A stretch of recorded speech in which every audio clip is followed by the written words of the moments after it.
You're muted. Damn it. God damn it. Well, good way to start. Good way to start.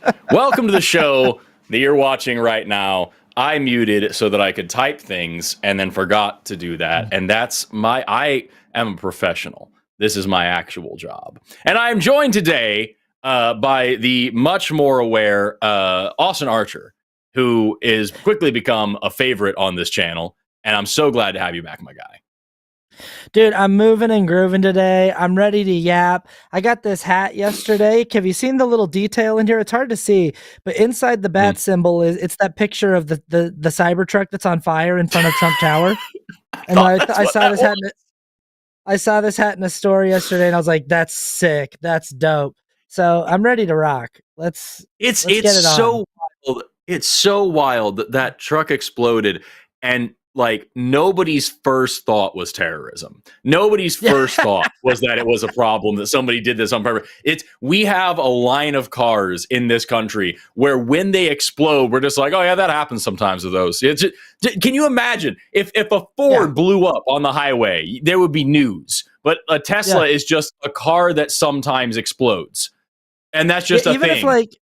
Even if sometimes, you know, like conservatives like to drive cars through protesters, you know, like they like to like drive a truck through a bunch of protests. They like to do that move. If a Cybertruck drove through some protesters, I might think like there was probably a Nazi prick driving that truck, but also it could just be like the auto drive function on that Cybertruck malfunctioned and accidentally drove through some people, because you never know with Tesla's poorly made tech.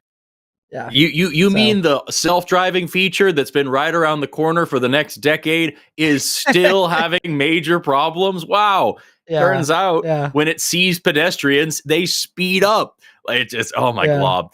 It's so freaking funny. We're in hell, but at least we're all here together. Austin, I love having you on. I love co-hosting with you. It's a lot of fun. But I especially wanted to have you on right now because I've seen you expressing a lot of the same sentiment that I've been expressing about protest voters and Jill Stein supporters and all these other and just not even just that, just the state of the country that we're in right now. And it seems like you are very well articulating the feelings that I'm having when I'm laying on my floor, just vibrating, not sure if I need to just pass out from the depression or explode with the anger. And like, I'm in this weird oscillation of emotion, and all I can do is get on this fucking show and bitch. And I wanted to see if you wanted to explore those feelings with us today in front of tens of thousands of people. Yeah, that's definitely where I'm at. I feel like it's a really hard time too, and I've said this throughout the entire 2024 election cycle.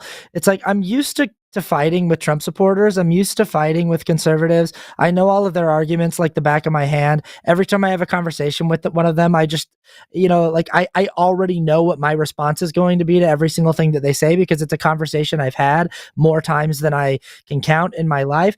And what's hard about the last 15 months is that I've been fighting with people who I'm ideologically aligned with. And that's a really like disheartening thing to do, where, you know, like I was talking to a friend about it today on the phone, and he goes, "It sounds like you guys are just disagreeing about semantics." And I said, "We are. What's frustrating is they keep framing the disagreement as though we're disagreeing about something really serious. The framing is always that we're disagreeing about whether or not genocide is bad, and that's a really serious disagreement to have, and that's never been our disagreement. It's never been an honest or framing device, and it's actually a very, very insulting framing device. It's an offensive framing device. What we're actually having a disagreement about is like the minutia of political strategy, like which political strategy has the best chance of properly addressing this problem that we both agree is a problem. And what they continue to disingenuously frame the problem as is, I think genocide's bad and you think killing kids and genocide is good. And that just sucks that like we can't even start from a place of being like, no, we don't disagree on that. Please don't say that about me. That's a really ugly, awful thing to say about me. And especially since like we have the same political goals, we want to get to the same destination, and we can't even talk about our actual disagreement, which is strategy. We have to first debunk the myth that our disagreement is about whether or not bombing hospitals is bad. And Right. yeah, so it's just fucking gross. And like that's the major issue is like it's all these people that we've been begging for months, like, hey, I know that it's not going to be much better, but you could stop it from being much, much, much worse. And now we're getting into this argument where people are saying, like, well, even if all the Jill Stein voters had voted for Kamala, she still wouldn't have won. Right, got it. What about all the people who just didn't show up? What about the fact that even though Trump won in this landslide, like it was still a tiny percentage of the actual voting population of the United States? What if people in general had actually tried and like shown up? What if that had worked? And that's one thing that gets me is whenever people talk about this stuff and they're like, well, maybe if we really try for a third party, maybe if we really try for a Democrat, maybe if we really tried at all. Because like we just can't break, like I don't remember the exact number, someone will probably tell me in the chat, but like it's like 25% of like eligible voters is like the most we ever get on the most serious elections. And so like maybe if we tried, period, we'd get a different result. Maybe something would happen. Maybe if we voted in local elections, we get a different reaction instead of just voting for the one asshole that we pretend has total control over fucking everything and ignoring the fact that this one guy is only going to make things exponentially worse for everybody and can't make the systemic structural change that you're out here bitching about as your reason for not voting for the big asshole who's going to do genocide. It's nutty. Yeah, one thing that I hear a lot from people is they're like, you need to stop telling us to vote harder. That can't be the solution, is just vote harder. And I always say, that's not what I'm telling you. What I'm telling you is vote at all. Like I'm saying, vote at fucking all. Actually try the strategy of voting consistently at all, because we've never actually done it. The times that we do show up as a unified coalition, we win elections. We win. When we are able to show up and vote as a unified coalition, the numbers bear out every single time that progressive policies are more popular than conservative ones.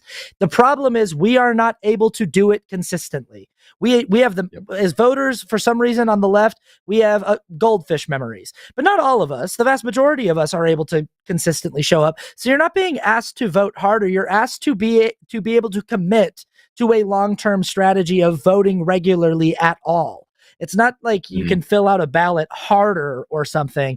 Also, this exactly what you said about like the whole like, well, if you tally up all the Jill Stein votes and all the Claudia de la Cruz votes and all of the Cornel West votes, she still loses. Yeah, please, you have to count the abstention votes. You have to put those into your tally.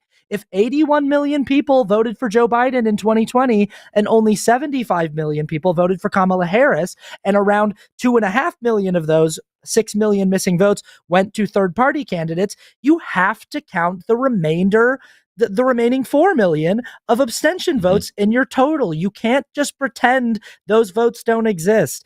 Like, I just feel like sometimes people are being intentionally bad at math so that they can avoid owning their obvious mathematical culpability on that. So, yeah, and it sucks because like I don't want to go shake every single person who did a protest vote and be like, everything is your fault. But I need you to see how stupid this strategy was so you can do better in the future. I need you to not just slough it off and be like, well, I guess fuck it. I saw one of our other hosts here, Godless Engineer, posted a screenshot on Instagram, and of course this is very anecdotal, but it was this one guy that's like, I regret voting for Trump. I didn't know this stuff would happen, all this stuff. And they're like, why did you not research any of this? He was very clear that this was what he was going to do. And he's like, oh, I thought voting was just like fun, like sports. I didn't think that it really did all this. And it's like, god damn it. Like, it's so fucking frustrating. It's so frustrating to actually care. But here we are. We got 5 people waiting on the lines, and we've got a line still open only for theists or science deniers that want to call in and talk to us. I use science denier, which is a bit more of a pointed language, specifically because we've got a rash in the comment sections of just specifically like creationists and transphobes.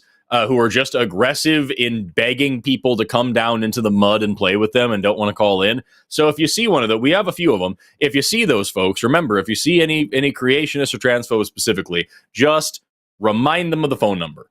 That's all I want. I want these people I want so badly. We have hours and hours and hours of like hundreds and thousands of hours of content all over the internet of atheist debates. We have plenty of atheist debates. And I'm not saying that they're not good, but I like that's out there. We need more content regarding like how to deal with transphobia, how to deal with creationism in this exact same format. I feel like it would help a lot more people who are dealing with that in real life. So definitely do that thing. Especially that fucking fish guy. If you see that fish guy who's under we have this one dude, this one obnoxious guy who comments under, I'm not joking, literally every single show, talking about how we don't know what women are. And we're like, we absolutely do. Call in and we'll tell you. And it's like, no. Yeah. But you don't know. So anyway, if I can get that dude and oh, by the way, to the person in the chat who says the Trump hate is crazy, call in. We'll tell you why. Please. But please. Yeah. Call in. Yeah. If I can get the fucking the transphobic fish in our comment sections, and if I can get the FBI guy who's trying to dox me, if I can get those two on these shows, we'll have an amazing time. It'll be the best, legendary shows. I told you about the FBI guy, right? No. I'll tell you. I'll show you all the things soon. It's a wild ride. Yeah. All right. It would be a whole 5-minute discussion. So let's jump right in. We've got several people here who have been waiting. Let's start with Matthew, who's calling all the way from the UK. And the call screen, this guy's calling over the web caller, so he gets to type in his own like description of the call screen, and it just says "God exists!" ! That's the entire call screen here. Let's find out if that's true. Matthew, you're on the line with Forrest and Austin. How are you doing today? Yeah, hey, I'm doing well. So I thought, if God exists, it's the sort of thing worth appending with an exclamation mark, hence the exclamation mark. Okay, so sure. I'm not a creationist. I accept evolution by natural selection. I accept, the standard scientific picture of the world. But I think, this was ultimately put in place by God. Okay, what are the reasons to think this? I mean, I think there are many. One is a fine-tuning argument to the fact that there are certain parameters in physics that are set in a very narrow range, such that if they were different by even a very, very small amount in their conceivable range that they might have taken on, no complex structures could have arisen. And so if you're a theist, then the probability of that given theism is high, while the probability that it would happen to fall in this incredibly narrow range given atheism is very low. So I think that this is pretty good evidence for theism over atheism. Okay, is that really the only one you're presenting, or is that just your favorite one that we're starting with? Can we go? Yeah, can we maybe go point by point so we don't? Is it all right if we start with that one and then we move on to the next one? That's what I was clarifying. I just didn't want to hang up on that. For sure. Great. I love where you started with this. I like that you understand evolution by natural selection. I think that's fantastic. And I think that, there is, I find in the natural world and in the world of science, a lot of kind of awe and reverence for the just sort of amazing magic of like, fish that evolve bioluminescence and things that are just incredibly beautiful, and aurora borealis and all kinds of naturally occurring phenomena that are just like really, I mean, why is a sunset as beautiful as it is? Why you get to sit there and look at something every night and go, why does it make those colors up there? Why does it have to be beautiful? And why do I recognize it as beautiful? And I can totally understand the human brain rationale to say there must have been someone who put it in place that way. It must be for some kind of reason or purpose. Human beings are remarkable storytellers. It's one of the things that maybe sets us apart from any other species more than anything else. We're excellent at contextualizing our experience through stories. The only problem with your claim of saying like you said there's a high likelihood that points to the existence of God. I'm not disagreeing with you that like if the laws of physics and the laws of the universe were off by just a fraction, then everything wouldn't work. If the math of how gravity works were off by just so, then the universe would be flopping around in chaos and none of us would be sticking to the orbs that we're flying around on. Not disagreeing with you on any of that. I'm just saying that those things being true in no way act as evidence for the existence of an anthropomorphic designer who made it all that that way. There could be any number of infinite explanations for why things work the way that they work. I'm not disagreeing with you that they work in an amazing way, in a way that is really cool to look at and like get excited about. But the idea that you should go, look how everything works and all the puzzle pieces fit together, this points to a high likelihood that someone, that a magic guy made it this way.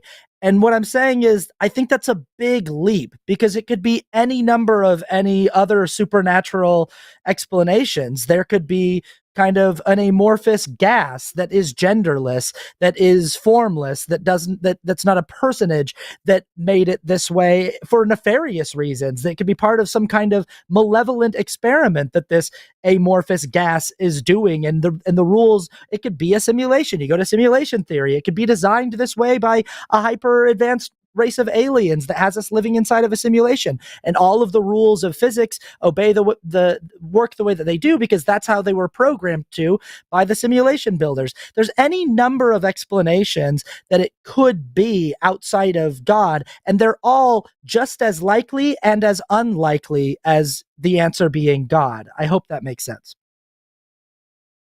Okay, so I think I would disagree with you on several counts. First, I think even if it turns out that this argument doesn't tell you exactly what kind of supernatural source there is, it tells you something pretty significant if it indicates that naturalism is false, that you need some agent or some agent-like thing of some sort or another in order to set the parameters. It doesn't actually tell us, but it doesn't tell us that. It doesn't tell us that naturalism is false. It's a big if. I'm saying that's if is doing a lot of heavy lifting for you here. Yeah. Right. Well, so you were just saying, look, there are all these other supernatural explanations, and I agree that there are other supernatural explanations that I can give. But my point was just, look, even if the argument is consistent with these other supernatural explanations, that's perfectly compatible with it being a pretty good argument that tells us something very interesting. And then we would just have to compare theism to these other supernatural explanations. Obviously, there's much more to be said about whether the argument in fact establishes that. But I was just saying, look, even if you're right about that, that doesn't debar the argument from being rather successful. The second point is, I think that there is a reason to prefer the God explanation over these sort of explanations in terms of, a simulator or, some gas with various magical propensities and so on. Because I think, generally when looking for a theory, what you want is a simpler theory. You want a theory that leaves the fewest things unexplained, or the least unexplained complexity.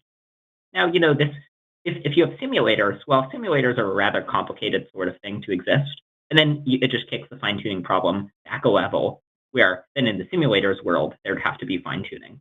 And so I think, the simulators or the gas, these are all sort of complicated composite things. And then you would need fine-tuning for that. The reason why God is different is that God, as has been traditionally conceived, is contrary to what you indicated, that, some anthropomorphic agent. The idea is supposed to be that God has one essential property, and this property is unlimited. So I think the right way to go is you say God is essentially an unlimited mind. And then because he's unlimited, he knows everything, he can do everything, and because he knows all the moral facts, he's motivated to follow them. And so as a result, then you don't need to have parts arranged in an improbable way. And so I'm sorry. A simpler hypothesis. You referred at the very beginning and the very end of your talk there about this being the simplest possible answer, seeming to kind of allude towards like an Occam's razor or even just the law of parsimony type of situation where it's like, well, this is the simple thing. And then as you were talking, you completely just added on so much stuff where it's like, well, there's somebody who made stuff. That's the simplest way to say it. And then also this infinite creature, and also that's where we get morality from, because this is like this moral thing, and like it has this intentionality to it. That's all. Go ahead. So I wasn't saying we get morality from it. I was saying that you're saying that it is moral, omniscient. You were saying that it is right, moral. If the being is so right. So I think what this being just has one essential property, being an unlimited mind. And then from this, you can build out all the rest of its properties because it has no limits. there's nothing constraining what it's aware of, nor is there anything constraining what it can do. So it's omniscient and omnipotent. And then if it's omniscient and omnipotent, then it would be motivated to bring about the good, because there's a widely held thesis that if you recognize something is good, then why would it be motivated to bring it about? You keep applying your preference of what the God you believe in as if they are the logical conclusion to the last thing you said, and I don't understand why you keep doing that. You actually literally said this is. You actually also quite literally said this is why the God hypothesis is preferable, and I do think that's a lot of what's going on here. Is you prefer this hypothesis because it's a little more comforting. Okay. But, yeah. Yeah, the biggest issue that I'm having here is after listening to this, I've been taking a few notes, and like after listening to this for the past 8 minutes, like I've noticed, like, number one, there may be other universes with other laws of physics out there. This may be the only way that physics could possibly work. This may be the only universe out there. Like, we don't know the answer to these questions, and we're willing to just say we don't know the answer to these questions. You are looking at just this universe and your position in it, and assuming that despite the fact that 99.999 forever% of the universe is completely antithetical, if not just indifferent to life, that this little speck where you're able to perceive it is so star-spangled special that therefore this immense fine-tuning that you're observing is worth noting, when at the end of the day, if the fine-tuning was in any other direction, shit would just be different, or it wouldn't exist at all, and you wouldn't know about it, and it wouldn't mean anything. So you are inevitably, ultimately applying your anthropic ideology onto this thing by attributing some sort of like value to that, even if you're just acknowledging that it's there, instead of just saying, I don't know why this is here, I hope to find out someday. You're saying, I don't know why this is here, therefore a guy put it here, and you're adding now all these attributions to that as well, of saying,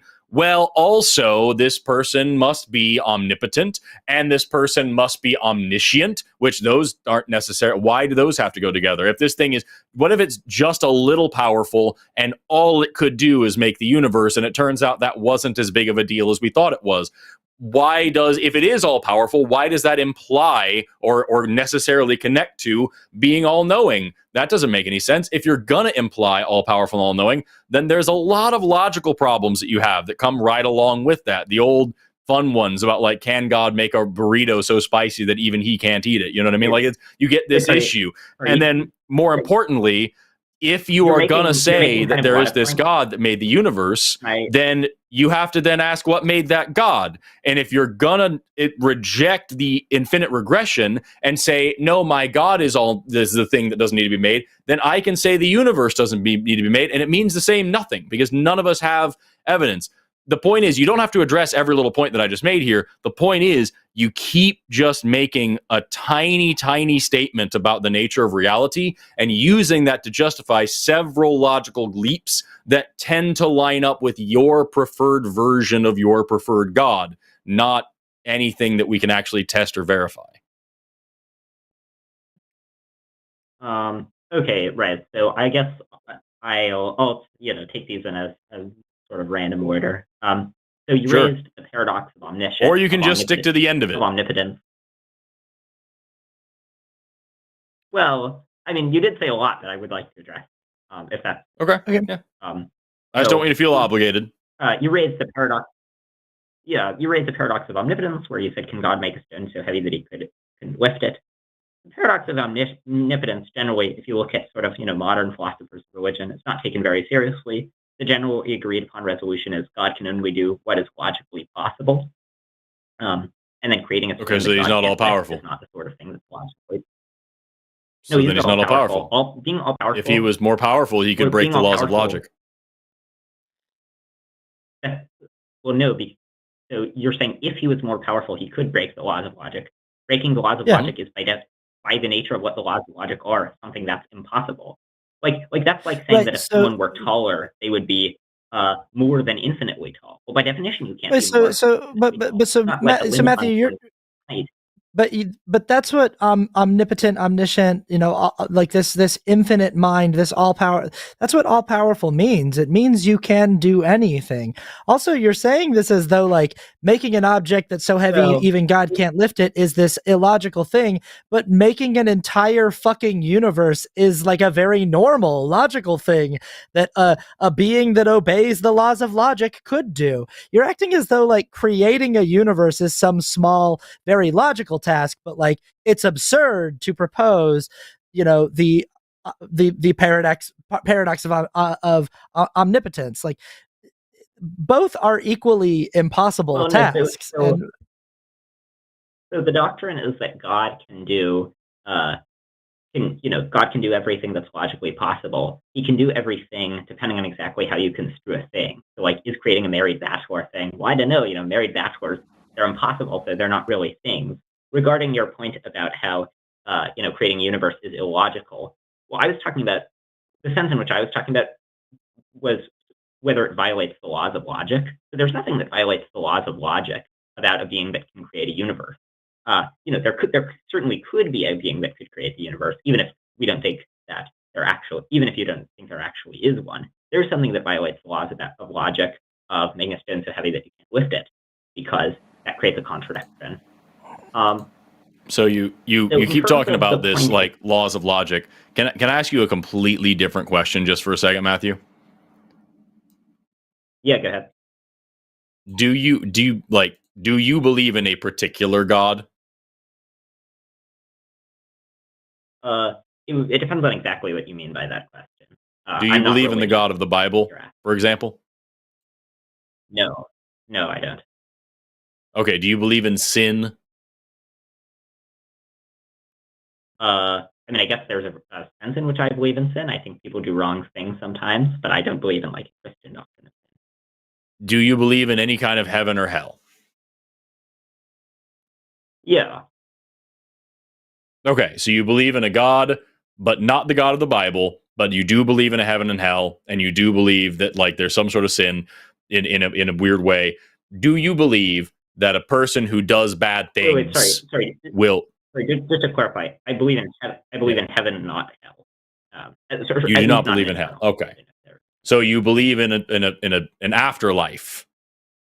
You believe in a God and an afterlife, but it's not the God of the Bible, and it's not like the biblical description. So let's just for a second, just move there for a second. You take this point where you're like, we don't know what happened before the Big Bang, and the universe seems pretty neat, so therefore some guy made it. And that's where we're struggling right now. Here's this other end of it now, where you're also saying that after I die, I'm going to go to some theme park, my mind or whatever. What part of the universe being fine-tuned or whatever gets you to that? Okay, so the way we get to that conclusion is first we establish that God exists via the fine-tuning argument, and by God I mean a being that's omniscient, omnipotent, and omnibenevolent. But I don't think we have established that. We haven't established that, but we'll assume for a second. We'll grant it for a second. Where do you go from there? So then where we go from there, well, think about what a perfect being would do, a being who loves us infinitely and is morally perfect. Well, it would be sort of wicked and capricious to snuff us out after 70 years when it's within his power to allow us to live forever in paradise. I think on that assumption, you would expect us to live, you would expect there to not be, death not to be the end. If there was a being that loved us and was perfect and all the things, I would not expect it to just have us live forever in paradise. I would expect it to make this life better. Yeah. Yeah, whatever's going on here is a pretty fucked up thing for this like all loving, all knowing being to do. This like weird like purity test or whatever this is, whatever this weird thing where we're all born into this veil of like consciousness where we have no pre-knowledge of where we came from or why we're here, and we're all supposed to try to make sense of it with our differing stories, and we start killing each other over it, and people, we have cancer and kids and tsunamis and earthquakes and a volcano. Whatever the fuck's going on here, it doesn't seem to be consistent with like an all-loving being that has a plan to put us in a paradise realm forever after we die. I don't see the purpose or the utility and the weirdness of this place and this experience. Yeah. So, I think that this is a real problem where I think the problem of evil is a serious argument. I've written in various places about what I think are the most promising solutions to it. One point regarding the problem of evil is, look, we're these deeply limited beings. Magnus Carlsen often makes chess moves where I don't know why he makes them, because I'm not the best chess player in the world. It wouldn't be surprising if there was a perfect God who was infinitely far above us, that he would sometimes do things where we don't know the reason for them. And so that might be part of the explanation for why there's evil, various unknown reasons. And the atheists are fond of telling us, we should be willing to say, I don't know. Second of all, I think we can come up with some speculative explanations of why there's evil. So one that I'm kind of privy to is actually it's sort of similar to the simulation idea.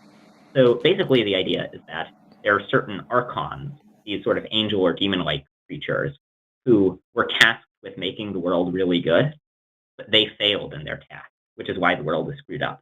So basically, the reason why the world looks indifferent is that the people who were tasked with making it not indifferent screwed up. And then this can explain why there's so much evil. Now you might ask, why did God put them in charge of it? That I think where I come from. Yeah. Where I come from, the person who's in charge is ultimately responsible. And if you say one of my underlings messed this up, that's still on you. You should have trained them better. You should have monitored or supervised them better. You should have gone and fixed it yourself if it was that big of an issue. But at the end of the day, the reason why I asked about all this, unless Austin, if you have something you want to throw in real quick. I just wanted to say that, first of all, Matthew, I just wanted to just say you're one of the more thoughtful theists I think I've ever talked to, and I've co-hosted this show. I really appreciate how well thought out your personal philosophy and theology is. I think the stories that you tell about it to try to justify it are really interesting and thought-provoking. I liked your whole thing about the breakdown of like why you can't do something that's illogical. You can only do something within the bounds of logic. I want to give you that point. The problem here is your claim was God exists, and you still have not established anything that rises to the level of any kind of verifiable or empirical evidence for that claim. What you just told us is a really interesting theory. It is ultimately just a story that you've come up with. And that's what I started off saying is like human beings are great storytellers. We see this kind of wonderful, amazing world that we live in, and we tell stories about what might be going on here and why things might be the way that they might be. And that's all you're really offering us here in this call is like your thoughts on the possible story of us and where we come from and where we're going, but you're not offering us anything scientific or empirical or indisputable. You're not even offering us anything that we can test or so it's interesting, and I commend you for your thoughtfulness, but you're not offering anything really substantive.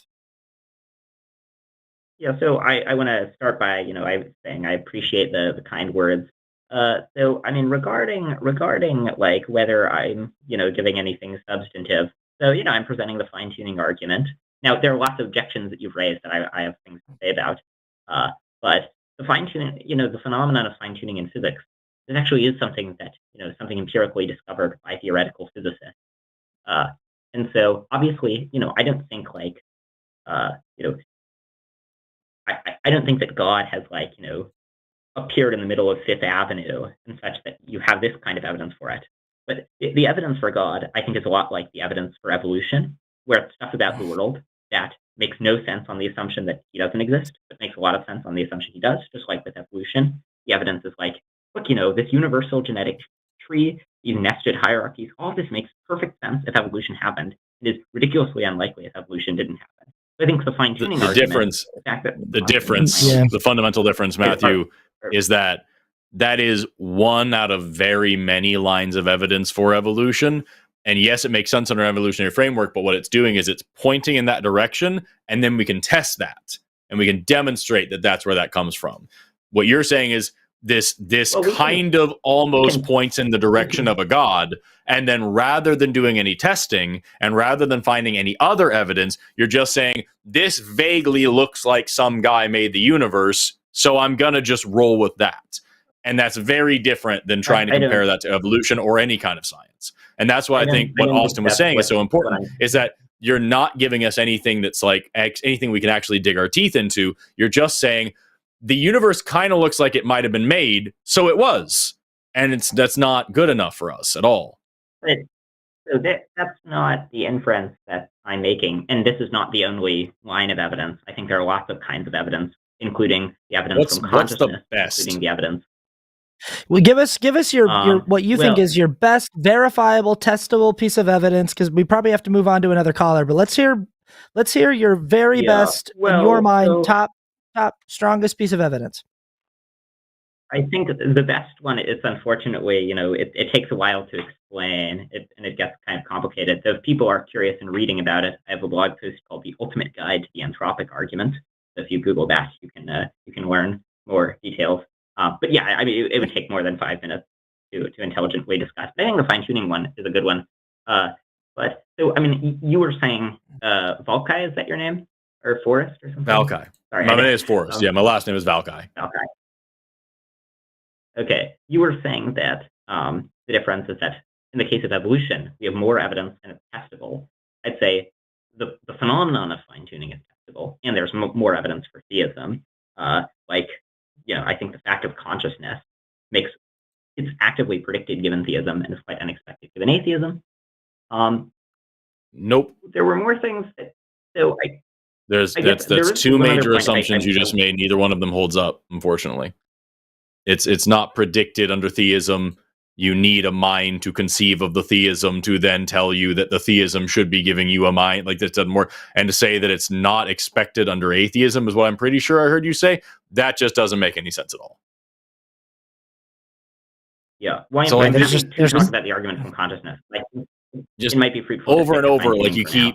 But I was just. Well, that's the issue, is you keep saying these things like that don't have any reason. Like, there's no evidence for any of the stuff that you just said about consciousness, and yet you're throwing it out there as this little nugget of wisdom, as if it's something that we should just jump onto and be like, okay, well, yeah, I guess. But like, no, there's no reason to associate consciousness with theism, or to expect consciousness to not exist under atheism or any of those other things. That doesn't make any sense at all.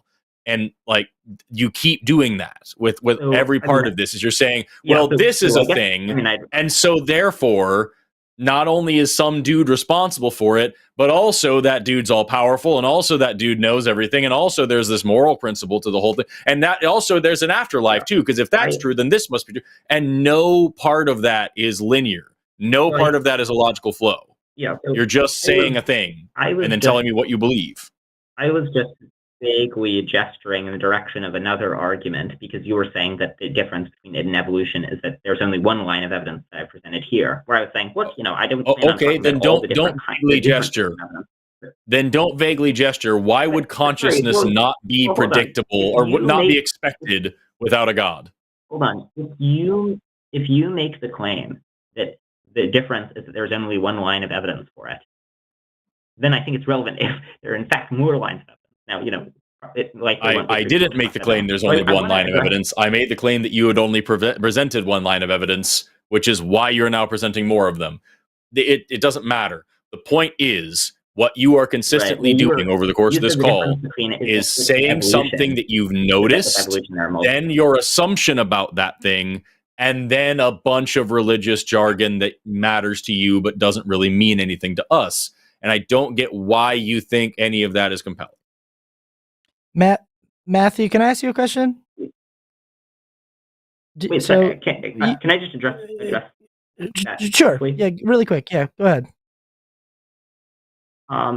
Well, right. So anytime you use some evidence or some fact as evidence for a theory, you're going to make an inference about the probability of the evidence given the theory versus given the falsity of the theory. And this will not be directly empirically testable. The evidence itself is empirically testable, but the inference about the relative probability of it given the theory versus given the falsity of the theory, that won't be directly empirically testable.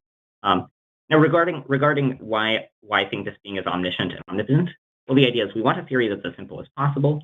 It's simplest if you just have one essentially unlimited property, just like it's simpler to say, for example, that there's no limit to the speed of light and that there is a specific limit. So by default, you should think, look, ultimate reality is going to be unlimited. one decent hypothesis. That's not true. I'm sorry. That's not accurate, and it's not useful. You keep saying we want a theory that's as simple as possible. Therefore, we should just go off the assumption that this God is all knowing, all powerful, and the unlimited, and no. You don't necessarily want a theory that is as simple as possible. You want a theory that's accurate as possible. And that sometimes means it's quite complicated. And that's fine. You don't get to just say, this should be simple, therefore I'm just going to take... Can you please, just for a second, stop talking over me? It would be great if I could finish a thing without you just like muttering in the background while I talk. It sucks so bad that you continue to say, we need this thing to be as simple as possible, so God must be infinite. That's not how logic works. That's not how science works. If indeed the answer is quite complicated, you would be missing it because you've decided that you want things to be simple arbitrarily, and so you're just prescribing these infinite characteristics to something that doesn't exist. You are missing out on reality because your framework sucks. You should adjust your framework to be more in line with what can actually get you to the truth. And what you presented us for 28 minutes now, super duper isn't that. So, Austin, you had something you wanted to say earlier. You wanted to ask a question. If you still want to, I'm out of here, but I'm kind of over this whole thing. It's not going anywhere. I'll just ask you one question, and I think it'll just kind of piggyback on top of what Forrest was just saying, because I think he kind of more or less, explained our issue with the call. But I just want to ask you: you believe that God exists? You've given us a lot of reasons why you think so. You're talking about a lot of different reasons why you think that the simplest explanation points to this.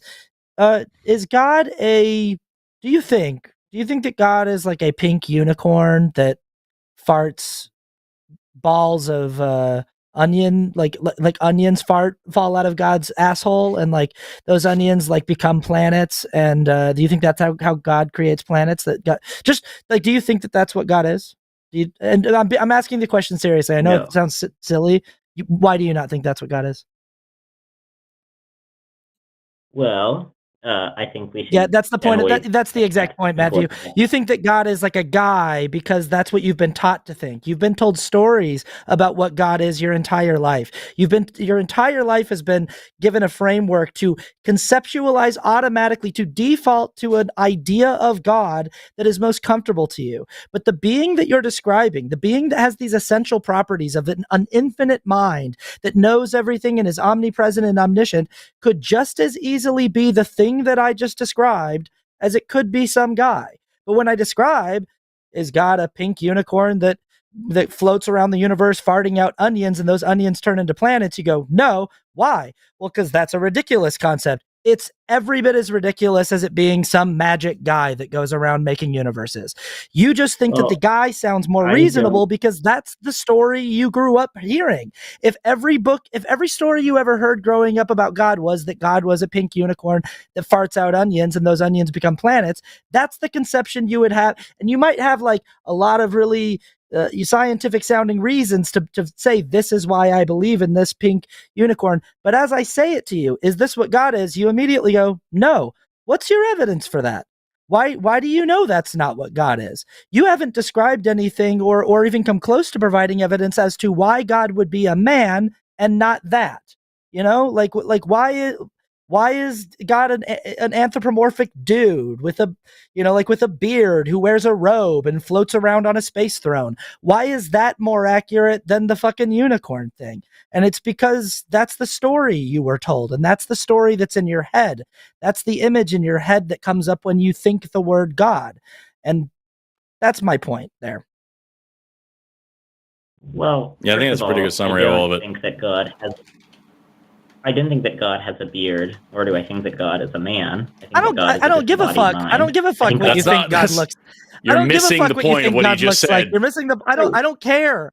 My point is like why is God not the thing that I asked you what it was, and you don't know because you have no idea what the fuck God is. Right. You've just decided it exists. For like 3 minutes, and then you cut me off after roughly one sentence. Well, because you just totally missed the point, sentences? went on to this whole like nitpicking nonsense that just isn't doing anybody any good. We were on the phone with you for 32 minutes, and I still don't Yeah. even know what God you believe in or why. You've given us a Yeah. bunch of nonsense about like the universe is kind of this way, and that sort of sounds like a God, kinda, and therefore it is. And then you added on all this stuff about the afterlife and everything. My whole argument, I was going to ask you about. You said that God can't do anything that's logically impossible.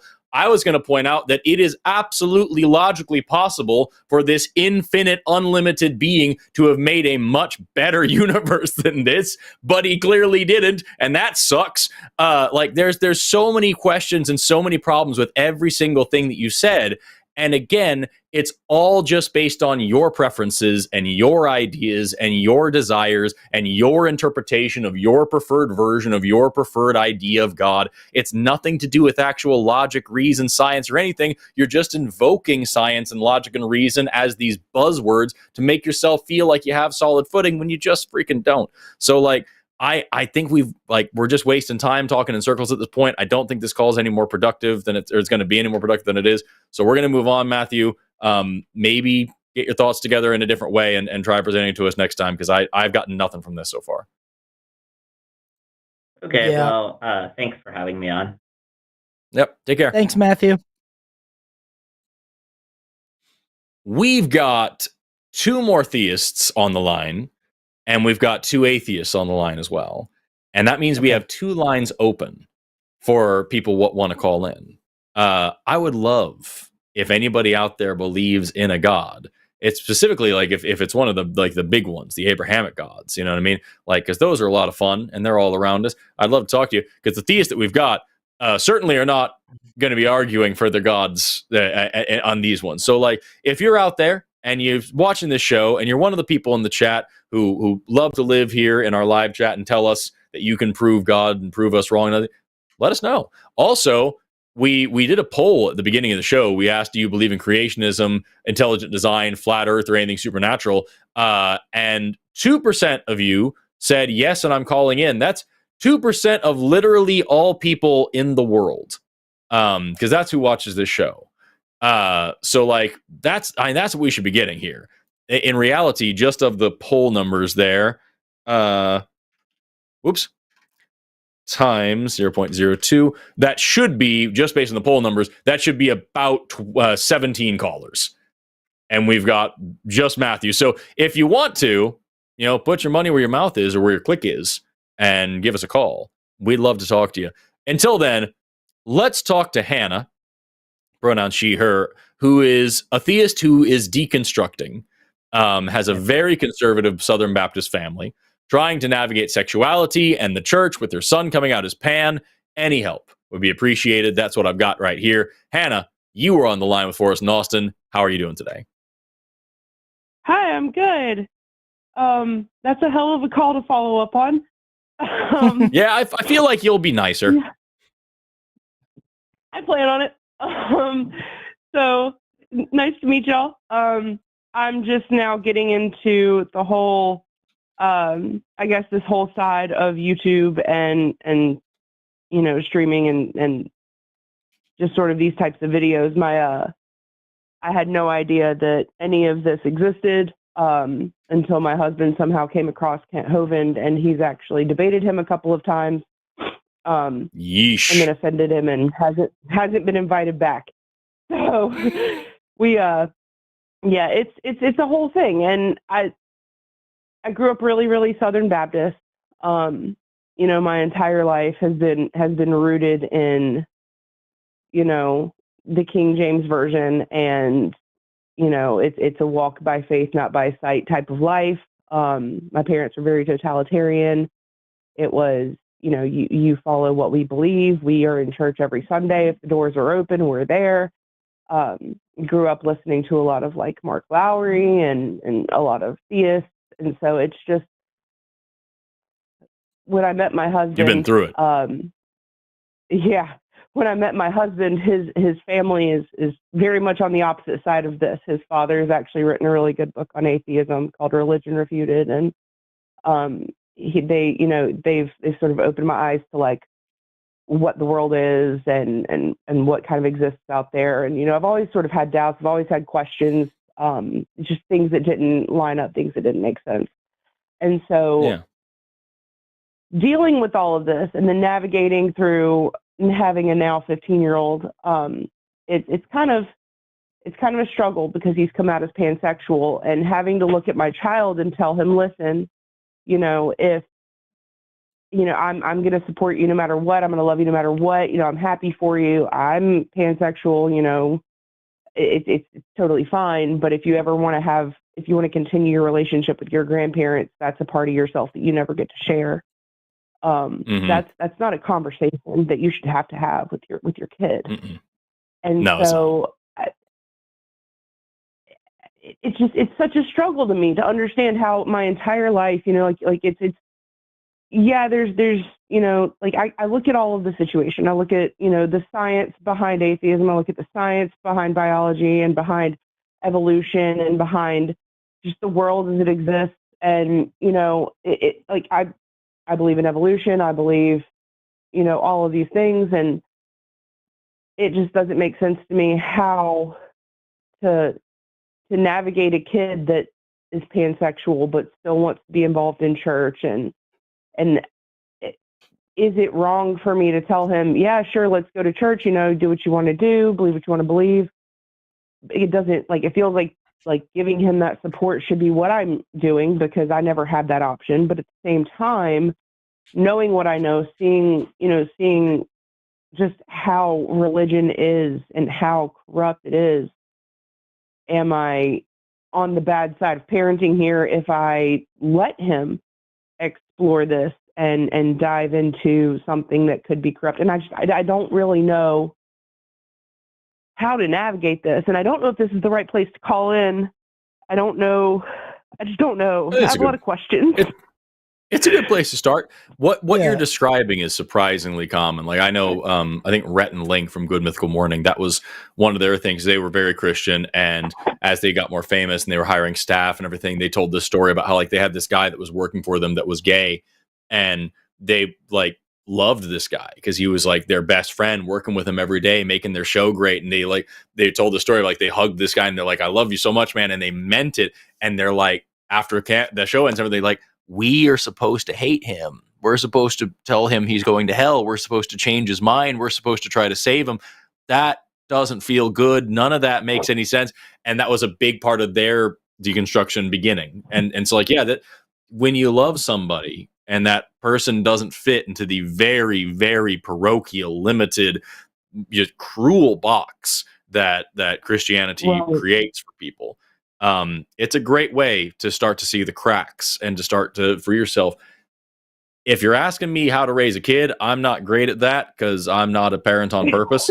But I can say that you can be there for him and you can love him however he is and whoever he is.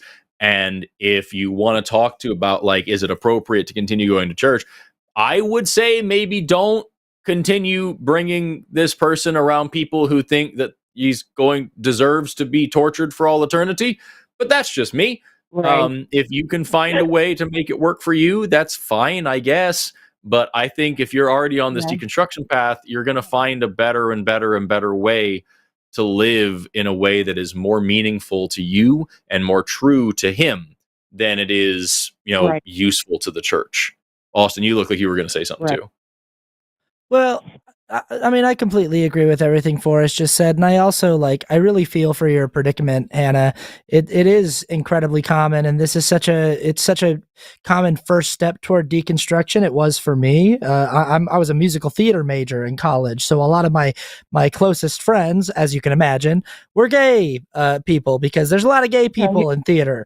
And it's just, it's amazing what it can do to know someone and know kind of what you've been taught about how, what a person's like when they've fallen from the countenance or the light of God and how a person's supposed to behave and stuff. And then you meet someone and you go, but this person's behaving in a more Christ-like manner than the people that I know who are followers of Christ and whatever.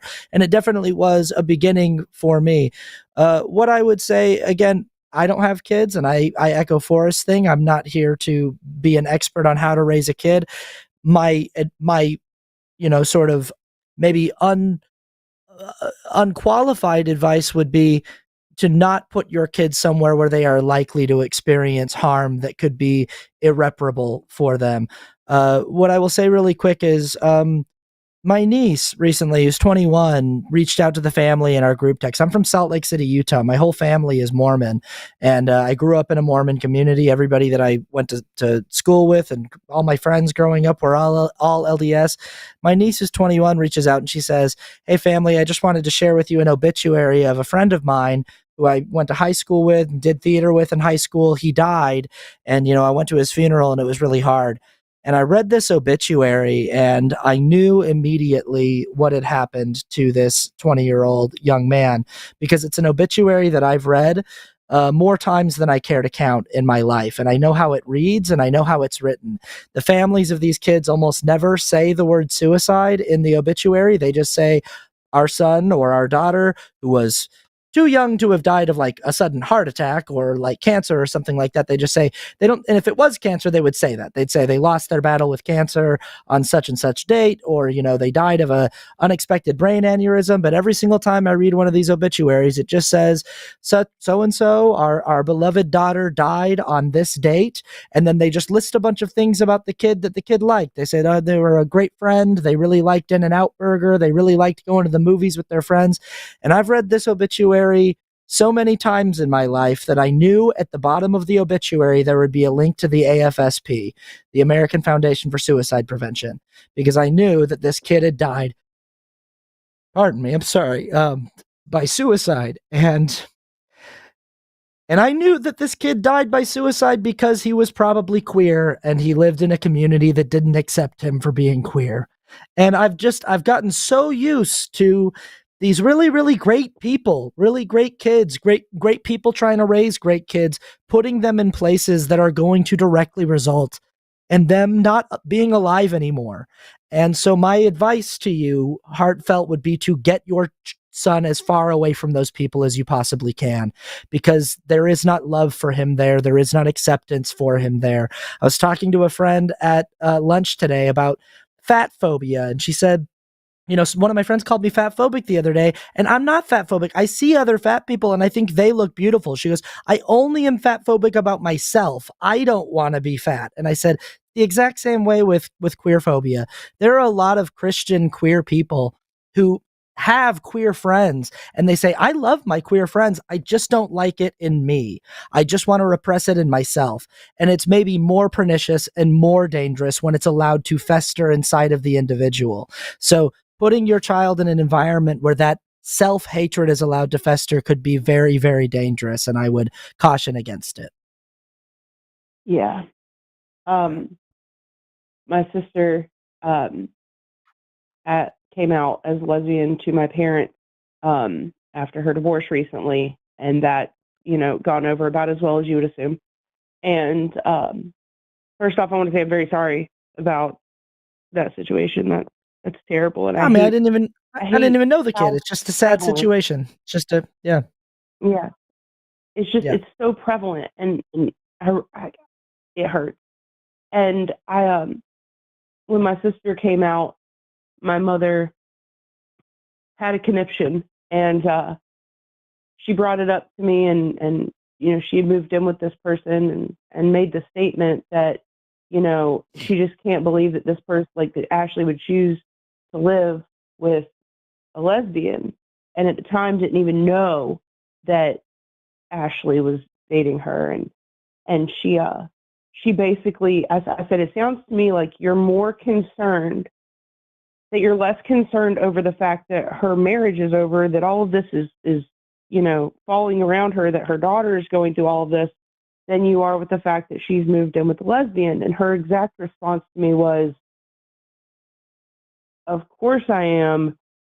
That's obviously the biggest issue. How can you not see that? The Bible says to protect your reputation at all costs." Yeah. And it floored me to hear this woman who was at every softball game, that was, supportive and caring, because and moving away. Well, the softball games. from, Look, the softball game should have been the first hint. Okay. She should have known Nobody what she who was does that supporting. is She should have known. right, like knowing that she's been supportive, you know, of me in my childhood, and then to see her in this aspect, it makes it even harder moving into like an aspiritual sort of situation in my life. Because I'm like, well, I mean, you know, I've watched you be a good parent, and then I hear you say things like this, and I'm having problems quantifying where the hell your mind is. At what point, you know, where does it lie? Is this just that you're embarrassed to have to tell people in your church that your daughter's a lesbian? Is this you struggling? I don't understand. I don't understand. And I want so much, you know, I mean, like, because there are churches that support, you know, people in the LGBT community, and if he wants to be involved in that, is that somewhere I move him? But also, I don't know that that's something that I believe in, so I don't know. Therapy is I think it's important. A heck of a tool. I think it's important to recognize that there are churches which are welcoming of LGBT people, but they aren't there because they like wanted to be necessarily. They're there because the church was losing money and they had to change their interpretation of the book. And it's the exact same reason as why there are churches, why predominantly churches are welcoming of interracial couples, when just a couple of decades ago, that was not the case. But then it became to a point where it's like, okay, well, if we keep being assholes, people are going to stop showing up. So actually, it turns out after 2,000 years, the book was totally in love with you. Though it said that you're fine. It said nobody ever made a mistake, but also it's totally different now. The same reason when you had women becoming ministers, you know, no, that's absolutely not allowed. Oh shit, we kind of look bad, don't we? You know what, though? God loves everybody, it turns out. And just every generation, we find out that God loves a few more people, and then those people get to donate. And so, like, that's just, I don't think that it's reasonable. If your son wants to continue exploring religion, I would never encourage you to, like, try to take that away. Like, they should be able to explore whatever they want. Everybody should be able to explore and ask questions and dive into trying to find meaning in their lives in whatever way they find necessary. That's all great. But I think the key is just to be aware that, like, these are the wolves. These people who call themselves the flock, they are the wolves. And they are going to try to take advantage no matter what. And if you're finding a church, and every Christian does this, this is not just you find a church that finally says what you want to hear and believes the way that you want to believe, and they reaffirm your personal interpretation of the Bible and your personal desires for a God. They don't tell you what you find the one that fits you first. To do that is just to ignore the fact that this very same religion has been and is being and will continue to be used to dehumanize you and your child and your relationship and every other part of your existence, so long as it doesn't fit with some other sect's version of this God. There's a reason there's over 40,000 denominations of Christianity alone. I personally don't think it's worth your time. I don't think you should withhold this from your child. I think your child should be allowed to explore. But I think your priority should be on, you know, maybe not finding who are the least abusive people. It should just be avoiding abusive people. You know what I mean? Yeah, exactly. Yeah, I was, you know, I lost if I could just really quick, I lost a friend recently because we couldn't agree on whether or not Nazis are Nazis, and I decided, you know, I can abide a lot of ideological differences in my life, but I think right now I'm just sort of like, if you don't know what a Sig Heil salute looks like, and you do know what it looks like, but you can't call it what it is, then I don't think we can be friends. I don't think I can fuck with that.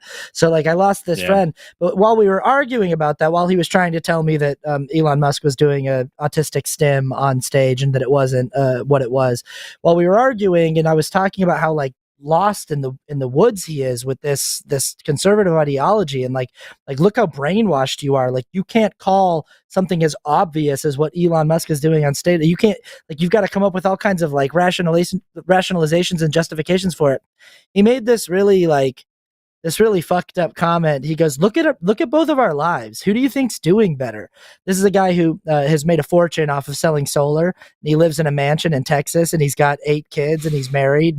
And I've never been married. I'm 37 years old, and I live in a 1-bedroom apartment in California. And he goes, look at our lives. Who goes, look at the evidence of like who's doing better. And I think Christian people really like to go to like all the wrong things to prove the fruits of like their belief system, that it's like, oh, I have money and I live in a really fancy house, so I can't be wrong. And I say, look at the fruits of our ideologies. Like, you're standing on just centuries of dead bodies of people who have been, people who were burned at the stake for being witches, or, justified slavery for centuries because your magic book said it was okay to own people as property. Talks routinely about like how you should treat your slaves. Not that you shouldn't have slaves, but what the proper way to the proper decorum of slave owning is. Like, if we actually look at like rather than looking at who has more money, because who the fuck gives a shit about that? Like, and like that's the measure of a person's morality. Let's actually look at like the difference between what our two ideological stances has wrought in the world. And right now, you're standing on an epidemic of dead kids, dead trans kids, and dead queer kids who don't believe that there's a place for them in this world because they were unfortunately born into a community that told them that from the moment that they could understand what words are. And so you might, like I said, like Forrest said, you might be able to find like a little bit of a nicer version of it. But I don't know. I kind of right now I'm also on this kick where like I really like how Aldo the Apache in the movie Inglourious Bastards carves swastikas into Nazis' foreheads so that they can never, go forward in their life and go like, I was a part of that, but I'm not anymore. It's like, no, you wear that. And sometimes when I see these Christian sects that are like, no, we don't do the homophobia part anymore, I kind of want to be like, no, you need to keep wearing that. Like, I think you need to have the swastika carved in your head. And like, I don't think you get to walk away from the legacy of dead bodies that you stand on. And I don't think that you should get to wash your hands of it that easily. I think you should just I think the way to answer and have accountability for what you've done is to just no longer be an organization that's organized under that text. And you should, completely disavow everything in that book that ever made you, that bad to begin with, in my opinion. Yeah. Yeah. And like I completely hear you. I agree. Yeah. And just based on how far I've gotten, like if it was a situation where it was going to be simple and I could just, like drop my parents and go on with my life, and that would be probably what I would do. However, I have a brother that's special needs, and he will always have care. And whenever, my parents pass, that he will be with me. And a lot of times my brother and accessibility to him is sort of used as leverage. Like maintain your lifestyle the way that it needs to be because we can't have our kid around these negative things. And I mean, they did the same thing with us when we were kids, but he will never be in a position where he's going to be fully independent, where he's going to be able to do his own thing, where he's going to be able to formulate his own opinions. And I actually got into a really big argument with my parents not too long ago, because they took him to vote. And I mean, I'm assuming you can assume that how he voted, and just based on, being around my parents and their environment. And, it really irritated me that they took him to vote because, I mean, I feel like, there are 17 states where if you can't if you have legal guardianship, you don't vote. And I just said I didn't think that it should be a thing that happened. And it just caused this huge argument, like, how dare I give less concern to him? How dare I consider him less of a person? And that wasn't the case. Like, I've advocated for him my entire life. But you felt that he was being manipulated. Oh, absolutely. Absolutely. He's had one point thrust into him, which is, look how good Trump is. Look how good Trump is. It is. Look how evil It is Kamala hard if you're like, it is hard because like there is a fine line that you have to tread there between advocacy and advocating against exploitation, and it's weird. No, I get it, and like I think you're in a sticky position right now. I really do, and I appreciate the sticky position that you're in. I think that where you're at right now, I think it's really good for you to continue on your deconstruction journey and continue asking questions and continue critically evaluating the religion that you are currently still struggling with, and take your kid along for that ride. That's would be because number one, it's going to show some vulnerability from you to show, hey, I was wrong about, I think I might have been wrong at least about the most important shit in the universe, and I'm figuring that out. Number two, what a group activity. You know, what a way to build a family bond and all these things, is saying, okay, let's talk this out together and let's try to figure this out together. And also, what a great exercise of trust. I trust you enough to express this with you and to explore this with you. And furthermore, when you come to a conclusion together, one that validates both of your humanity and allows you both to prosper and thrive and live your authentic selves, that is going to be something that is much more meaningful and much more impactful than if you suddenly out of the blue turn around and say, hey, I know I've been letting you explore churches for a while, but actually turns out this is how I am now, surprise. And now you need to like that. I think that would just be less shocking. So that's what I would recommend out of all of this. I think what I would recommend for you is call in next time I'm on and tell me why you believe in this God, and we'll hash that out. Talk to your friends about why they believe in their God, their version of the same God, and try to think that with them. Explore these channels and call Recovering from Religion and talk to their counselors and whatnot, and just do everything you can to kind of dig through this. And I think you should bring your kid along for that and say, listen, I love you enough to let you know that, like, I'm not sitting well with this whole religion, and especially not the way it talks about you. I think you are more worth it than carrying on with some God that I don't even think I like in the first place. And grow together with your kid. That's what I would say you should be doing. But that's just me. Again, I don't like pets, so that's why I don't have any kids. Yeah, and I mean, like we've brought him along with us on our, like, because we're polyamorous, and you know, he knows our partners. He knows that that's an aspect of our life. You know, he's watched my husband. He's watched his debates with Kent Hovind. Like, you know, so he knows that we support him. He knows that we have differing opinions from, you know, what my parents have, and he just chooses to be in church. And I don't know if he does it to appease my parents, because he is very much a people pleaser. Or if it's just friends that he has that are in the church. But then the question falls into, how good are these friends if they don't know who he actually is? And life sucks. Yeah, I know some, as little as possible. I know some serious people pleasers. I know one guy who people pleased himself into a long marriage. Like it happens. So like that's all the more reason for you to be the one to now be standing up and you know, taking this spearheading this push towards a better secular life. So that's what I encourage for you, Hannah. I've enjoyed talking to you, but we're going to move on to some other calls. I hope we were able to be at least somewhat helpful today. You absolutely were. Thank you guys so much. Thank you. Talk Good to you luck, later. Hannah. Thanks for calling. Good luck. Thanks. Bye. To the person in the chat who says that my only flaw is that I dislike cats, I don't dislike cats. I can just never finish one in one sitting, and it seems like a waste.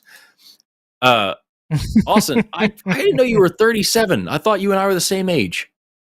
No, I'm old as fuck. What?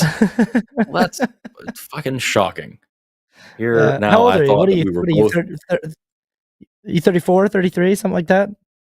I'm 32. You're 32. All right. Okay. Nice. Yeah. Well, look at you. I had no idea where you were going with it, right? I'm just a little boy. You spring pup. Is it the same at your age now? Because like for me, everybody 29 and younger is a baby, and so is it the same for you? Is it like 35 and under? Well, it can't be because my girlfriend is 28, and I'm aware that is she's 29 in like a month. All right, so it's an 8-year difference. It's the biggest I've ever had with anyone I ever dated, but she's it's like it is weird because my oldest niece is 25, and I don't like how close those ages are because my niece to me is like it's really weird how like my whole life my niece has been 12 years younger than me, and when I'm 25, 12 years is 13. My niece was a 13-year-old little girl, and like when I was 30 my niece was 18, and like, you know, like 12 years is a big gap until all of a sudden one day it's like, I guess it's not. I guess my niece is now just like another adult, like she's just like a 25-year-old person with like a job, and like I don't know. So but I still don't. Yeah, I don't like it. It's still weird. Yeah. Just don't think about it. Just don't think about it. Yeah. We've got while we were on the phone with the last call, we had 2 more theists call in that both have like evolution questions. So, but we also have one other theist that has a totally different question that's been waiting for an hour and a half. So I'm gonna leave it up to you. Should we do evolution, non-evolution back to, or should we take the hour and a half call first and then do the 2 evolutions back to back? What do you want to do? What's the topic? And that's for the also hour not and a to half say. later? That is Emma Grace, who's a repeat caller who always has freaking phenomenal questions. She wants to ask about a humanist perspective on like the Trump administration and disaster capitalism. I'm just reading keywords off of the thing here. I'd be interested in doing that. I'd be interested in maybe getting into the political realm just to see if we can maybe stoke anybody in the chat to like disagree with us on that. And maybe get a few more callers. Yeah. So I'm very cool. Yeah, that's to say, none of these rules out the possibility that we get more calls in the meantime anyway. So that's great. I'm actually really glad you picked that because that's where I was hoping we would go. So let's talk to Emma Grace, pronouns they and she. And this is what the whole thing says: wanting a humanist perspective on how to tactfully address the cognitive overwhelm the new administration is intentionally pushing in a form of disaster capitalism. What a freaking prompt, as always. Emma Grace, welcome to the line. You're on with Forrest and Austin. How are you doing today? Hey, I'm attempting to persist with the horse. Yeah. The nightmare continues, and so must we all. As are we all. Yeah. What are your thoughts right now, Emma? Is it just basically that question, humanist perspective on how to persist through the bullshit?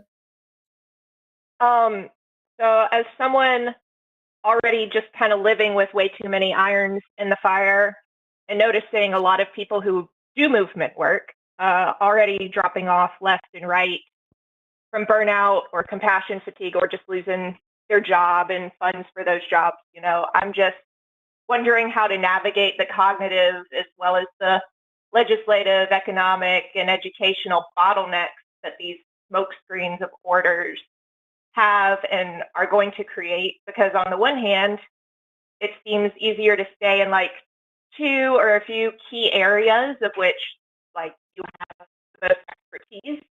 But on the other hand, like holy fucking shit, it's not surprising, but it's also not secret just how and why and how bad some of these orders are. But does getting fixated on every single new one harm our efficacy in combating the other? Like in missionary work or global NGO work, it's rarely the jack of all trades person who just sells other things shows up and says, I'm here, guys, who creates the most change. It's people who have like designated community roles or jobs who are still able to remain flexible and pivot who do create the most change. Yeah, I've been saying this lately on my channel when I talk about this, that because people will sometimes I'll do a talk back with my audience if I'm streaming live, and people will ask me questions sometimes that I go, you know, that's not my field of expertise. And I think sometimes when there's a lot of what I do on my channels is like socio-political advocacy and commentary. So I'm commenting on politics a lot, and I'm doing advocacy for different marginalized and disenfranchised groups, and really shining a light on different bullshit coming out of conservative America, and also shining a light on strategic issues that I see on the left, and trying to get us all on the same page. But sometimes someone will ask me a question that I'll just go, that's not really my thing. And occasionally I'll get the criticism, well, as a public facing person with a platform, it's your responsibility to make it your thing. It's your responsibility to know that. And I think it's important for people to understand that, like, no person, just because I'm good at yapping and just because I have an audience for it and my face is here, no person can reasonably be expected to be an expert in every single element and field of like tackling all of these different issues. Like, there are going to be people whose specialty is understanding every aspect of nuance of the entire history of the geopolitical conflict between Israelis and Palestinians. Like, there are going to be people who, like, that is their wheelhouse. Like, they know it like the back of their hand. There are going to be people who, like, their specialty is like, they've been studying the American economy for their entire lives, and they know why it goes up when it goes up and why it goes down when it goes down, and they know the interplay of the market and market speculation and all of that stuff. There are going to be people who know whose specialty is civil rights legislation and like what it took to get certain civil rights legislation passed, and like the back and forth there between the interplay with the Supreme Court. I'm just kind of a guy who can like formulate an argument and structure things, and there are certain things that I think I know more about than other things. But yeah, I do think it's important that people understand that, like, there are different resources for these different things, and if one of your favorite creators has a really good way of describing one aspect, but you don't really like their take on something else, maybe that other thing just isn't their wheelhouse, and you can go check for someone else on that thing. As far as like you're talking about, just like the you call it a smoke screen of stories and orders, you're spot on with that. I saw something recently. If anyone is looking for something to watch that might give you a little bit of hope, that really helped me. It was like the most beneficial thing I've watched since the new year began.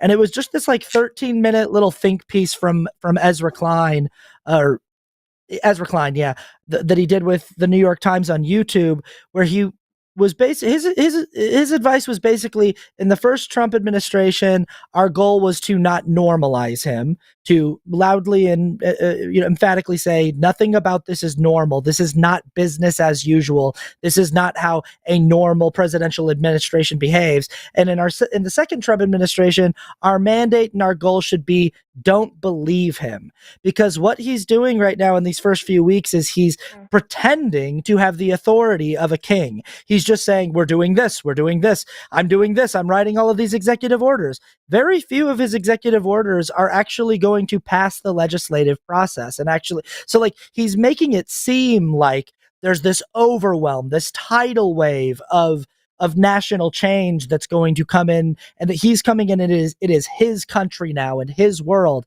And it definitely feels like that for a lot of us who are watching the news cycle and being overwhelmed by the shock and awe of the new parade of horrors that happens every single day. Steve Bannon talked about this in the first Trump presidency, that the specific strategy is muzzle velocity, that you just need to be shooting off stories so fast that people can't focus on what you're actually trying to accomplish. So you're spot on with that.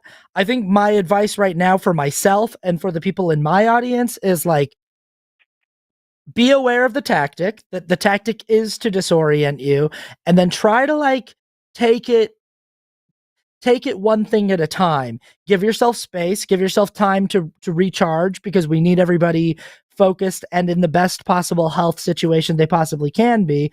But also maybe look at things that you know something about, and be like, that's what I'm going to focus on. I'm going to keep an eye on this piece of legislation that's in the works right now with Congress, and see how I can organize around that and advocate for messaging around that. And I'm going to sort of let other people deal with the other noise. And a lot of it is just going to be noise. And so that's going to be kind of the tactic, is like, how much of it is noise and how much of it is real shit we got to actually deal with. That's where I'm at for now. I don't know if you have any thoughts on that, Forrest. Yeah, no, I was gonna. You hit most of the things that I was gonna. I have my notes here, and like you hit most of them as that.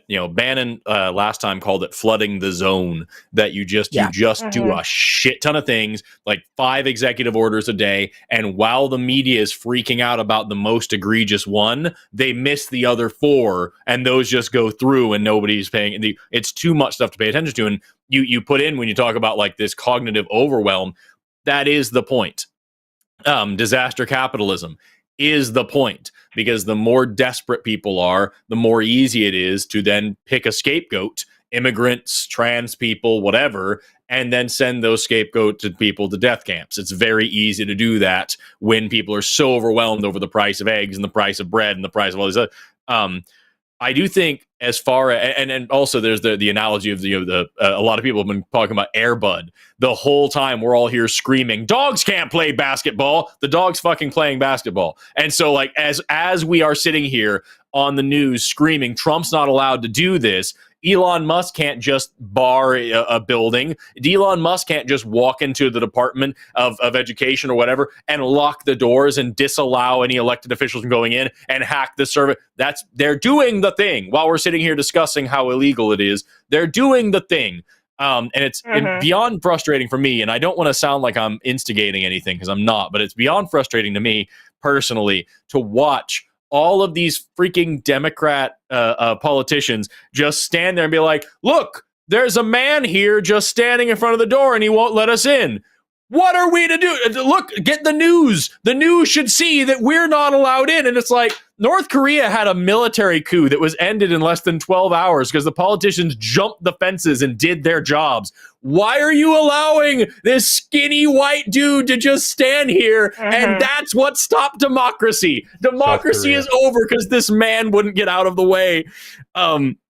Anyway, the point is, you had mentioned, like, how do we deal with this? And, like, do we try to address everything, or do we stick to our areas of expertise? I very much am going to parrot what Austin was saying and say stick to your area of expertise for sure. Because otherwise, South Korea, pardon me, thank you, Morgan. I don't know if I said North Korea. I'm very stupid. But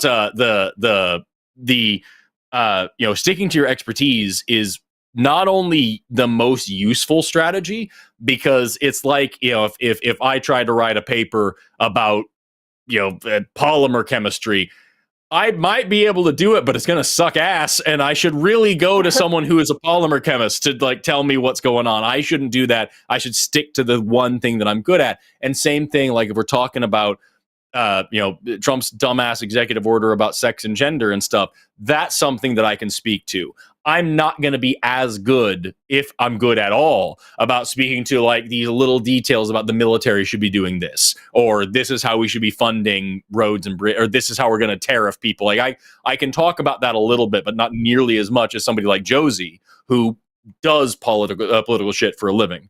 And not only is it the most useful for that reason, also that is the best way to avoid burnout and becoming so overwhelmed where you're trying to learn as much as you possibly can about every little minutiae detail of all these little things in order to try to keep up a public appearance about it and a good educated opinion about it, instead of saying, here is this expert that is an economist that is telling you why this is stupid, listen to her.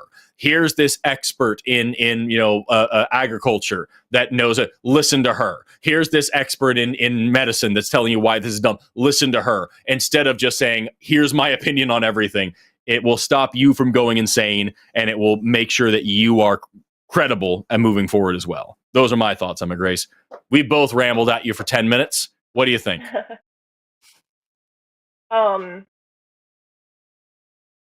Yeah, that's helpful. And yeah, just the shock theory of disaster capitalism and stuff. It's nice to know that I'm not the only one seeing that, I guess. Yeah. Because that also was like, Sunday school lessons when I was growing up. And so it's like, it's seeing stuff played out that you're like, it's going to be this way. And then it is that way. And it feels kind of like gaslighting when people are saying it's not. Yeah. And like, I've lived in a country that the U.S. and others' colonial involvement decimated the government in order to prop up resource extraction. But like, I was working there years after the fact, despite continued interference. But like the doors had already been open with those coups for a long time. And we're, as a country, and not in a lot of ways, just the beginning of this, because we were founded on genocide and Trump changed the game in 2016. But like in some ways, we are at the beginning of this process of upheaval, acceleration. And it seems like now is kind of maybe not the best time, but the most important time in any authoritarian or fascist movement, syncretized particularly with religion and the Christo-fascism, that we have to like dig into that resistance. And I guess it's best to leave that to the professionals, or like, how do you, when you are out of your wheelhouse, like my things are Christo-fascism, colonialism and anthropology, and educational work. But like when it's out of the wheelhouse, like knowing who to defer to, especially with lots of things shut down and things being taken down. Yeah, it's interesting. I mean, because we are also experiencing unprecedented times and unprecedented events kind of daily, at least for us and for our country's history. And so it's hard to know like what's the common move here, because some of this stuff like Forrest was saying, you know, if there's a guy standing in front of the door saying you can't come in, you know, our new department is taken over here. And Forrest said, I don't want to instigate anything, but I was like, yeah, when I see stuff like that, I have a similar reaction where I go like, well, do you want us to come down there and get involved? Because what we do, what we do once we know we're breaking the law, like once we like is like, well, like it could get really ugly really quick if you want it to look like that. And again, I'm not saying anyone should do anything like that, but like, you know, like physical violence is not in my wheelhouse. It's not something that I'm not a war strategist, and but like I keep thinking right now, and I know that making allusions to 1930s Germany is just sort of the most played out thing that people do whenever they're discussing political situations. Right. It's never been a more prescient example than it is right now, when we have actual real life, literal, avowed Nazis in the White House, when we've actually allowed like 100 years to the date, you know, actual real Nazis to have significant power at the executive level in our country. I keep thinking about the fact that ordinary citizens who were like just regular, who were like farmers and butchers and bakers and stuff like that, either had to join forces with the party for self-preservation, or had to kind of sully their own decency and start like killing motherfuckers. Like it is like, I don't know, there's a really famous story about like these young women that they called like the Black Widows of Germany, that would seduce young German soldiers and like go on dates with them and take them back to their apartments, and they would murder them in their apartments. And it's like, these weren't serial killers. These weren't like women who had like a fetish for killing. They were ordinary people who were thrust into in such inhumane conditions that they felt they had no choice but to sacrifice their own sense of moral decency for the future of, you know, their country and the species. And it was like, well, if you're going to force me to be a murderer to advocate for the future of human decency, then I guess I have to. And that's kind of like what war is at the end of the day. And I keep thinking about that lately. I'm not a violent person. I'm not a soldier. I don't own any weapons. I don't own a gun. I have no fantasies of getting in fist fights with anybody or gunfights with anybody. But I keep thinking about this sort of thing of like when you talk about like you know, being outside my wheelhouse, I'm kind of like, well, what happens when the stuff I do know, when talking, when words, when content, when advocacy, when conversations like this fail, when there are boots on the ground in my town and I don't have a safe route out of town?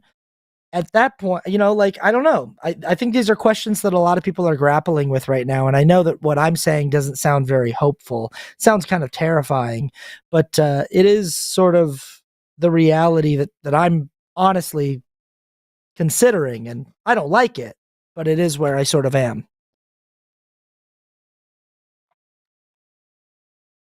Gotcha. Forrest, I Yeah, think you with got muted somehow. resistance. I'm so fucking stupid. I muted my thing again. I was just saying, like, it is really important that, like, especially as public figures, as we are, we have platforms and stuff, to constantly be reminding people, like, make sure when you're protesting that you are being safe. Make sure that you are being helpful. You're not out there for your own ego. Make sure that you're always being nonviolent. Make sure that you're always protecting yourselves and others. I also would I want to encourage everybody also to don't go out looking for a problem ever. Don't go out looking to start a fight. Don't go out looking to cause damage. But also don't not be prepared to defend yourself, and don't go out expecting the thin veil of societal order to protect you. People that's the biggest thing. Yeah. When I talk about not being violent, there's a principle there of non-violence being good. But I also, on top of that, there's another layer of shit to that cake where it's I also understand that if I were to encourage somebody to go out there and actually push your way through these motherfuckers and go, do the crazy and get this shit done in the way that I think, blah, blah, blah, whether or not I think that's appropriate, people will actually die. Violence actually will lead to people being zero.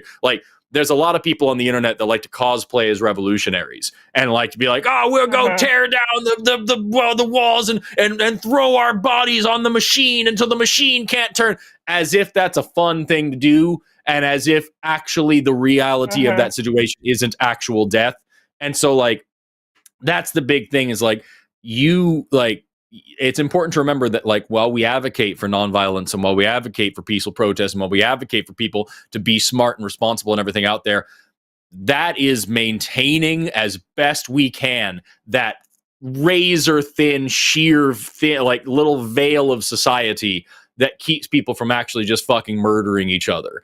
And you need, especially right now when we're talking about expanding Guantanamo to take in an order of magnitude more people than it has ever held, just because they may be suspected of being a migrant.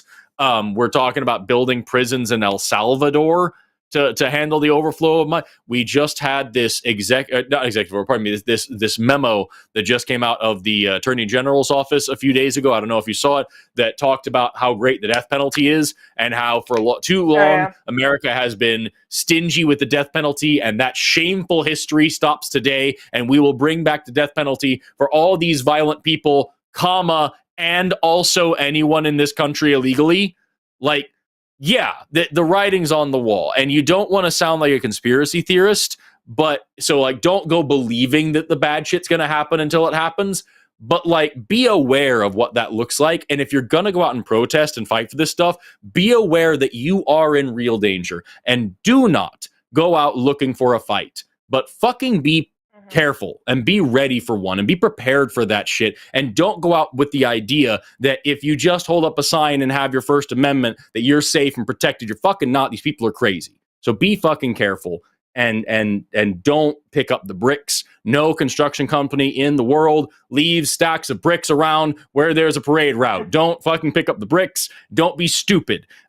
Just be safe and be responsible. I say that because we have a lot of people listening. I know, Emma Grace, you're going to be cool, but guys, for the people listening, be fucking safe.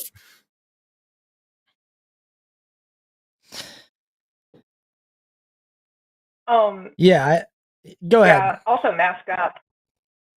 Yes. Yeah. Mask up. Yeah. And pack one of these. Covered. Because chemical irritants are a real thing, y'all. And they're bad for you. Be safe. Yeah, I want to make it clear that I'm not sure if it was clear in what I was saying. I was kind of rambling, but I'm not sure if it was clear that I was not advocating that anybody go out and exactly like Forrest said, look for violence or look for a fight. But I also think that we are in a moment where you have to be at least aware that that's on the table. That it's if you go out, these are the people that you're dealing with. You're dealing with people who are not fucking around. And for sure. Yeah. I'm just grabbing a thing. I'll be right back. Yeah. But I think, this, how to humanely, the question that you asked initially was how to humanely do it. And I think the thing that Forrest and I know, the thing that we do is we try to use our words. And sometimes I think humane advocacy can even take the form of like forceful words. I wrote this thing recently on Threads because I have all these people. I was really harping on third party voters and protest voters and like really kind of going in on them. And I think as this kind of condescending response, I would get these messages from people every once in a while that would be like, "Hey man, you're kind of freaking out. Are you okay over there? Like you're screaming at people. Are you okay?" And I'd be like, "Yeah, I'm not okay, but I feel like this, like I'm not doing well, but I feel like this sort of like questioning my mental health thing is meant to silence me a little bit." And I wrote this thing where I was like, yeah, look, I understand I look a little unhinged. I look a little unwell. I kind of am a little unhinged. These drastic times can push people into drastic places. But remember, I'm still just writing forceful words that are maybe in a less than nice tone. I still think this is a wholly appropriate response. And as you said, like a humane response. Like I'm not advocating for physical violence or committing physical violence. I'm just sort of maybe elevating the rhetoric of my speech beyond something that could be considered calm or, kind. And I don't know, like I think that you can still be humane in the way that you advocate for things while also being unapologetically direct. There's a really good book called On Tyranny by Timothy Snyder that I frequently recommended on this channel. And the chapter 13, practice corporeal politics, power once your body softening in your chair and your emotions dissipating to the screen, on a screen, get outside, put your body in familiar places with unfamiliar people, make new friends and march with them. This paragraph kind of ties into, especially at the beginning of the show, what Austin and I were talking about like the disagreements between leftists and whatnot. For resistance to succeed, two boundaries must be crossed. First, ideas about change must engage people of various backgrounds who do not agree about everything. Second, people must find themselves in places that are not their homes among groups who are previously not their friends. Protests can be organized through social media, but nothing is real that does not end on the streets. If tyrants feel no consequences for their actions in a three-dimensional world, nothing will change. I love that breakdown. It's so important. Yeah, it's very similar to what I've been just repeating and repeating on my channels and in my this when people say like, it was a bad campaign. She ran it. The Democrats have no one to blame but themselves. It was a terrible campaign. And trying to explain to someone like, you think it was a bad campaign because it wasn't a platform that was specifically catered to you.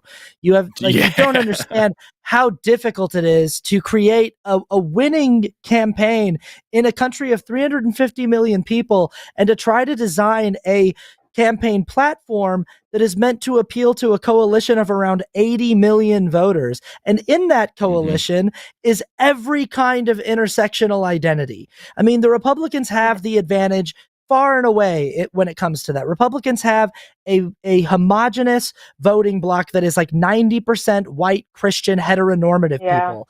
And the Democrats have the much more difficult task of trying to design a platform that's meant to appeal to Hindus and Buddhists and atheists and theists and Christians and Muslims and Jews and among those, there are centrists and leftists and far leftists and liberals and moderates and Republican never Trumpers. And you have to somehow try to design an ad campaign that can make each one of those people feel like there's at least something on offer for them. And it's an incredibly difficult task. And yeah, there are going to be mistakes made. There are going to be things about the campaign that you can point at and say, they shouldn't have done this. She never should have said this. She should have worded it this way instead of this way. You're going to absolutely be able to find valid nitpicks. The problem is at the end of the day, like when you say that, it's crazy to say that they have no one to blame but themselves, then it was a bad campaign when like your preferred candidate couldn't crack 1 million votes and they got 75 million. They were the only campaign that came anywhere close to actually defeating Trump. And so it's like there are maybe valid things that you can say about why the campaign wasn't good, but at the end of the day, like, what other option was there that had anywhere near as close of a chance as the Harris Walz campaign? Because nobody else was even in the fucking arena. And so what I hear there in that quote from On Tyranny is, it's like, in order for this to be successful, the boundary that we need to be crossed, that needs to be crossed first and foremost, is all of us as a coalition need to be willing to compromise on some of our values and some of our sticking points on what we would like to see in a campaign, because the campaign is not meant to specifically cater to just me. It's meant to cater to a little bit to me and a little bit to Forrest and a little bit to Emma and a little bit to and it's like, we're all going to hopefully get something on offer for us. And the big thing we should all be able to agree on is that we get not Trump. And I know that for a lot of people that feels inadequate, but in a binary electoral system, that's all it ever needs to be. All the candidate ever needs to do is demonstrate that she is a safer, more qualified option than her opponent. And she did that. And so it's like, every time someone brings up something they didn't like about the campaign, I'm like, I'm not disagreeing with you. I'm not going to tell you that the campaign was perfect or that it was beyond reproach. What I am going to tell you is, you knew what the options were, and you needed to be willing to get your fucking hands dirty. That's why people keep talking about the trolley problem and stuff like that. Is it's like, participating in this in a meaningful way is going to require you to cross some boundaries that you don't want to cross. And that's why I also brought up, ordinary people becoming literal murderers in 1930s Germany. Is it's like, sometimes in order to participate in an effective way, you need to be willing to compromise some of your ethical boundaries, and in service of a larger, greater good than your own ego. And that's a really hard concept for a handful of us to grasp. And the sooner we can understand that, the better the safer we'll be. But for sure, I don't know. Emma Grace, we've been rambling for a minute. What do you think about all these things? I mean, it sounded like Austin needed to get that off his chest, and it was great. I have a question. I guess not so much in regards to burnout, but in regards to compassion fatigue within movement work. I guess a large part of how I persisted through compassion fatigue in the past, for a very long time, was very faith-based resiliency and having God on my side. And I'm wondering, and these days it's more surviving out of spite, and continuing to show up out of spite and all that. But I also recognize that is not a super sustainable model. And I'm wondering, what do you have to say about compassion fatigue and stuff? You hinted out a few things of like helping other people and stuff like that, but that's part of where the exhaustion comes from. Yeah. I don't have any meaningful, like, if you find a reliable way to abate compassion fatigue, let me know. Because like for me, it's just like, it's like, so I'm very much of the idea, I think it was Aristotle, that was all about like morality and whatnot it's a practice. It's a habit. It's not something you just have. It's a muscle that you need to constantly be working out. And so like, I get points where I'm like on TikTok and I see yet another thing about the genocide in Palestine, yet another thing about the atrocities in Congo, yet another thing about, what America has done to trans people today, yet another thing about what, and I'm just exhausted and I've got work to do and I feel insane because I'm like, how the fuck am I supposed to prioritize the fact that I need to go study for a neuro exam when I should be screaming on the street corner right now? I don't know. And like, it gets you. And so I'm like, okay, I've got to find like hierarchy of ways that I can be useful. Lowest level is like, I can maybe just like, I can repost this and other people will see it at least. I'm going to make sure I try to watch at least the full video before I do that to make sure I agree at least mostly with all of it. And then I'm going to repost it. That's something. The next thing up I can do is make a video about it myself and I can talk about it a little bit on my own channel. the next thing up I can do is start calling my reps about it. The next thing up I can do is write something significant about it and publish that. And so like trying to find like where I can actually be useful, and knowing that I can't be peak usefulness all the time for everybody forever, that helps a lot for me personally. But that is also because that's just how I have to think in general. I can't get to sleep most of the time unless I convince myself that it's a useful thing to do and that I will be more functional tomorrow, and I treat sleep like a job. And so I probably don't have a healthy outlook on any of this, but like that's what works for me. If you find a better way that works for you, please let us know, because I'm sure it will work for somebody as well. I think that just to piggyback on that, because I agree. It's like it can be so inconvenient to be aware of certain. You look at sometimes the blissful ignorance of like conservative Americans who just like my friend that I mentioned earlier, who was like, look at my life and look at yours. Like he's just living in a mansion in Texas and he's building tree houses for his kids. And he's just pretending like Trump is making the country better because he's got millions of dollars. So what the fuck does he care? And he can kind of just pretend. He just shuts his mind off to like the suffering of other people, and he just focuses on like the smile on his kid's face, and he just does. And there's a lot of people that do this, whether they're aware that they're doing it, whether it's a conscious process, or whether they bury deep down any ability to detect the suffering of others so that they can protect their own peace. And I think that there could be a very strong argument made that it's deeply unethical and immoral to do that, to become a person who switches off your ability to feel empathy and consciously pushes away the suffering of others so that you can prioritize your own peace and your own happiness. I think there could be a very, strong argument against that. At the same time, when I'm talking about like the willingness to cross certain ethical boundaries or get your hands dirty, I'm not talking about things necessarily that only elevate to the level of like being willing to engage in violence or being willing to like end friendships or being, like, I think sometimes a way to cross an ethical boundary is to be willing to give yourself a break from having to look at things, even though you know how important those things are. And even though you're a person who like does have a functioning heart and a conscience, and you can see how terrible these things are, in order for you to be able to be an effective ally and advocate, you're going to be able to need you to allow yourself to like take a vacation.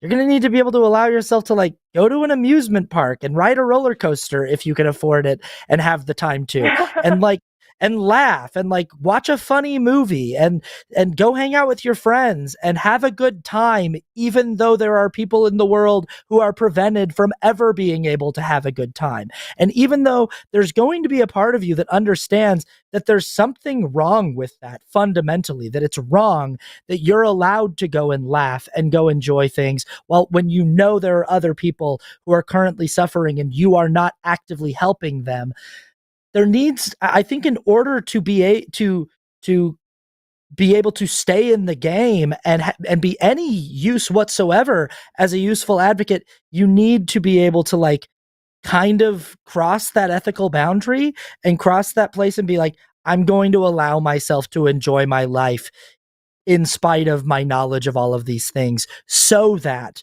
I can have adequate energy to show up for these things when I choose to devote that energy to these causes, if that makes sense. And when you get good at it, again, call and tell me how. Yeah. Well, the thing I was thinking while both of you were talking was viewing things through a lens of disability. And I didn't mean to like make it sound ableist of like, you need to do all these things, because I've got a physical disability and it heavily affects my energy consumption and what I'm able to do. But there are differing days where you have different amounts of energy to afford different aspects of life. And I think that is helpful, I guess, if the Omni God is not there. For sure. Yeah. No, I didn't think you sounded ableist. I got what you meant, but also I may be not catching that because I'm, not in that perspective. So like, but no, I think you're already, I know you've heard me say this a lot of times before, Emma Grace, but I think you're already on the right track. And I think if we had more people like you who are thoughtful about this, we'd be in a lot of a better place. Yeah. I don't think so, but I appreciate the sentiment. Oh, I very think so. Yeah, I think so too. Here, I agree wholeheartedly. Most definitely. Emma Grace, You you're seem a to rock star. Sorry, go ahead, you, Austin. you I was just going to say you seem to be, as the radical left would say, woke, and that's a good thing to be. You've got All a right, lot well, of thank fans y'all. on this show. By the way, Emma Grace, like every time whenever I talk about you, like I don't know if you check the live chat at all, but the chat was alight as soon as I mentioned you were calling in. So like, we hope you keep calling and hope you keep asking good questions and hope you keep exploring these things. We love hearing from you. And if you find more stuff about this and find a way to feel good about putting your oxygen mask on first, then please let us know about it, because I think we're all struggling with that right now. All right, will do. Thank y'all for all your thoughts. Take care, Emma Grace. They are super cool, and they always call in with this really, really sharp pointed questions that encourage like a really thoughtful dialogue. And I feel bad because like they usually she'll just listen like and we'll ramble for 30 minutes, and she's like, yeah. And then also here's this other thing, and we're like, that and fucking that, and then we go on like a whole thing. But like I love the prompts that she gives us, and I love the way that she talks. Yeah. The lines are closed. Person. The lines are closed because it is now 8:00 Central Standard Time. And we've still got 3 calls left, and then we still got super chats after that. So we don't want to, we can't go all night, unfortunately. But we still have 2 theists who both want to ask questions about evolution. And then 1 atheist who's been waiting for like 2 hours, and we'll continue to wait because we take atheist calls last. So with that, pick a number between 5 and 6. 5. Cool. We will go with KD, pronouns they, them, calling in from Niciacs, who is a theist who asks, can the scientific method be used to prove evolution? No, it cannot. That's what the whole thing says. It says it in all caps. No, it cannot. Let's talk about why it can. KD, you're on the line with Forrest and Austin. How are you doing today? Hello? Hey, KD. Hello. Can you hear us? Yes, I can. So okay, do you know great. the 5 steps of the scientific method? I'm sorry? Do you know the 5 steps of the scientific method? Yes. So like I would actually break it down further than 5, but that's just me because I'm real weird, and that's because just the way I learn. But like generally speaking, you have observation. You have an observation of something that out in nature that causes you to ask a question. Then you develop a hypothesis about like what's going on there. Then you do some sort of experiment to test that hypothesis. You gather data from that experiment to draw conclusions about, and then you publish. So this is where it gets sticky. You can either say you gather that data and then come to a conclusion, or you can say the data and conclusion method is kind of a one thing, and then after that, you then publish this and have it peer reviewed. This is why this is a little bit wiggly, but yeah, that's the major function, the main deal of the scientific method. Okay, and you honestly believe you can complete all those 5 steps of evolution, or from natural evolution? Yeah, very obviously, yes. Yeah. Yeah. I am curious to know, like, just so we can get like out of it real quickly. Like, I hear you using a voice modulator, and that's fine if you're not comfortable speaking in public. It's cool, but like, do you want to tell me to pray for 3 days or whatever the bid is now, or are you serious and interested in how this works? I'm serious. Fossils are not evidence. You cannot observe fossils. You need a time machine to prove evolution. Okay, so you know that's not what observation means in the scientific method, right? Yes, that's what direct observation is. That's historical science. No. So right away, there's 2 major red flags here for me. One is that you just use the word historical science, which sounds like you've been listening to Answers in Genesis, which is a bad idea for a lot of reasons. The second thing is that when we say observation in science, in the scientific method, observation does not mean you have to watch an entire process from start to finish. It means you make an observation about the world that then you ask questions about it. So like the observation that drives the general idea of evolution is that biodiversity exists. So fossils are not like an observation that like, oh, well then evolution. Fossils are a line of evidence towards evolution, but like the observation that fossils are there, then you can run tests on those fossils. Then you can do experiments that confirm what those fossils mean or tell you a little bit about the context of the world you live in based on the understanding you derive from those fossils. Like, the observation step doesn't mean watching something entirely from start to finish.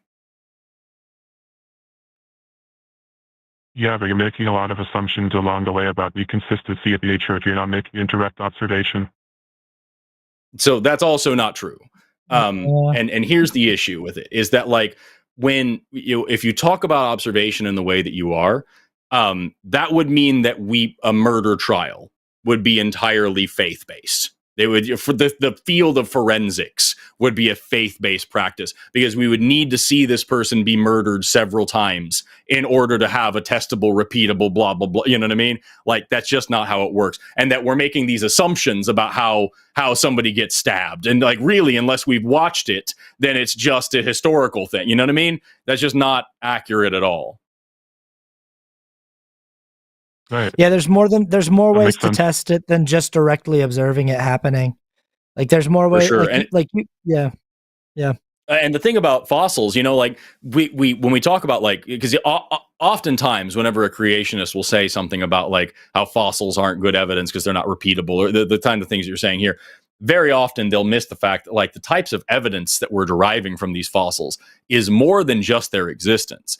If you're trained in biology, you know how to, like, read bone markers and things. And so we can look at a fossil and say, okay, here's a muscle attachment. The muscle attachment is this big. The cortical bone versus medullary bone ratio is this big.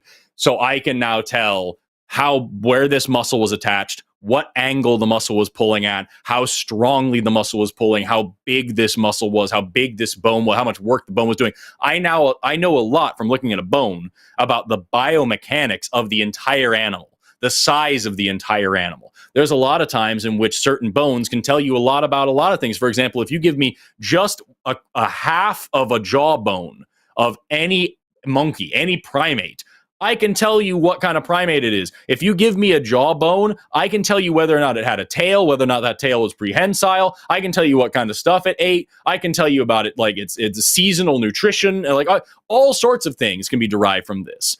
And so it's not just like I found this random bone in the ground and now I've just come up with this faith-based position that there was this magical dinosaur creature that, and I know that it's this old because it was in a rock that's this old, and I know the rock is this old because the bone's this old, and, like, it, you know what I mean? It's nothing like what creationists like to pretend. And again, I say all that because some of the language you're using in this phone call so far sounds an awful lot like the kind of just dumb crap that Answers in Genesis puts out. And like, this is the bullshit that they try to push on unsuspecting people to try to convince them that that's how science works, and it just isn't.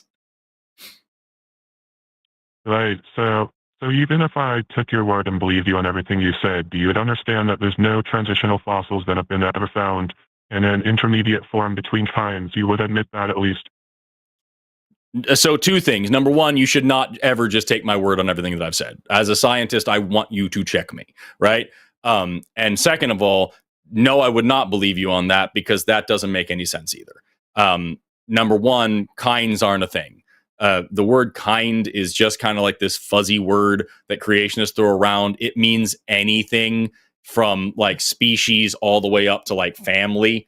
It just doesn't have any concrete meaning, and it's vague on purpose, because I can show you clear examples of transition between, like, fish and tetrapod. I can show you clear examples of transition between, like, reptile and bird, which birds are reptiles, but whatever. Like, you know what I mean? Like, I can show you these things. I can show you clear transitions, in human evolution. But what you're going to do then as a creationist is say this word kind doesn't mean what I think it means. And no, that's just an ape, not a human. Ignoring the fact that humans are apes, and ignoring the fact that that's not where the delineation actually should be. And if I show you, like, Archaeopteryx, you're going to say, no, that's 100% just a bird, ignoring what the word transitional actually means in that context, because now you can use this word kind to kind of cover up evidence. Does that make sense? Do you understand where I'm coming from, or should I explain that a little differently? That makes sense, but you're also ignoring the fact that radiometric dating only works for 20,000 years, so this is all kind of useless. You're just kind of basing this off of your That's own not faith. true either. That's not true either. So radiometric dating is a broad thing. You're talking about carbon dating, which is one particular type of radiometric dating, which is only useful for about 50,000 years. But if you don't use carbon, you can use potassium and argon. You can use argon. You can use uranium. There's a bunch. And also, radiometric dating is only one type of dating method. We have absolute dating methods and we have relative dating methods. Radiometric dating is one of several absolute dating methods. We can also use thermoluminescence. We can also use electron spin resonance. We can also use paleomagnetic dating. We can also use fission track dating. We can also use dendrochronology. We can also use cultural dating. There's a lot of different ways that we can date these things. And what's frustrating to me, KD, in this instance here is that, like, you initially brought up like that you brought up this thing about observation that clearly you didn't have an understanding of, which is fine. If you don't have a science education or science background, that's okay. I'm not going to shame you for that. You don't need one. But like, you had this one thing, and then when that was taken away, it's because, the fossils aren't well, actually, here's how the fossils work. Well, there's no transitional ones. Yeah, there are. Well, that doesn't matter because of the radiometric one. You're just running through like this bullet point script rather than actually grappling with anything that we're actually talking about. So I'm curious to know, like, where are you actually going with this? Because it sounds to me like you have this picture in your head that, like, the most robust theory in the history of biology is just this thing that we've all kind of decided we're just going to peddle for no reason, instead of like something that we actually have good reason to believe that you just maybe don't have access to right now. Maybe you just haven't been educated in it yet. Yeah, do you ever hear anything that he says and go like, "Oh shit, I didn't know that"? Like, is there ever like just like a moment where you go like, "Oh damn, that," like, and then like you have to like you sit and go, "Oh, I thought it worked this way, but he actually just I didn't know that," or do you just move on to the next thing?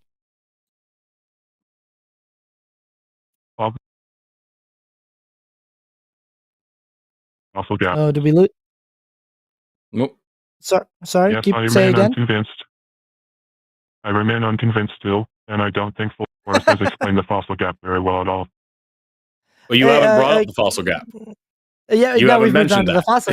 So you that's just the thing. you just did exactly what he said you're doing. Yeah. I did. So like he's explained all the other things that you've like asked him to explain, and now you're like, you didn't start with the fossil gap, KD. Like, we can play the tape back. Like, you didn't say like, "Hey, Forrest, explain the fossil gap." Like, you just got to the fossil gap, and Forrest can explain that, by the way, if you want him to. And like here's the thing. I'm gonna just tell you, KD, is like, Forrest knows a lot more about evolution. I'm pointing the wrong direction because my camera's backward. Forrest knows a lot more about evolution than I do, and definitely a lot more than you do. And here's something I wish that people like you could do. And it's something that I've learned in my life that I just have to do. But so I was talking about this with Emma, the earlier caller, that like there's just different people who have expertise in different fields. And I'm not going to spend my life trying to make sure that I'm an expert in every single field. I totally agree with what Forrest said, that he said, "Hey, don't just take my word for it. If you don't believe me, go and verify for yourself. Like, you can go and do this." But also, I just think it's a good quality to be able to understand when you're talking to someone who knows more about a topic than you do. And it's just so abundantly clear to anyone listening, regardless of what their level of like expertise or study is on this topic, that Forrest knows more about it than you do. And it's just so weird to like be clearly talking to someone who has more information on the topic than you have access to, and to still insist like, "I remain unconvinced." Like, you haven't provided jack shit that he hasn't been able to completely dismantle very calmly and very easily. There's no question that but you haven't. And like you've had an opportunity. Yeah. Okay. What is it? What's the next one? What's the thing that I can't dismantle? Like, what's the main thing that debunks evolution? Yeah. You can't explain the lack of decay that's in fossils. Why is there no decay in these fossils that are billions of years old, supposedly? So there is decay, and again, the issue here is that like you're probably talking about soft tissues in fossils, right? That's almost certainly where you're going. Oh, he hung up. Or pardon me, I didn't mean to misgender them, but like the biggest thing is that you can't explain lack and decay. Oh no, actually there is decay. All right. That's awesome. Well, but if Katie is still watching by any chance, my point is just like I think that like a big measure of intelligence is being able to know what you don't know. And it's just, Yeah. it's okay, even if you're really confident in something, to find out that you're talking to someone who has just studied a topic more than you and go like, you know what? I might be a little out of my depth here. And I think that it's so respectable to be able to do that. And the problem with the theists that call into this show has existed for so long. And so many people, KD, or anyone like KD, have called in with these exact same questions innumerable times and had these questions answered innumerable times. And it's so weird the confidence with which you assert something like the scientific method cannot definitively prove the theory of evolution, and then like have it roundly refuted. And instead of going like, oh shit, I didn't realize that, you just go, I remain unconvinced. And you just remain convinced of your own. Yeah. Exactly. I hear you, but have you considered the next thing that my preacher said? I bet you haven't. Right. It sucks. I keep going back to this, but frustratingly, this keeps happening to me with like third-party voters and protest voters. Is I will go point by point with them. They'll give me their round of slogans, and I'll go point by point. And it doesn't matter how many of their points I refute. They always have another one. They always have like another goalpost to move to. And at no point in the conversation do they ever go, you know what, like something as simple as like, man, if Harris just could have said ceasefire one time, and I'm like, here are 15 examples of public events where she completely unambiguously called for a ceasefire. And instead of going like, oh, I didn't know that she ever said that, they just move on to the next thing. And then they move on to the next thing, and I refute that. And then they just move on to the next thing. And it's like, man, it's so hard to take people like that seriously. It's so hard It sucks. Yeah. And like it really, and especially with Harris, like the amount of people who refuse to just like who pick apart. I know this isn't the point of the discussion, but like the amount of people that pick apart like each little bit about her campaign, which we can admit there were some problems, but won't just address the fact that she was running against a white penis and that was the race. You know what I mean? Like it's I don't know, man. We're gonna read super chats here in a second, but one just came in that said, "Who told Matt Powell how to use a voice changer?" That's exactly what that call was. Yep.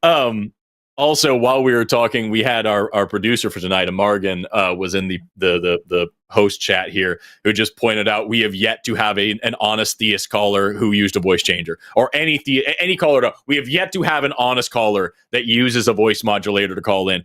And I don't ever want to like embarrass somebody, because like it's fine if you're really uncomfortable speaking in front of people, and that's like the level of distance that you need. I'm not going to make fun of you for that.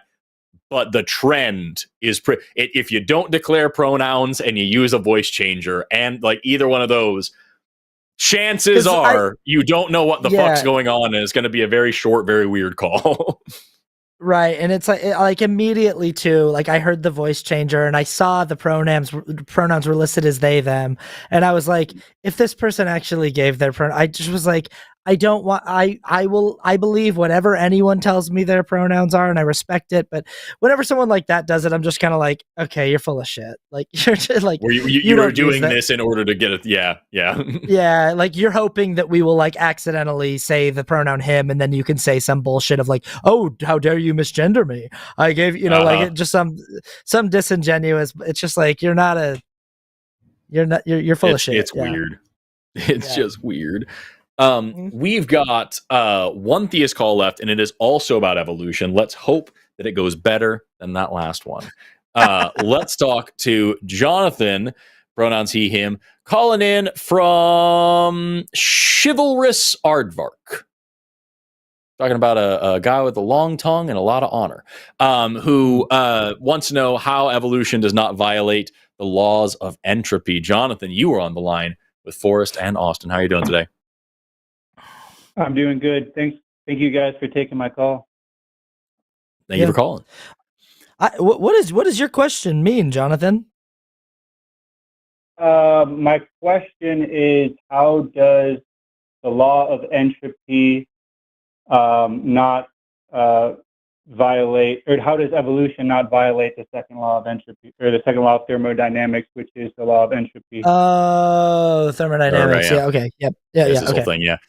So really quickly, can you tell us, like, what is your understanding of the second law of thermodynamics?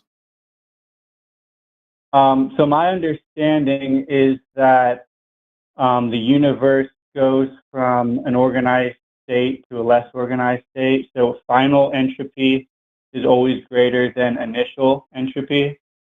And entropy basically describes the dispersion of energy. So energy tends to spread out. So convection, right? So when heat is transferred, it is dispersed. That is a fundamental idea of entropy, is the dispersion of heat, the dispersion of energy, and the dispersion of organized structure. Sure. So like that's good enough to work with, because like I'm not a physicist, so I'm not prepared to like super get in the nitty gritty. But I can say I can agree with some of that. That the concept of the second law of thermodynamic is that in a closed system, that we tend toward disorder. So it's not just always chaos. It's just to say that you're not going to see heat spontaneously moving from a cold thing into an already hot thing. It will spontaneously seek equilibrium. And the key here is that we're talking about a closed system, right? And the Earth is not a closed system. The Earth has the sun, which is adding energy to us all the time, which is fueling a huge amount of how life works on this planet. But even without that, you can have pockets of order spontaneously arise within a system, just as long as it's not like the whole very simplistic scale, only simplistic scale. Maybe, right? You can't if have I wanted to agree with it, but it doesn't. Right? But it doesn't really matter. A crystal is a very simple structure. The structure of, for example, a soap molecule, it has an organization, but it's very simple. When you look at things like the living human cell, that's way farther from a soap molecule or an ice crystal. The issue is that cells and soap and all these things, they are still obeying the same laws of physics and chemistry. Like the individual functions, no matter how complex you want to say a cell is, the individual functions within a cell are obeying the exact same laws of physics and chemistry as everything else. And so when you look at this thing and you want to say this is, some sort of a disruption in this law of entropy, well, by the definition that you gave earlier and by this framework, then so would like any planet. Like planets forming is creating order out of the random chaos that could just be a scattering of atoms. But because gravity exists, planets exist. And so like by obeying the same laws of physics and chemistry, you can create remarkable organization, streams, rivers, mountains, plate tectonics, like all these things that seem pretty complicated and seem pretty intricate on a planetary scale, come out of the same physics that creates the entropy that you're talking about. And then what's more important to point out is that like when we're talking about this stuff, we're talking about life. Evolution follows like the most basic logical progression. If you understand heredity and you understand like just anything at all about ecology, your evolution naturally follows. At least neo-Darwinian evolution naturally follows. And it follows in such a way that it doesn't violate any kind of thermodynamic law. It actually makes more sense. It is more parsimonious. It is more simple. It better falls in line with Occam's razor to say that evolution is going to work than saying that it should trend towards chaos. That's an opinion. I don't think not, so at all. And a lot of people I almost guarantee you would hold the same opinion. Let me walk you through it then. Well, can I refute some of the things you've already said? A lot of things that I disagree with, and I want to at least have a conversation. Sure. But then I'm going to tell you about how evolution works, and I guarantee you're going to agree with me. Okay. All right. So you say that the closed system versus open system argument, and you say, we have energy from the sun. That changes everything. That means we can get more organized things. When you add energy to something, that doesn't organize it. If you set off a bomb, oh, we get all this energy. Did it organize anything? It increases the entropy catastrophically. You're 100% wrong. What would happen? What would happen if you set off a bomb in space? Well, it's a vacuum, so I don't know. Would it do anything? Yeah. So what if you took something in space and you exploded it? You blew the pieces all over the place. You created massive chaos in outer space. What would happen next? It would continue to disperse. No.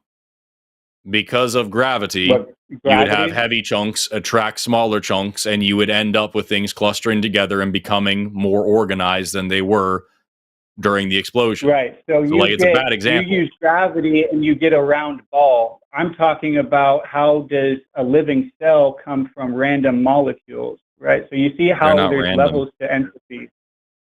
They're not random as how.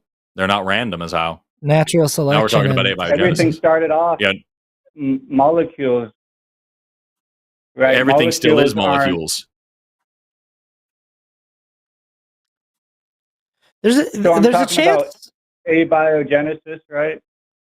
Right. That's what it sounds like you're getting to. And like the problem here is that you're saying that like a bomb exploding is going to create a lot of chaos. Yeah, sure. A supernova is the biggest bomb in the universe, creates a lot of chaos. It's also where we get lots and lots of heavy elements that create things like planets and people.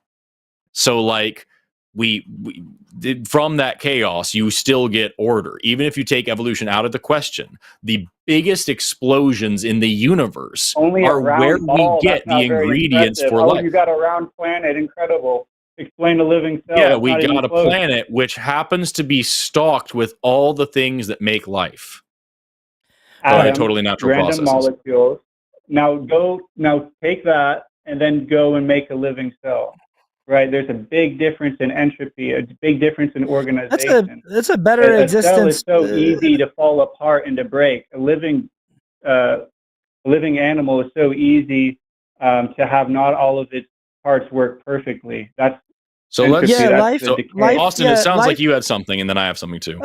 I was just going to say life is incredibly rare in the known universe and in the parts of the universe that we've been able to look at, which is obviously incredibly small. So life could be the universe could be teeming with life that we just have not seen in the small amount that we've looked at. But as far as we can tell in our immediate solar system and star system, planetary system, there's a very, very, kind of narrow set of qualifications that a planet needs in order to be able to host life. And then life seems to be this kind of unique characteristic that this floating orb has that we don't seem to observe on, say, question about entropy. I know. I'm getting there. Shut the fuck up. I'm getting there. How about you just let me talk for a second?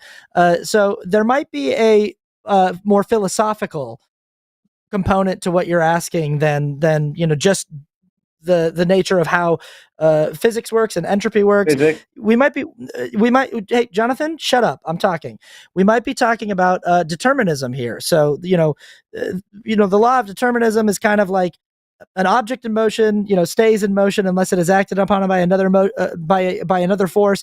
It's everything in the universe is following a causal chain that can be linked back to the Big Bang. That just everything that's happening is just the result of prior sort of something needs to be, you're alive because your dad fucked your mom and a sperm made it into the egg, and like everything is deterministic, right? Everything is just cause and effect. There is no actual choice in the matter, and everything that formulates the way that you think about the world is just the result of a bunch of data. But there are also philosophical propositions and hypotheses that say that living things might be something in the universe called agents that are able to break causal chains or create causal chains. So when we talk about the laws of thermodynamics and saying that things are going to seek equilibrium over time through entropy, yeah, in a vacuum, in a controlled system, they might.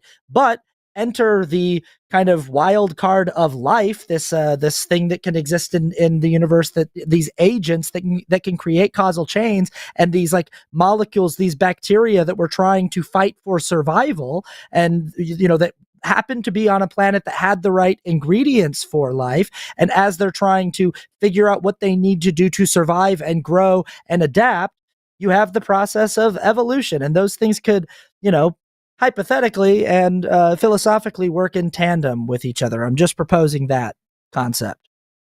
And now that you've proposed it, I'm happy to walk through how that happens. But like, we'll get there. I always want to hear Jonathan's response first. Yeah. Yeah, I don't really know what to make of any of that, honestly.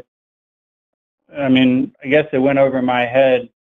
But I was talking about physics, and you were talking about theories, or Yeah, I I was talking about metaphysics and philosophy. I was talking about, I was saying that there might be a marriage of the two. I was just sort of proposing the concept that in those fixed laws that you're concerned about, laws of thermodynamics and like entropy of like, well, these things will seek order over time, and as they expand out, I'm saying, well, what if there are other elements at play here? Forrest already kind of brought this up with the difference between a closed system and an unclosed, a system that has. Yeah. So I'm do you just have saying, any like leads on what that is so I can understand it better? Like, I'll be completely honest with you. I'll be completely candid with you. I don't actually know where I stand on determinism versus the potential that living things might be adeterministic or that they might be mostly deterministic but have certain qualities that allow them to create causal chains that wouldn't have otherwise existed without them. I don't actually know where I stand on it. you talk about like manifestation? I'm talking about like how I'm talking about whether or not choice exists. Like I'm talking about whether or not you're actually. I know, yeah, but this is philosophy we're talking about. I'm talking about like whether or not like you're actually able to choose what you crave. Like if you are thinking, oh, I'm hungry and what do I want to eat? And like, why does the idea of a pizza pop into your head instead of the idea of a hamburger? And do you actually have agency in that process? And I'm talking about philosophy here because a lot of people. Yeah. So pure determinism would say, no, you have absolutely no choice in that. You're just the product of a never-ending chain of cause and effect going all the way back to the Big Bang. And I think that there's a lot of credence to that concept. But then there's also another element here that says that the universe might be like 99.9999999% deterministic and purely deterministic, but that living things have some component where they are able to change causal pathways. They're able to do things that change causal pathways. And this could be kind of the difference between like where there might be a fixed law in thermodynamics of how an object will behave in a closed system, but then given the influence of something that comes into that closed system and interrupts it, it can change. And that might be what answers your question of like, if you introduce the phenomenon of life, then these laws are going to behave slightly different than they would otherwise, if that makes sense. Yes, but that actually kind of helps my point, because what you're saying is that you need a life. Well, my big question or my big point is how impossibly hard abiogenesis is. So you're saying, okay, well, let's just get a living cell, and then we can go from there. But the living cell has so many complex. Can I just speak for a second, please? Sure. The living cell has so many complex parts within it. Mitochondria are not simple. Chromatin, the smooth endoplasmic reticulum. If you go in there with a scalpel, why just the smooth and one? you remove if you remove the smooth endoplasmic reticulum with a scalpel, will the cell die? Or that goes for all the other parts, the mitochondria. So you remove one little incredibly beautiful part of a cell that does something incredibly important and specific. It doesn't exist. So how do you go from a bunch of cells to an interdependent, complex living cell that has so many different factories, and it's got motor proteins that are just zipping along, moving things on chains that go all over the place? I mean, it's absolutely breathtaking.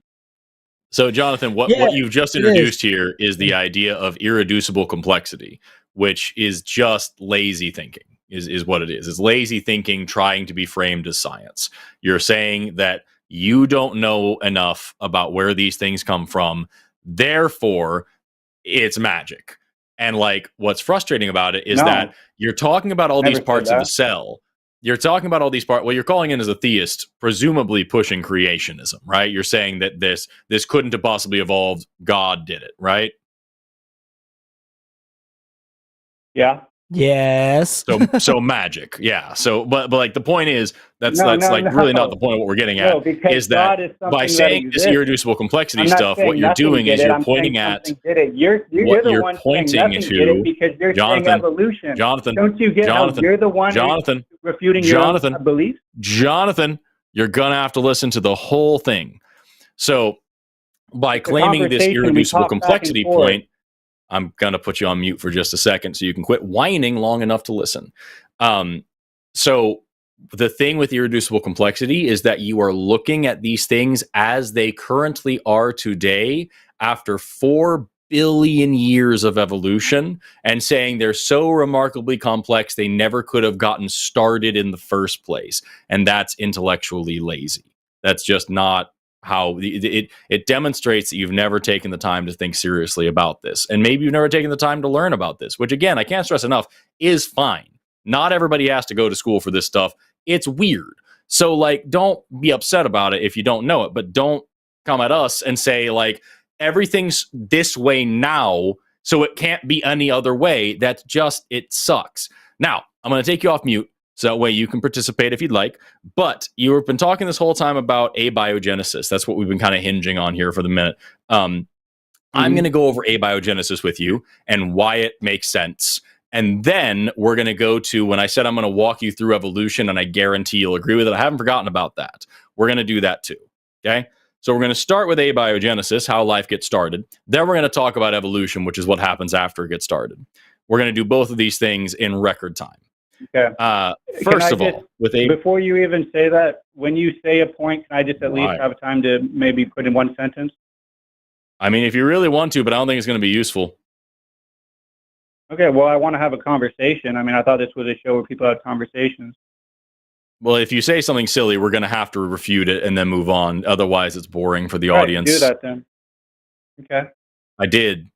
That's what he's trying to do. It's exactly what I just did before you just interrupted me and asked to speak. I'm just going to move on, Jonathan. We're just going to keep going. We're going to talk about abiogenesis now. So, hey, can we have a conversation though? Wait, can we have a conversation though? No, we fucking can't. Apparently, hold on. Before you answer the question that I asked, can I say stuff? Right. Because I want to have a conversation. All right, because I want you to. I want to ask questions, and then I want you to say things. But then I want to be able to interrupt you and say, "Hey, I want to ask questions." No. You know, can we have a conversation here? Hold on. Wait a minute, Jonathan. Hold on, Jonathan. I want to be able to talk. I want to be able to talk too, in between. When you're trying to answer the things that I asked. Yeah, it's not going to get us anywhere. It's going to get us nowhere fast. Yeah. So first thing you need to understand, Jonathan, is that life got started, we know, at the very latest 3.8 billion years ago. That is, there's good evidence that it was a little bit earlier than that.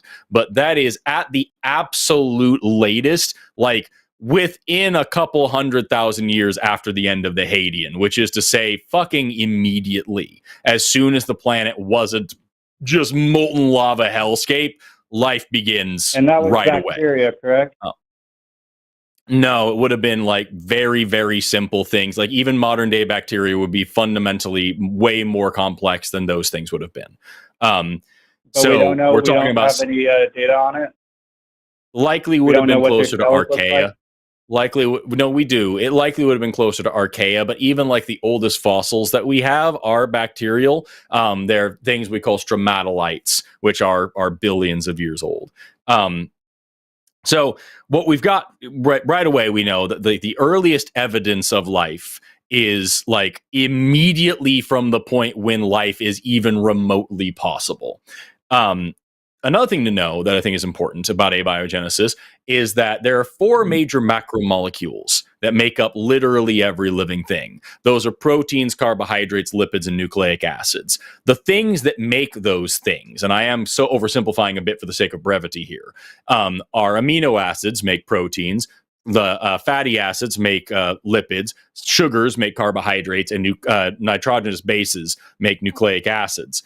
The crazy thing is that All of those things have been demonstrated to self-assemble in lab and field settings. We have found all of those things in space, self-assembled all by themselves on asteroids and comets and shit out in space, where nobody can accuse any corrupt scientist of tweaking the knobs and contaminating the jars or anything like that. We find all of those things in space. And there is a lot of problems like, okay, we find the blocks, the building blocks, but how do they polymerize? How do they form the thing? Well, we're finding that too. Modern experiments have shown that amino acids polymerize into basic peptides on the surface attention of microdroplets of water, which is what you would expect to find in ocean spray around tide pools, which is where the rest of modern evidence points to a biogenesis happening. We find oligoribonucleotides, which are simple stretches of RNA, very, very basic nucleic acids, forming from the very same kind of nitrogenous bases we find on meteorites all the time. And by the way, we found all 5 possible of those. I should come back to that in a second. We find that they polymerize around like certain minerals and whatnot, which are also abundant on the planet around us. I mentioned a second ago, I wanted to circle back. We have found there are 5 possible nitrogenous bases, adenine, thymine, guanine, cytosine, and uracil. We have found all 5 of those on meteorites. There are 20 amino acids required to make life. We have found over 500 different types of amino acids out in nature, out in space. So like the pieces that we need to make life are abundant. They self-assemble under very mundane conditions, and they self-polymerize. And again, what's most important is that the way that they come together to form cells and the things that they do when they are in cells all follow the most basic laws of physics and chemistry. Lipids are gonna form if you have phospholipids, they are going to form a bilayer exactly like what you have in a cell membrane. If you have non-phospholipids, just basic lipids, they are going to form bubbles, which are the exact kind of things that you would expect to find in protocells. If you have like RNA, which we just demonstrated, the oligoribonucleotides can self-assemble. Complex structures. You're gonna have to let me finish. If you have oligoribonucleotides, which I just explained, can self-assemble. Okay, Jonathan, you are skipping 30 different steps in order to ignore what I'm saying to you. You're going to have to calm the fuck down. If you have oligoribonucleotides, which I just explained, can self-assemble, the cool thing about RNA is that it's not only genetic material, it is also a catalyst for tons of biochemical reactions, and also plays a major part in epigenetics, which plays a major part in evolutionary change. And so, like, you've got not only the stuff that makes life, but the stuff that stuff makes as well, and life itself, and the things, the basic functions of life, all being demonstrated to have natural origins and follow natural laws. Now, what you just did, weirdly, and just really rudely, is to say, abiogenesis doesn't make any sense, it's impossible. And then after I just spent probably about 4 minutes explaining all the main parts of it that you need to understand to get why it makes sense, you then took a flying fucking leap 3 billion years ahead and said, well, that doesn't explain empathy. Do you understand why that's a totally inappropriate and irrelevant thing to say in this moment, Jonathan? No, because how complicated? Okay, well then let me explain it to you then really quickly. The reason why that's a totally inappropriate and irrelevant thing to say in this situation is that we are talking about how the very first cells get started. We're not talking about empathy. We need to cover evolution first. So it's ridiculous to say that I don't accept abiogenesis because that doesn't account for empathy. It's like saying I don't believe that cars are real because I don't understand how combustion works. We can cover combustion, that doesn't tell us how an engine is built, that doesn't tell us about our angular momentum of wheels, that doesn't tell us about all the other things that go into cars, right? So for you to sit here and say, I don't get combustion, and then when I start to explain how combustion reactions work, you go, well, that doesn't tell you how Henry Ford made the assembly line. That's fucking dumb, right? Does that make sense? Okay, so you're saying that natural selection is what made these organelles, but what my point is, how complex does it need to be in order to reproduce? Because you can only have natural selection when you have something that's reproducing. Yeah, there were like you're like he's trying to explain to you 4 billion years of. I will answer that, but I'm gonna let Austin talk.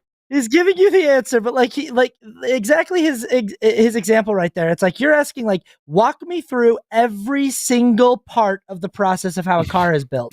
And so he's like, all right, I'm gonna start with like how you build a nut that like you screw on to like little like metal nuts. And he's like, so here's the process of creating like metal alloy and then forming it into molds to create. And like he walks you through that process, and he's just getting to like how the cooling process of a nut. And you're like, that doesn't explain a Corvette. And it's like, hold on. We have not even we have so many more steps to get to.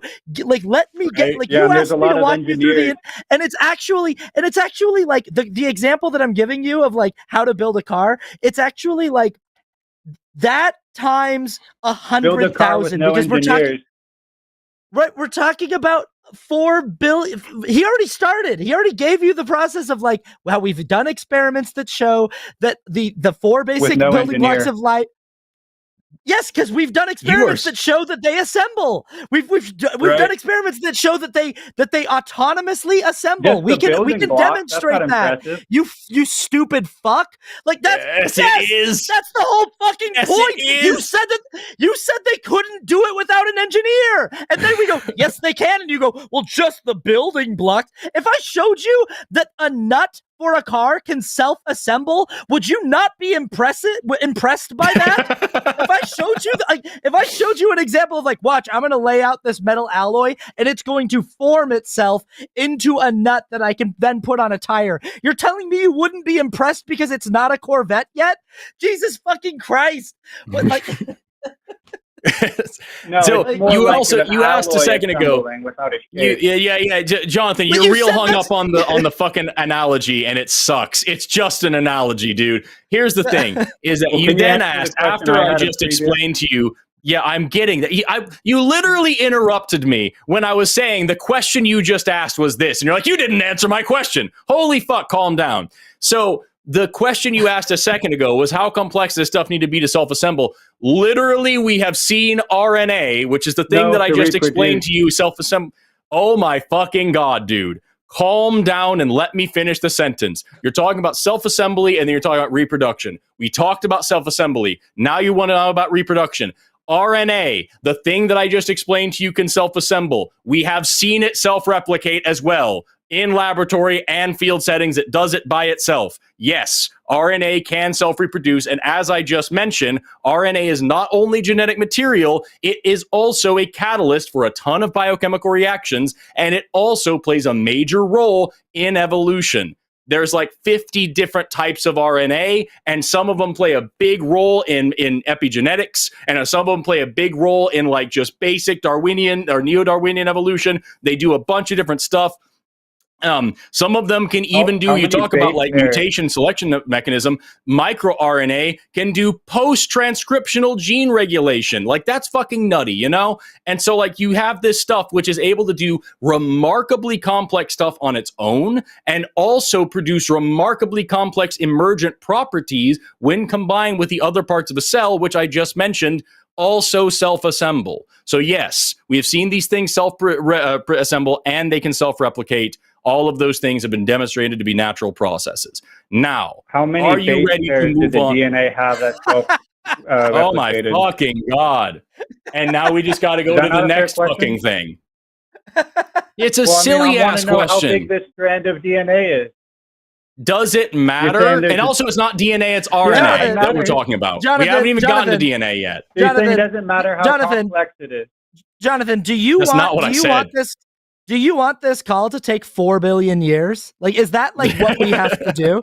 Do we have to give you a 4 billion year long answer where like I'm like, and then what? And then what? And then what? And like, we could do it, but like every single premise that you've said cannot be demonstrated. After it's demonstrated, you just go, well, what about this? Well, what about this? And then Forrest continues to answer the questions in as good a faith as possible. So just to be clear, can we agree, like, do you accept that amino acids and sugars and basic fatty acids and nitrogenous bases, do you accept that all of those things self-assemble? The molecules can be made, the molecules can be formed naturally. Holy fuck, that was a complicated answer for a simple yes or no question. Do you accept that they have also been demonstrated to be able to self-polymerize under natural conditions? Self-polymerize means what? Means they form like the long chain molecules, because a protein isn't just a random bunch of amino acids. It's amino acids connected together in a string, and then that folds up and does some stuff. We're going to get to that in a minute. But polymerizing, forming the long chains that make the actual macromolecules that make life. Yeah, according to chemistry, if there is a bunch of them in a dense amount, they would attach to each other. But you would, in order to get under certain conditions, which we have demonstrated, yes. So again, not looking for a whole fucking thing. These are yes or no questions. Do you understand and accept that RNA self-replicates? Yeah. I don't know how complicated it is, but it doesn't matter. It doesn't matter right now. We're not at that part yet. So what we have here are all the building blocks of life forming and doing life things all by themselves. Now let's skip forward a little bit, because I'm not going to sit here and pretend like we know every single thing there is to know about abiogenesis. We don't. We just have extremely strong evidence for how it works, and like no reason at all to think that it's not a natural process.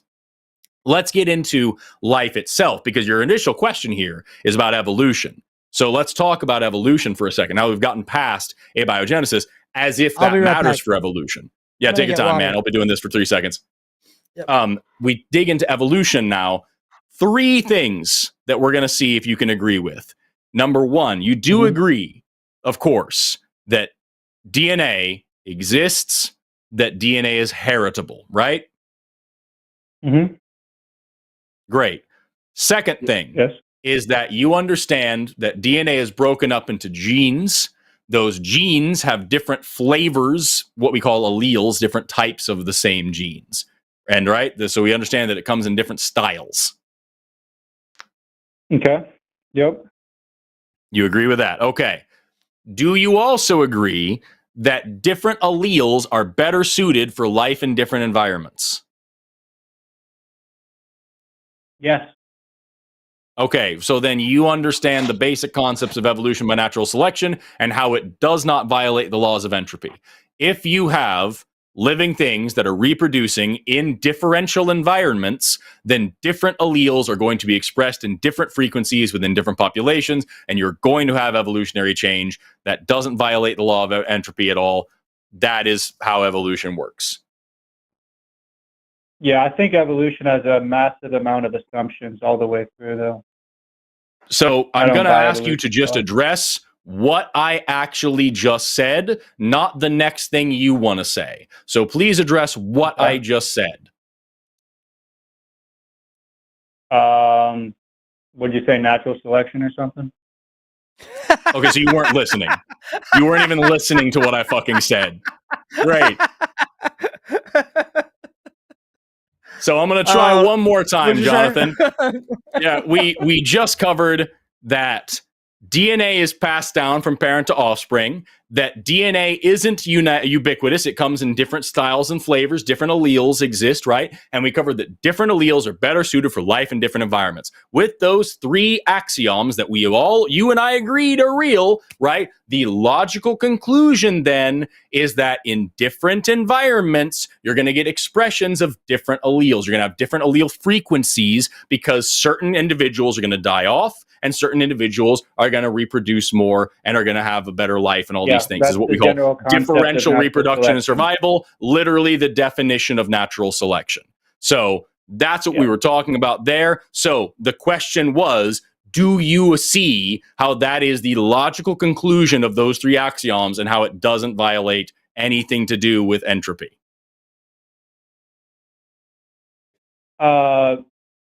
No, I think it violates entropy because the organelles are incredibly complex. What part of what we just talked about, Jonathan, what part of those 3 axioms that we just covered talks about organelles at all? It doesn't. That's why I'm saying you have massive assumptions Right. in evolution So- that you don't address. So we're going to go back to the controlling it, question so I okay, actually asked. We're not the question you wanted me to ask, not the next thing on your list that you want to talk. The question I asked was based on the things that we just agreed to, that DNA is passed on from parent to offspring, that different alleles exist, and that there's a differential success of different alleles, different environments. Isn't the next logical step that you're gonna have differences in allele frequencies in populations in different environments? And that doesn't violate anything to do with the law of entropy. Yes or no? Yes, because you've passed biogenesis. Right, Abiogenesis. because evolution and abiogenesis are different things, right? You Yep. know that they're different things, right? Yeah, it's a lot easier to explain evolution than abiogenesis. That's Right, very and we true. just got done with like 20 minutes of explaining abiogenesis and why it makes logical sense as well. So what you keep doing here, Except for- Jonathan, is we keep getting to how evolution is like obviously logically true. That's why I said earlier that I guarantee you'll agree, and you just did, that these three things and the basics of natural selection make logical sense. And when you bump up against this wall of irrefutable logic, you just pick another thing that you don't like. Like, well, that doesn't tell us where organelles come from. We didn't talk about it. We haven't gotten there yet. Well, that doesn't tell us everything about abiogenesis. We don't know everything about abiogenesis yet. We just know like 8 out of 10 theoretical steps, and we're damn certain that this is a natural process. Because again, that also follows logical steps. If the things that make life can be demonstrated to self-assemble, and if it can be demonstrated they make macromolecules all by themselves, and if it can be demonstrated those natural macromolecules do everything that they do inside of a cell by natural processes as well, all of those are true, then it makes sense logically to say that abiogenesis is also a natural process. But that's neither here nor there, because again, can't stress this enough, that's a different question. The thing we're talking about now is evolution. This makes sense. Okay. Natural selection makes sense. Yeah, and difference in organelles Yeah. makes sense. But Forrest, Or but alleles, Forrest, not organelles, pardon me. Evolution makes Forrest, sense now. I Forrest, get it. have you ever seen like a tiger shark though? What's that about? Right? And it's, I bet I you- guess I that bet you means did. God is real. Bombardier beetle. I bet you can't tell me what a tiger shark is made out of. Right. I bet you can't tell me how the bombardier beetle evolved. I bet I can tell you where you heard about the bombardier beetle. Was it Michael Behe's tell me. dumbass? I love that you did the thing that I was doing. I love Yeah, that you did it it. was- Wait, so, Yeah, so Jonathan, can I you got just- it from for Michael. the viewers You that got don't it know, from can I explain it a little? Jonathan. No, you can't. Jonathan, you got it from Michael Behe and the fucking Discovery Institute, who, by the way, a little while ago, when I told you that what you were doing was talking about irreducible complexity, and irreducible complexity is fucking dumb, Michael Behe is the fucking guy who came up with the idea of irreducible complexity and coined the term, and was thoroughly embarrassed in the scientific community for not only just being thoroughly uninformed about what evolution actually was in the first place, but also the wealth of literature and the evolution of everything that he ever said is impossible to evolve. So, like, I don't think you're serious about this. You've listened to the Discovery Of course Institute I am. and Answers in Genesis rather than actual scientists. And it's very clear how do that when we come up to interdependent these systems- points where these things actually make irrefutable sense to you, you just jump to the next everlasting thought stopper rather than actually grappling with the evidence in front of you. It's not a thought stopper. I'm just talking about all of your things that you don't want to talk about. Is that not fair? No, Jonathan, we What don't I want to talk about so far? Like I said, You don't want to like, talk do about you the want? bombardier beetle. I guarantee it. No, he absolutely can talk I'm about the happy fucking to. bombardier. He He's can talk afraid about of the like, bombardier. point. Oh my God, Jonathan, he's answered every single one of your stupid fucking questions. This is why I said, do you want the call to Not take to my 4 billion years? satisfaction.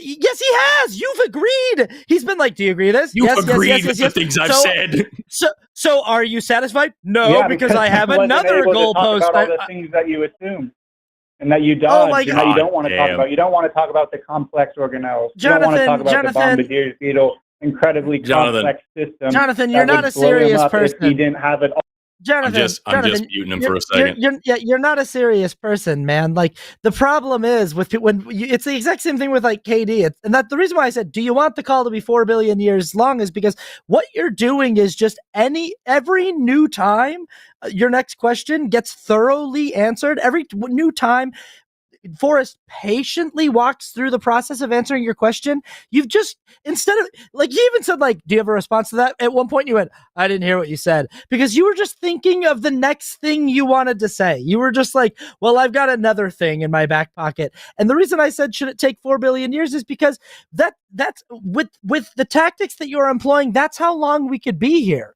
You could just keep saying the next thing and the next thing and the next thing. You could just keep going like, I don't know, have you ever seen some of these lizards out there? They're pretty complex, dude. Explain to me how an iguana's skin changes color. How's that happen without a god? Like, you're just going to keep cycling through the next thing and the next thing and the next thing and insisting that there's no explanation for it outside of God. And we could be here doing that literally ad nauseum. Like, we could be here doing that for longer than the term of any one of our natural lives. And unless at some point you're going to go, okay, you have answered 50 of my questions, I think that's enough. Maybe that's enough for me to accept that, like, maybe I don't know about as much about this topic as I thought I did.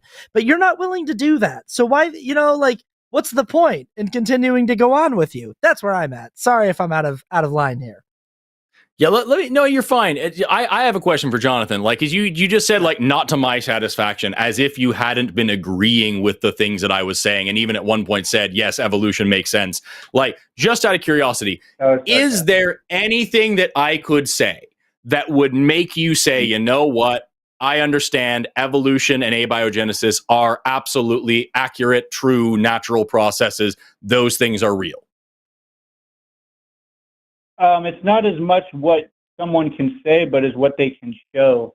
For example, if they were able to show more things with abiogenesis and organelles. Let me ask you a different question. Let me ask you a different question. We established earlier that you are calling in as a creationist, saying that God did all of these things. These are all evidence of design, right? Yes. Okay, so here's where we're at. I have just demonstrated that we have a thorough understanding of, like, a tremendous amount of what these elements are, what the molecules these elements make are, how these molecules form even more complex molecules by natural processes, how those complex molecules form macromolecules by natural processes, how those macromolecules behave within cells and reproduce by themselves and do all the things that keep every living cell alive by natural processes. And also, we've demonstrated what DNA is, how it functions, where it goes. You're going to have to shut the fuck up while I'm speaking, Jonathan. We've demonstrated what DNA is, how it operates, how it changes, how it mutates. We've demonstrated both pre-transcriptional and post-transcriptional gene control. We've demonstrated every possible function of how evolution works, except for all the ones we have. Like, I shouldn't say that. There's a lot that we're still learning, but we've demonstrated every possible function of how evolution works in order to understand beyond a shadow of a doubt that it fucking works. That we've got down for sure. Now, you may not accept this massive body of understanding that we have, but you can't deny that we do have it. So now my question to you, Jonathan, is where is your equally impressive body of evidence for God creating stuff? There is no evidence of God creating stuff because exactly. He hides himself in a great mystery. Exactly, and that's where we are. Thank you. So Thank we you. are demonstrating everything there is to know about this stuff, and your actual argument is, nuh-uh, I think the space wizard did it. And that's all you fucking have. I don't get why this is a serious thing for you, because it's pretty obvious to me that it's not serious. How crazy for Forrest to do all that work for you to say you haven't answered questions to my satisfaction, and when you're asked the question, do you have any evidence whatsoever for your claim that everything was made by God, you just go no because he deliberately hides himself in a mystery. What the fuck, dude? Like, yeah, it's just if I sat, I that's guarantee, so fucking Jonathan, insane. if I sat here, that's so fucking insane. If I sat here and explained to you that evolution can't be observed or tested because it's all mysterious, you would never accept it. You have a different kind of thinking for your God than you do for absolutely anything else ever. And for that reason, I can't take you or any other creationist seriously because you would have to demonstrate that this God exists, that the God can create things, then that the God did create things, then we need to talk about how it created things, then we need to like there's so many things, and all you're bringing to the table is nuh-uh. That's literally all you've got. And I don't know how you take yourself seriously because you should, like, I don't know. And with that, I'm bored. It's gone from weird to boring. And so we're going to move on. But Jonathan, feel free to call back if you ever want to try to actually grapple with what actual science actually says. And maybe we'll all learn something together. It'll be great. Bye-bye, Jonathan. We've got one call left. And then we'll do super chats. And then we'll all go to fucking bed. Let's talk. Let's talk. I've got class tomorrow. I have a presentation tomorrow that I haven't even begun to write. Let's talk. What are you doing? Yeah, I'm writing the script right now for a theater company for a show that is running this summer, and I've got pages that need to get in by tomorrow. So I've got to get those pages in. But yeah, so I'm gonna do that after we're done. Yeah. Yep. Let's talk to Kenneth, who's been waiting for 3.5 hours. Who has a question about trans people? Kenneth, you're on the line with Forrest and Austin. How are you doing today? I'm good. Can you hear me? I can hear you. Hi, Kenneth. Hi. Yeah, so I understand my use of the word transgenderism is not so good. I was kind of Googling it. It has a lot of history. I was like, negative connotations. That's not, yeah, right. That's not what I meant. So I apologize. That's fine. For using that word. But anyways, I had a question about it because, I was kind of looking at the reasons for kind of the existence or like why there are transgender people. Is it a biological, like, because a lot of these research is kind of like not really conclusive or, there's just a lot of information out there. So I was hoping that you can kind of help me understand if it was conclusive that it was perhaps like more of like a biological or like a genetic influence that makes that happen. Like, is it more heavily genetic and biological rather than, or do we know enough to kind of come to some sort of conclusion? This was the question, if I'm not mistaken, at the beginning that said, like, how can we definitively prove it's not a mental illness, right? It was phrased that way. Is that correct? Yeah, so before the show started, I was reading off the calls because you've been waiting for a long time, Kenneth. And what I actually have written on the call screen here is, how confident are we as a society to determine whether or not transgender people are afflicted by some type of mental illness? That's what I have written down here. Yeah, and I only bring that up because I'm not trying to throw you under the bus or anything, Kenneth. I could hear the way that you were trying to phrase your question in a much more like maybe appropriate way. Appropriate way. And but I only bring it up because I think that's like the actual point that you're trying to get to is like, is there anything else we can point to definitively refute when people say this? Because a very common thing that you're going to get in comment sections whenever you're advocating for trans rights and trans dignity and transhumanity is people are going to show up and say mental illness, they're mentally ill. Mm-hmm. And what I want to say is maybe Forrest has a better example than I do, or scientific explanation for why this happens, or what the science says about. He does. And we can get that absolutely, and I'm excited to hear it. But what I also want to say, whenever this comes up, I don't think that this is really an argument that we need to take seriously or engage with seriously. Whenever it comes up, I I've lately been kind of thinking when someone goes, "This is a mental illness," I kind of think, first of all, it's not. I don't think of it as one. I am friends with many queer and trans people, and my experience of them is that they are not afflicted with something that needs to be solved. They're not afflicted with a problem that makes their life unmanageable in some way that needs to be treated with medication or by medical intervention in any way. In fact, like, they seem to be their happiest and most healthy and most functional in society when they are just allowed to just fucking be themselves. That's my, kind of anecdotal takeaway of my observation. But if I wanted to engage with this argument as like a debate, bro, I could say, benefit of the doubt, let's say that it is a mental illness and it can be definitively proved that it is a disorder, a psychological disorder that causes someone to have a dysphoric experience where they perceive themselves to be the opposite gender of what they were assigned at birth.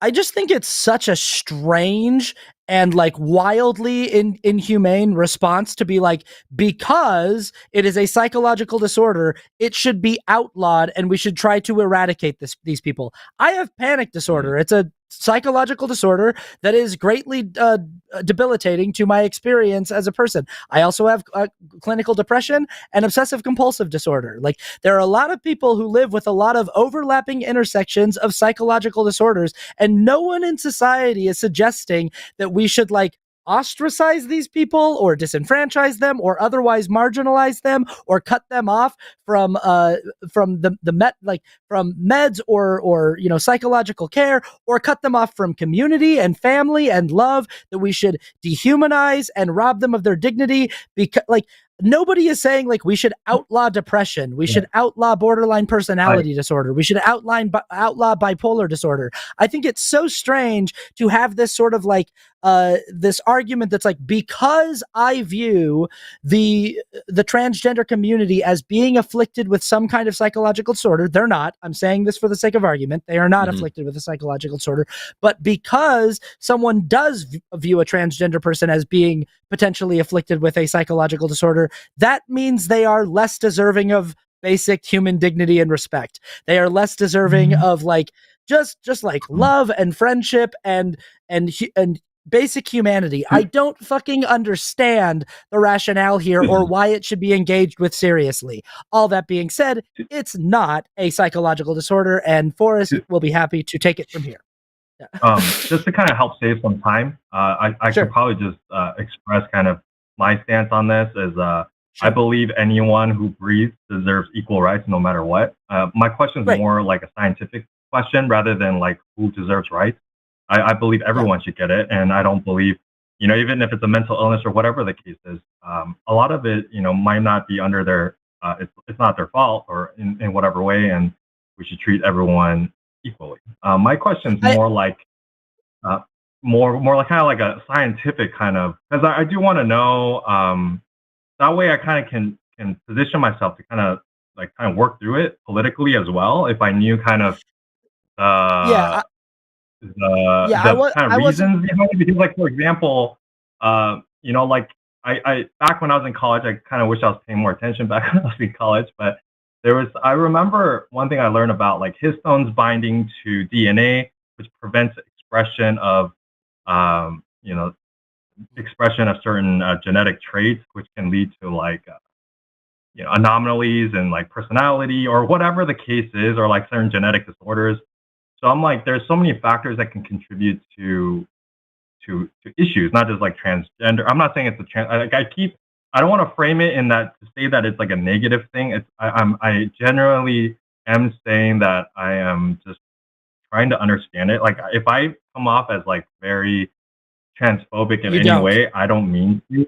Okay. You don't. I want to be clear. I was not attacking you with my response, Kenneth. I believe that the reason why you're asking the question is because you've seen people calling it this, and you're just hoping to have a better scientific response when you see it in the future, correct?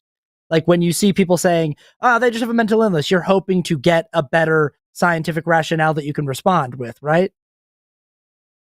Yeah, and I think it's important to kind of know the root of it to see kind of really the future on how to approach it. I think for everyone as a whole. So hopefully, Forrest can enlighten me a little bit on what what the cause is, or what leads to that. Yeah, so my response was not like to chastise you. It was for just the general, like, listen, that, like, in general, I just find the whole line. It's like, to me, in my view, philosophically, it's like, I don't even, like you said, anyone who breathes is worth having dignity and respect.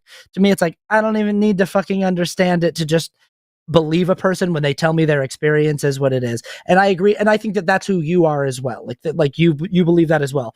But I was just saying that for the listening audience and for progeny, just to sort of address this argument overall. But yeah.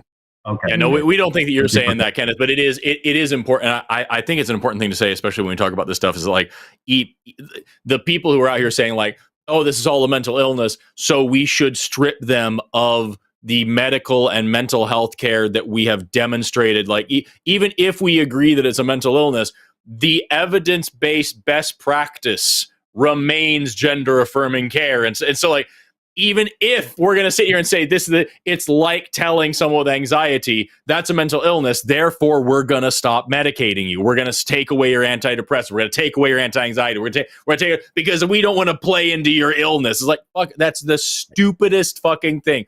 But that's neither here nor there.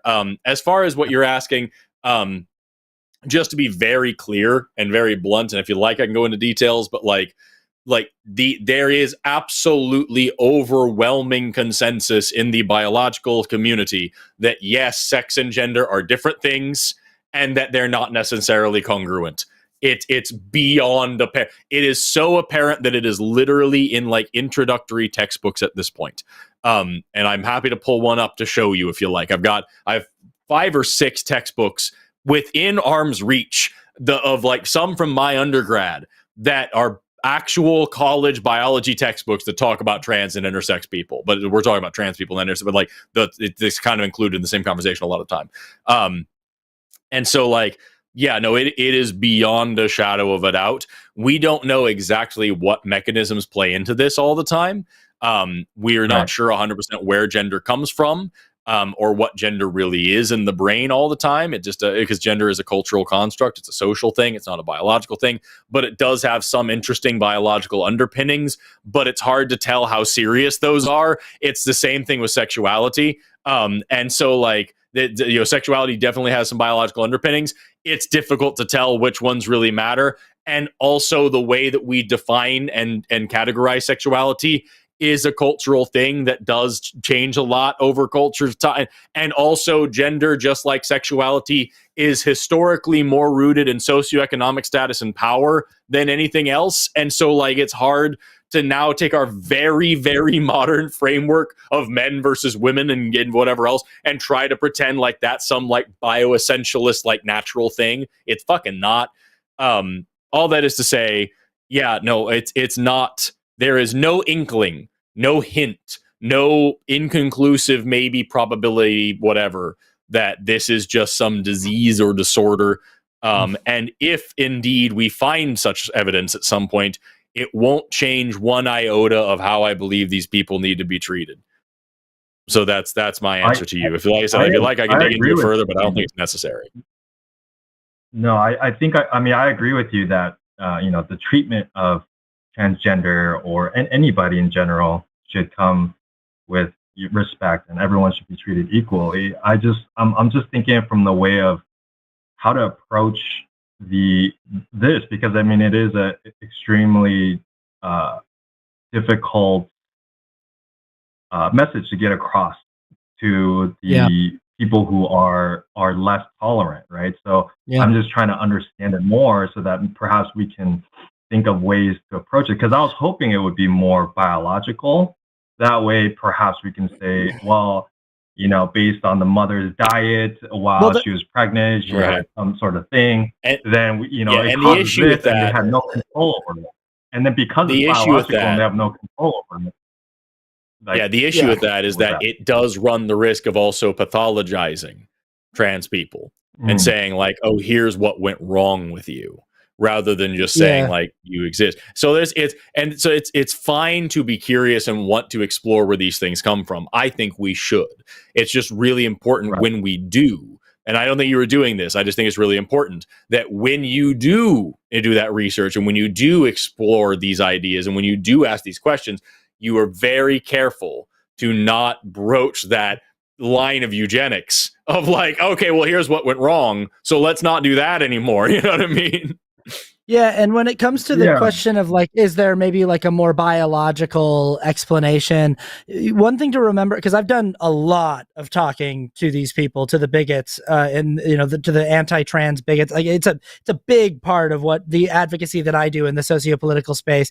And one thing that you have to remember is like anything that actually gets into the nitty gritty of like the building blocks and like how, like what determines, certain sex characteristics versus other sex characteristics, it's all going to be miles over their head. These people are starting from a very simplistic space. So if you want to like talk on their level at a biological point, the first thing they're always going to go to is like chromosomes. They're going to be like two options, XX or XY. And right out of the gate, you can like point them into the direction of just being like, hey, Google, are there more than just XX or XY? Just Google, are there more than two chromosomal orientations that people come in?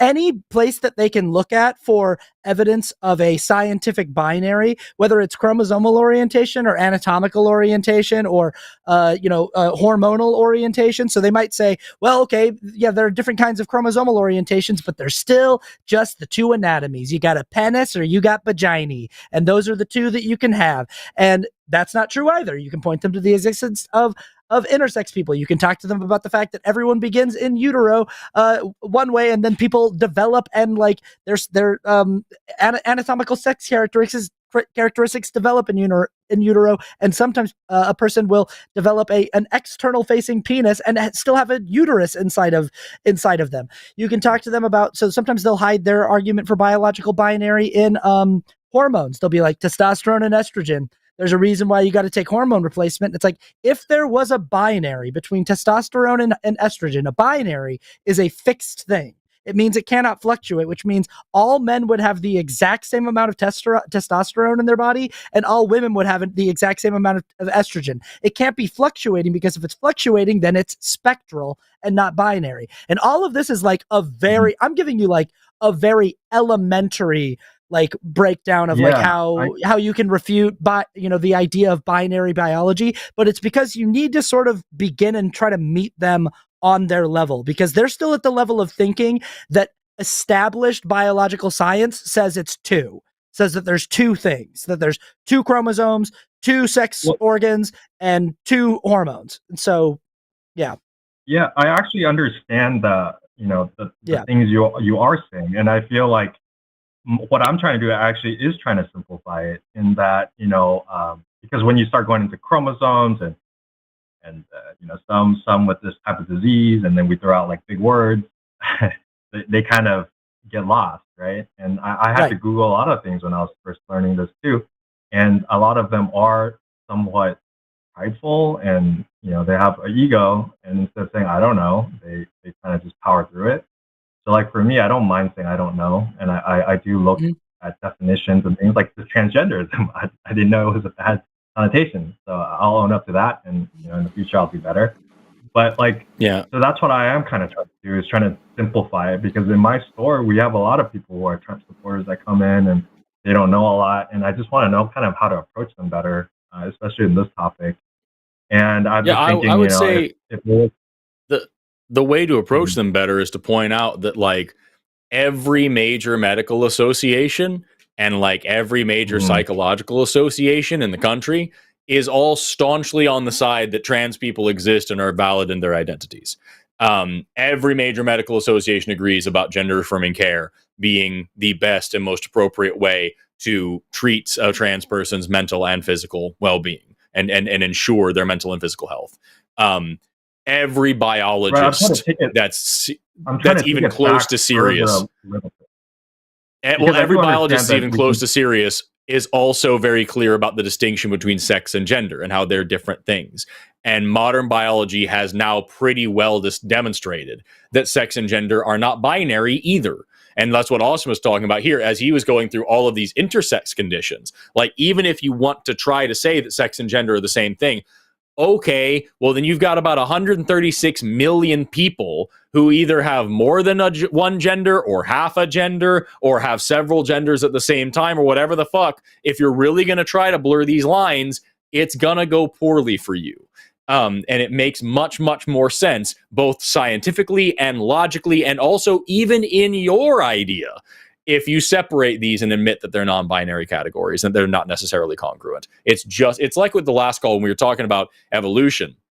And this person saying like, oh, well, I don't think that evolution makes any sense because it's violating entropy. Okay, so here's the basic logical progression that gets you to evolution. And all this person will be, okay, yeah, no, that's the only way this makes sense. And then they'll jump to some other damn thing, like organelles in that case. In this case, they're going to jump to chromosomes. They're going to jump to sports. They're going to jump to whatever other stupid fucking thing. And you'll also notice as you talk to them that it is always and only trans women that are the problem, because transphobia is the diarrhea martini when you blend together homophobia and sexism. And that's just, it's always that.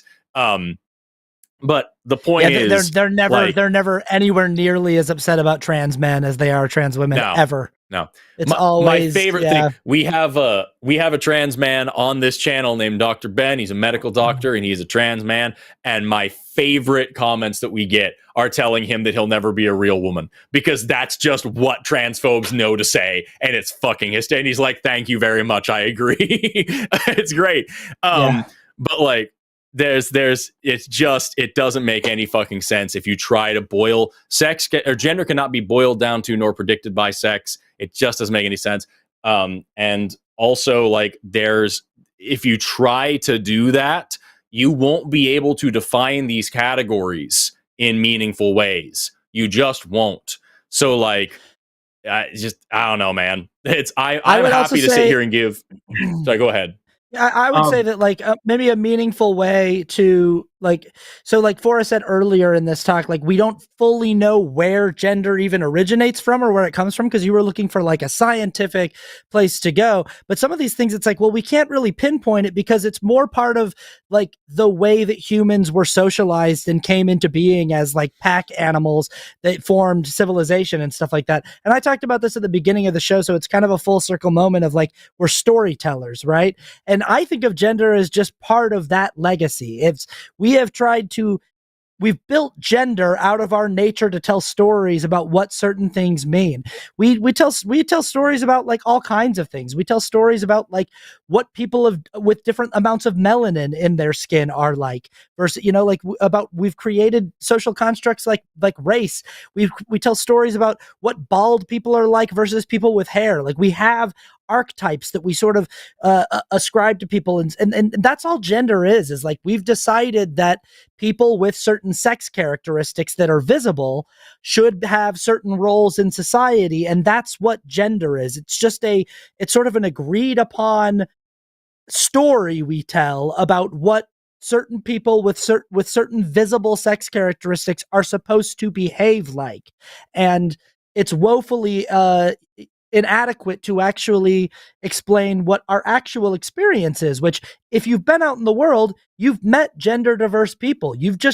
Everyone's met people who it's just like, that person checks all the boxes that says they're supposed to behave like this, and they actually behave like this. So everybody's met those people. And so I think there's a way to kind of like actually, instead of trying to like teach them the nitty gritty of the science, being like, just their arguments are simpler than that and can maybe be met in a more, I was trying to appeal to their kind of maybe kinder side or empathetic side. I was hoping they would be like, well, it's biological, a huge influence from the biological side, and they can't really control the way they feel. So the things that they feel is legitimate, and and they're just trying to live life and just keep it simple. I was trying to just keep it as simple, but it's trying to make things simple in a very complex situation, I guess,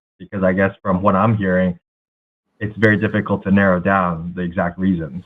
And it is. So I have to. It is. Yeah, I just, it is. Like, yeah, like I wanted why, to make like, it why simple do you, for those people, like you said. But, Why do you think can't that really- you identify as a cisgender man? Like, do you think you could actually like pin it down and identify it? Well, I mean, I don't think like to every single point, but I feel like it's a lot of my reasons are probably all biological. I would say for the most part, and That I would was be kind of your hoping that you feel like you identify as a cisgender man because you have a penis? no, like my genetic expression, like my DNA and how everything comes together to create Right, but like, yeah, but like, not only my but like, you have no active experience of what your DNA is doing. Like, why do you Mhm. think you, Kenneth, identify as a cisgender man? Why does that feel right for you? Why have you never like thought maybe I'm trans? Like, what about your experience makes you identify as a cisgender man? well, I don't feel like I am the opposite There it is. gender. Uh, There it is. And that's I don't. and Yeah. your feelings are an enormously complex thing that no one can really put like an algorithm to. Like we can't really like it's just sort of like your internal experience is just like when I look in the mirror, I accept what I see as like that seems right. When someone calls me a man, it feels correct. And there's no way to really I guess it goes back get to down into like attraction. Well, let's talk you, about, yeah, let's you talk can't about really like put it under a attraction, right? microscope. Attraction is a different thing. You Oh, know that, right? Yeah, but Sexuality is also not the same as gender. yeah. It's a totally different situation. Yeah. No, I get it. Okay, well, So no, I'd say if I you're understand looking, kind of where you guys are yeah, coming from. I was just trying to simple things as much as possible so that I can, because I do I'd say understand, and I'm with you. It's very complicated, and there's so much science that we still need to understand when it comes to a lot of these things. But I was, yeah, well, and anyways, I'm always learning yeah, and getting more yeah. information, and I'll think of more things, and I'll probably and maybe call back and ask for more information about certain topics. But you have been really helpful in helping well, me thank you. understand. I think the best thing, if you're looking for, well, you said several times you're looking for simple and compassionate ways to talk to other people about this, especially here. I think Austin's question was hitting the nail on the head. Can a real man wear a dress? Can a real woman work on a car? Can real men order a fruity cocktail? Can real women, be in the military? Like, you ask these questions, you realize that these gender norms that you've established for yourself, no matter what your answers are probably a little different than what your parents, what your grandparents, what your great-grandparents might have said, because gender is this thing that changes over time. And it doesn't mean the same thing at any point. It is a social construct. And the reason why you identify the way you do with the gender that you do in the way that you do is deeply personal. And it has a lot to do with your culture. It has something to do with your biology, but we're not 100% nailed down on what. And so when you use terms, when anybody identifies with terms like man, woman, girl, boy, what non-binary, whatever, as they identify with these terms, they are also largely defining these terms for themselves, because just like with sexuality, there may not be a single concrete term that can wholly summarize all of somebody's feelings about one particular topic in a way that can also then reliably be applied to everybody else in that category. It just isn't a reasonable expectation. The reason why the things I consider masculine about me are probably not the same as they are for you. And I know for sure, as a person on the internet, there's a lot of things that people find very not masculine about me. And that's fine. It doesn't bother me because that's their gender expression and their gender expectation, not mine. And so when someone uses these words, when somebody talks about this stuff, like we can say that, like, if someone calls themselves man, woman, boy, girl, whatever, we know that they are a person who self-identifies as and aligns their gender identity to the physical and social characteristics or traits that they associate with that category, with manhood, with womanhood, with whatever. And that is the only way that we can reliably understand these concepts in a way that will reliably, I said reliably twice, that will appropriately encompass everybody in one category and exclude everybody in every other category. If you try to boil gender down to a sex trait or to any kind of physical characteristic, like I would say this way, my challenge to every fucking transphobe is to define, like, let's say the word man in a way that includes all cisgender men and all transgender women, excludes all cisgender women and all transgender men, and is solely reliant on physical characteristics. You can't there isn't one. There isn't a way to do that because there is, as Austin was pointing out earlier, there is variation in every single level of this. Sex is a multidimensional construct, and not a single one of those very many factors that go into it has only two options. And not a single one of those very many factors is solely determinant of the outcome, and that's still just sex. It's not even gender yet. So you've got your work cut out for you if you really, really, really want to try to boil this stuff down. And it's much, much easier to just look at things the way that they actually are and look at people the way they actually are and not the way you want them to be. You're asking all the right questions, though, Kenneth. So you are. The problem is convincing. Also, I encourage you to call. Or, we have the Transatlantic Call-In Show, which is a show we've actually captured some trans folks and we make them do our bidding, which is take phone calls. And so you can call that show. It's on, I believe, Thursdays. And this Thursday we've got. Hold on, wait, I actually have it in front of me here. Arden and Josie, who are both very cool and articulate ladies who can break this down for you. Okay, that's very helpful. I think I'll do that. I'm gonna read back the chat. I think some people are like typing certain things about that show, and yeah, well, I think I'll listen to a couple of shows before I call in. I think I'll probably learn quite a bit about it. Well, and also, I think that, like, yeah, absolutely. Mm-hmm. And what you said, you said I'm looking for some way to simplify it. That's why I said, how do you know what you are? And you said, I feel it. And it's like that. Cut it off there. Like, you don't even need to get more complex than that. It's just like, ask it's the old like thing of like when a person goes, being gay is a choice. And it's like, are you choosing your sexuality? Are you choosing who you're attracted to? The person says, no, you go, there you go. The end. That's it. That's it. Got it. You just are what you are. And I think it's so funny because it's like, all these conservative people will show up in the comments and they'll go, well, at least I know what a woman is. Or like, you guys don't even know what a woman is. And the honest answer is that I'd be like, yeah, I don't really, but I'm a lot closer to a working definition than you are.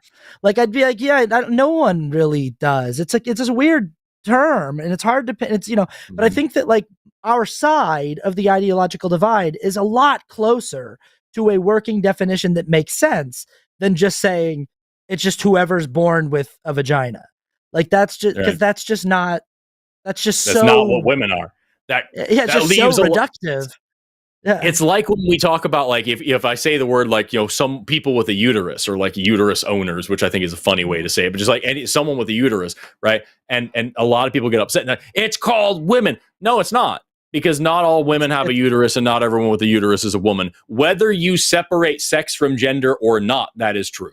Right? You could be a cisgendered man. You could be an anatomical male, a chromosomal male, and you could have a persistent Mullerian duct syndrome and still have a uterus and uterine tubes and even part of a vagina. Whether you separate sex from gender or not, a person with a uterus and woman has overlap, but they're not necessarily synonyms. And so like, it's like if I was going to talk to, if I was selling, if there was a major change to like car insurance or something or like whatever, and I needed to tell everybody with a car about this, if I just said drivers, well, not every driver owns a car, so that doesn't really work for them. If I said adults, not every adult drives. Some kids drive, so you can get a driver's license at 16, so that doesn't really work.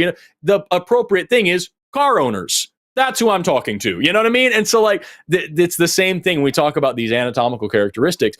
It's important if you can, and especially in my field, I study biomedical science right now, and like that's what we do. We differentiate. Are we talking about anatomical sex, chromosomal sex, hormonal sex, phenotypic sex? Are we talking gonadal sex? Are we talking like what genetic sex, which may not be the same thing as chromosomal sex? Like what kind of sex are you talking about? And also none of those things mean man or woman. And like it's a care that we're really, really, really careful to take. And also I want to point out, I appreciate Austin's honesty, but like I would say that I did. We can define woman. I would say that I have a good working definition, and it actually accurately represents everybody who is a woman and excludes everybody who isn't. And I wish that the transphobes who say that I can't do it would just call in and compare their definitions to mine, because I guarantee I guarantee mine holds up to scrutiny in ways that theirs does not. And I know that's what you were getting at, but I just want to point out, because I know somebody's going to clip that shit. Like, I just want to point out, yes, I can't. Call me and fucking test it. But like, they won't. They never will. Anyway, Kenneth, you've been incredibly cool and respectful, and I appreciate you. We're going to end the show now, but I appreciate you calling in. Yep. Thank you very much. Have a good night. Thanks, Kenneth. Bye-bye. That's what I meant, is like it's just like a definition that's still going to have a lot of elements to it, where it's like, where do culturally constructed stories about certain characteristics come from, and what's the where it's still going to have but it's like, it's such a much more complete and comprehensive and appropriate definition than just boiling it down to one of two external anatomical parts, you know? Yeah, it's exactly right. Yeah. And it's like, I used your video in my, I did that video about Matt Walsh's dumb shit. I used your TikTok where you're like, what is a chair? If I sit on a table long enough, is it a chair? If I eat off of a chair long enough, is it a table? Can you boil it down to material? Can you boil it down to parts? If I give you something that's very strange and call it a chair, is it a chair? Is the chair just the thing that's doing the function of what I think a chair is, even if you don't like it? Like, you have to agree. And even beyond that, if you take it into gender, people like to pretend that like self-identification is this like nebulous thing, and they ignore the fact that self-identification is a necessary part of like social identity as a whole, like every part. How do you know someone's Republican? How do you know someone's Christian? How do you know someone's a patriot? How do you know anything? It's all self-identification. You have this internal sense of what this means to you, and you express that, and we respect it. And then all of a sudden, when you do it with this other social construct, we can't do that. Or they'll do the dumb shit and say, well, if gender is a social construct, what about race? Race is a social construct too. And it's like, two social constructs don't necessarily have the same rules, and you fucking know that, because you can't treat race you accept as a social construct. Try to treat it like money and go buy some Asianness. What does that mean? Yeah. Like, no, you can't earn a race. Like, it's so stupid. Like, anyway, that's the thing about transphobes. They're just like creationists, and just like flat earthers, and just like anti-vaxxers, and just like every other kind of science denier. They just don't fucking think about what they're saying, and it's real sad. Yeah. But that's neither here nor there. Yeah. Should we look at super chats? Let's look at super chats, man. Let's do it. Oh, by the way, I have a whole ass job on this channel, and one part of it is reading the rest of the shows. Tomorrow we've got Chewed Gum with Alyssa and Eve. Then we've got The Hang Up with Matt and Phil. Then we've got TACIS with Arden and Josie. And then I'm on the Sunday show After Dark with I don't know who yet. But Matt and Seth are doing the Sunday show. I'm on After Dark. And then also on the 22nd, I'm going to be doing a Cus I Wanna with my friend Roxanne, who is a social psychologist, and we'll certainly talk more about what it means to be a woman, and that'll be really cool. And now, finally, we will do super chats. Hey, look at that. Let me move my picture around so I can cover up my stupid my face. Picture down there, yeah. So we've got $5 from Zachary Henrik. Imagine it's thousands of years in the future. Humanity has abandoned Earth and populated the galaxy. How could you prove that humans came from Earth? I don't know, man. Writing and stuff, like historical records, maybe like going back to Earth and like you find archaeological artifacts and stuff like that. I don't know. There's a lot there. Yeah, hopefully whoever we are then would have like kept records of it, and we would have some kind of historical record kept that shows we are who, but I don't know. Yeah. If all of our history has been lost, then I don't know. 10 fake dollars from Sejel says, my two heroes, heart. How kind. How very kind, but we aren't heroes. We're just loudmouths. And who had some viral videos a few years ago, and here we are. That is very accurate of what we are, yes. $5 colorful dollars from Canadian Hero 1986. That's I'm guessing is Alex Trebek, the Canadian hero of 1986. He's back, and he's a raccoon now apparently. Yeah, voter turnout in the West scares me as a Canadian going into an election cycle. Now it is terrifying. We can't even get 50% of voters to turn out. motherfucker, I wish we could get like close to 50% in this country. It would be revolutionary. Yeah. It's crazy how many people don't participate, and honestly, like, we know that we have more popular, but like Democrats could win in a landslide in every single election, and then people talk about, well, they just keep moving right, and it's like, you want to move the Overton window to the left, win elections, fucking win elections, and consecutively, because what will happen if the far right authoritarian Republican Party can't win elections while being far right extremists? They will be forced to shift their policy propositions to the left, and it will push the entire fucking political apparatus to the left. But people think if you lose one election, that's proof that voting doesn't work, and then they don't show up, and then the window moves to the right. $5 from Lena, who says, I'm trans and I really wish when I showed up the phobes would run away. Would be a cool power. Yeah, if people were like actually like scared, like if being transphobic meant that you fled, yeah, that would be cool. That'd be great. Yeah. By the way, Anarchic Fox in the chat here just said we need a Forrest and Jesse show. I just want you to let you know. I just took a picture of the chat with my phone, and I just sent that email. I texted that picture to Jesse to tell him that his public needs him. So everybody go to Jesse Jurdak's channel and comment some shit about how he should do a show, and also that I said hi. $5 from Jamnik06. Austin, what is the cat holding the inspirational wall art behind you? The cat is holding like a ray gun, and then this one's fun. My girlfriend just got this for me for my birthday, and it's like a bunch of like comics of like screenshots from different viral videos that I've done over the years, and so it's like this like little like line art comic strip of like, and that's kind of fun. So that's a fun thing. Yeah, I love that. Yeah. All right, let's see. What else we got? It's the same one. Same one. We're just going to keep looking at this. That's it. That's all. This is the last super chat. We didn't want to see any more anyway. I've also got, I've got this that my friend knitted me that's supposed to be me.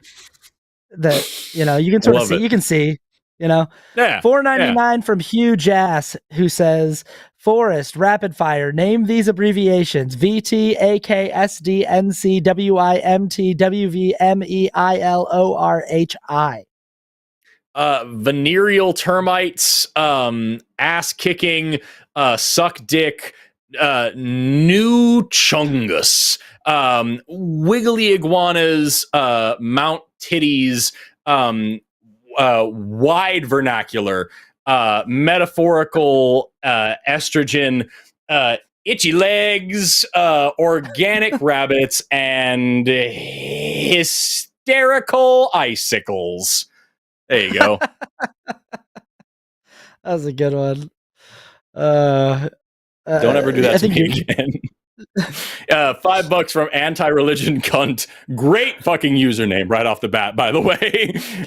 Who would win in a fight, Lemmy or God? Who's Lemmy? And also Lemmy. Yeah, I was gonna say Motorhead. I don't know who Lemmy is, and also Lemmy. Yeah. Singer from Motorhead. Motorhead. Okay. All right. Somebody from Motorhead. Yeah. I mean, Lemmy's gonna win a fight against somebody who doesn't exist every day of the week, right? So,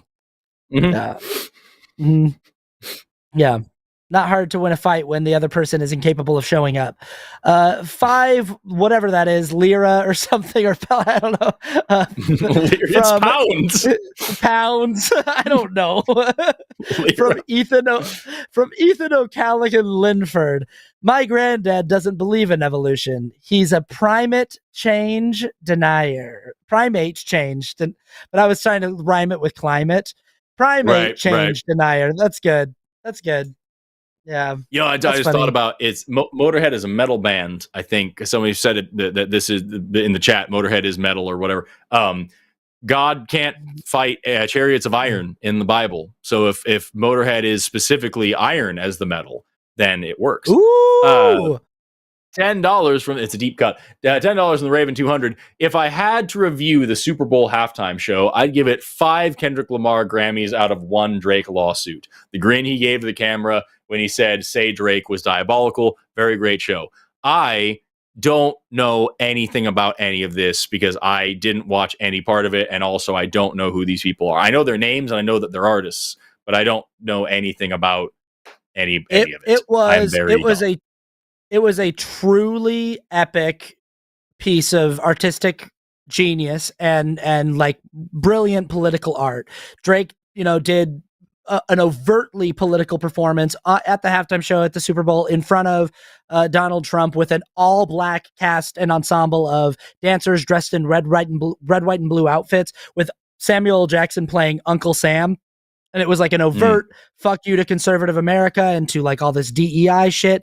I made the grave error of getting on the internet and saying, wow, what an incredible performance. I loved every second of that. I kind of thought Kendrick was going to more overtly just say like, fuck you to Donald Trump, but I still loved the performance. And just the fact that I even had the gall to like say that I had an expectation that was unfulfilled, people ate my shit. People were like, how dare you say that the performance was anything other than perfect? And I was like, no, I loved it. I absolutely loved it. And they were like, you racist motherfucker, you stupid white ignorant. And I just like, people like, so I just was like, let me clarify. I absolutely loved it. I had an expectation that did not get fulfilled, and that's fine. Kendrick Lamar does not need to cater his performance to my expectations. Right. The performance was historically great, and I deeply apologize for my error. And that's I'll have to check it out. I don't know anything about anything. I'm so tuned out of life. I just work all the time. I don't know. Yeah. $5 from the Raven 200, who says, remember to join the hashtag kinky like button gang, consensually slap that kinky like button gang, consensually slap that like button's big round plump bouncing peachy derriere, make the like button moan. Yeah. Be kind of enthusiastic with everybody, enthusiastic, consensual, but be kind of like a little bit of a dom daddy to the like button, give it a little spank. Yeah. And right behind me, I have these are actual, like, these are models of 1 pound of muscle tissue and 1 pound of fat tissue. And I use these for like health classes because you can feel the density and the weight, and you can see the size difference and everything. And like, this is why a pound of fat takes up so much space and is so loose and not dense, whereas a muscle is like smaller, more compact. Really great. I should put these away, but I keep them here just in case I ever get the chance. It really is fun to take this fat and just really, you know what I mean? And like, if someone's going to talk about spanking a button, like, you can really lay into this thing, and it doesn't complain. And it's a lot of fun for that reason. $5 from Everlasting Godstopper. Tag toddler's argument for God. That's what I feel when people are like, it's everything's so complex, therefore it must be Jesus. It's like, that's such a massive, that's what you say to children. Look at the trees is what you say to kids. It's bizarre. I think it's so embarrassing that adults have gone their entire lives without like questioning the stuff that they were told when they were 4. That they've just been like, right, yeah, that's what they first told me. So I've just kind of been running with that one. It is wild when you can really see, and like, I don't want to be too like condescending, but it is really wild when you're hosting these shows and you can almost hear the moment where someone slams against the wall of, I've run out of things that my preacher said. And like, they have to now think about something on their own for the first time. And like, it's crazy to see it. And I wish we could take more calls like that, because it's very powerful. It's powerful to people who are listening in and are questioning these ideas and want to know more stuff. We got $10 did I read from this, Jake. or did you read this? Yeah. You read the previous one. We got $10 from Jake. Insert clever dapper inside joke here. Nelson, who says, is Austin GE's younger brother? I absolutely mean that as a compliment. Who's GE? You guys, is that somebody that you guys Godless know? Engineer. Godless Engineer is one of our hosts. Okay. I don't know who that is, and I'll see look the them resemblance. Up. But like, hey, maybe it's just style. Maybe it's a stylistic thing. $10 from Get Stanfield. What are you going to get them? The prior probability needs to be assessed given the data we observe in the universe. You can't say that the prior is higher when we only have one sample size. That is my big grump whenever people say like it's more probable. I'm really hiccupy. That there's more probable whenever we have like there's a God. It's more probable that God made things. More probable that it was like. What are you comparing that to? But I'm also not a statistician, right? I took undergrad stats and I took grad stats, and like, but so I can do it, but I'm not like trying to do the math here, and I'm not sure how you would compare against something when you only have one sample. I don't know if that's even possible. I don't think it is. £5 from Mystic Minds Analysis Tavern. I'm on a personal quest to travel the UK and make a map of queer communities and safe spaces. I'm doing my part for queer networking. So it's sort of like a UK like green book, like a UK like green book for queer folks. And cool. I'm into it. That's really cool. $5. Good job, by the way. $5 from the Raven 200. I got to dip out now. I hope y'all have a good one. Jimmy, go take a green mist and a buzzsaw kick by, who is this? Yairi? Jair? I want to say, what is the whole rest of this sentence?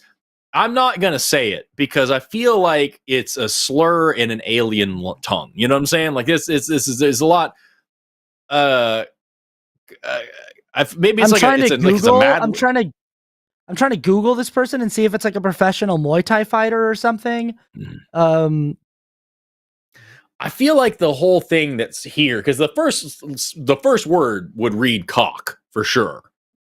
Yeah, I Googled this whole phrase and it's the first time I've ever gotten this on Google. I've never gotten this before ever. It says your search did not match any documents, and it's just nothing. I've never searched anything on Google before in my life that got nothing.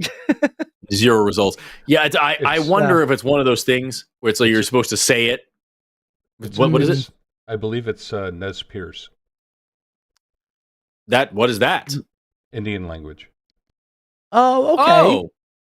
Wouldn't you think that Google would at least be able to be like, oh, this is like, wouldn't you think that there'd be somewhere on the internet that would identify these words? Okay. Strange. All right. So this is actually a foreign language, and I don't speak it. Yeah. And that's probably what it means when they put "see you all later" in parentheses. That's probably the translation. I thought they were posting some inside joke here and then just saying "see you later" as like an additional thing to put on there. All right. Well, that's how you say "see you later" in Nez Perce, I guess. And I didn't even know. I learned about a new tribe today. That's fucking cool. All right. $4.99 from Rainbow Wolf, who says, creationism. Reject the evidence of your eyes and ears. It's our final and most essential command. Yeah, creationism for sure. But also, that is literally what's going on with our current administration. They are literally telling you on a daily basis, reject the evidence of your eyes and ears. It is straight up Orwellian doublespeak, and we are in big trouble. Yeah, it's a bad time. It's a very bad time. Yeah. Mm-hmm. $5 from Monkey at Typewriter. I want to voice love for Hannah. You're asking great questions. You're clearly a concerned parent. I'm glad you are your kid's mom. They're lucky. I hope she sees Definitely. That. Absolutely. Canadian $5 from Cartoon Hero 1986. Austin, I was born in 86, obviously. And yeah, my brain still thinks 2000 was less, because I guess it was their Cartoon Hero 1986. I don't know if that's what that means. Yeah, they could, who knows? And yeah, my brain still thinks 2000 was less than a decade ago in 2025.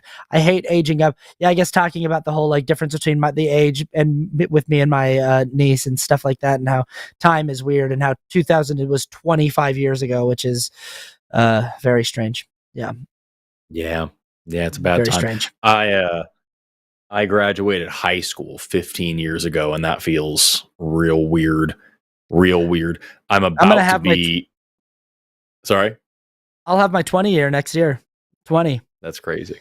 I want to go to a reunion. I found out that I graduated from the Broken Arrow Alternative Academy in 2010, and I found out that Broken Arrow is trying to get together a little 2020 reunion, and it just so happens to be exactly when I am going to be in Malaysia.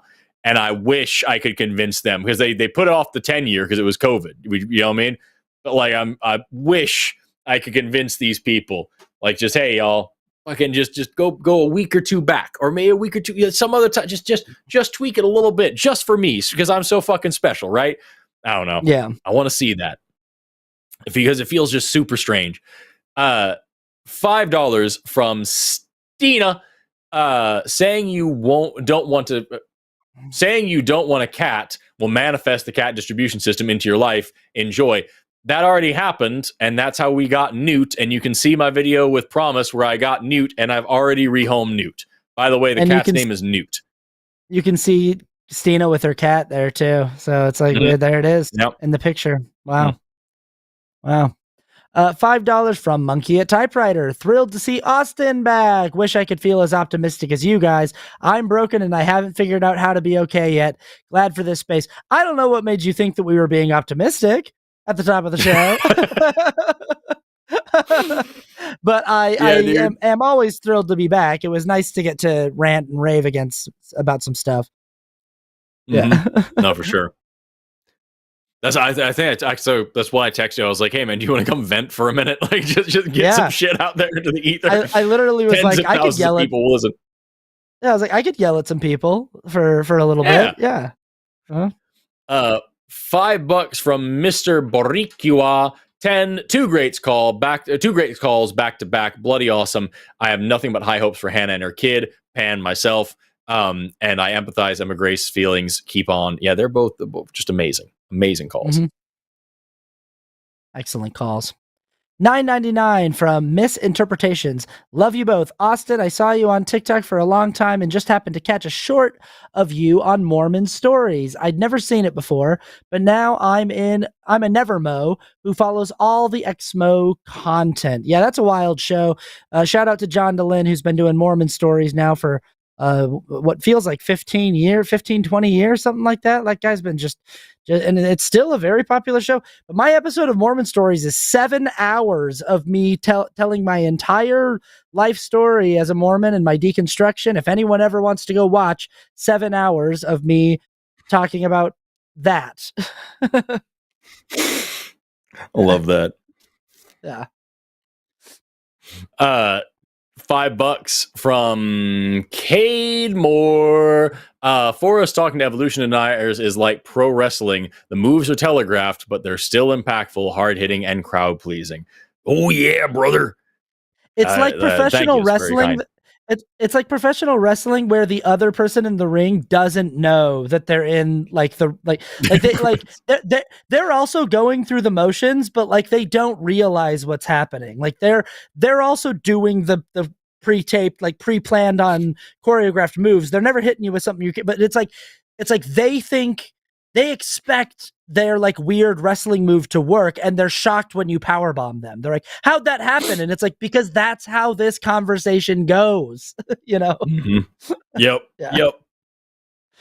$5 from Monkey at Typewriter, who writes, I'm fairly convinced that Katie is just a troll, and I feel like I don't get the joke. Like, is the whole thing tee-hee, I wasted X minutes of show? Yeah, like, I don't disagree with that assessment, and I do think that sometimes there are just those people who they just want to waste time and kind of, but he was asking real questions that real creationists ask. It's not like he came in to just like ask a bunch of like bullshit weird questions that, you know, just to troll.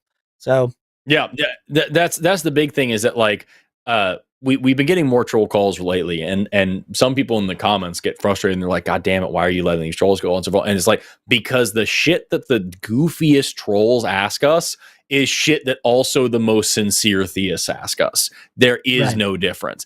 And it like Poe's law is ramped up to 1,000 when you do shows like this. When you take theist or creationist or anything like that, like the silliest ass, no, God's allowed to do slavery. And you're like, okay, surely they're not fucking serious. No, actually, that's just basic apologetics. And like, now we have to talk about it, you know what I mean?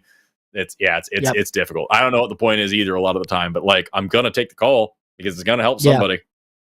Yeah. He waited 2 hours to do that too. Yeah, if it was a troll, they were dedicated to wasting 10 minutes and hanging up. Yep. $10 from Space Barbarian. Why do so many people use shitty epistemology for big questions? That would get them fired if they used it. Sorry, that's a comma. Shitty epistemology for big questions, that would get them fired if they used it for their little questions in their day jobs. It's I mentioned this before, having different lines of thinking, different ways of thinking for different situations is so weird.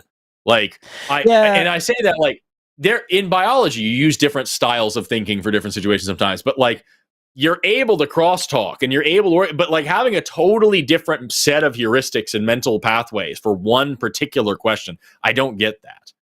Yeah, like the fact that Jonathan was like, you did not answer my questions to my satisfaction. It's like, yeah, but if we answered your questions the way that you answered ours, you absolutely wouldn't be satisfied. If you said, what's the proof of evolution? And we said, well, there is none, but like, you know, it's just like, we like it, you know, like you of course would not be satisfied by that answer.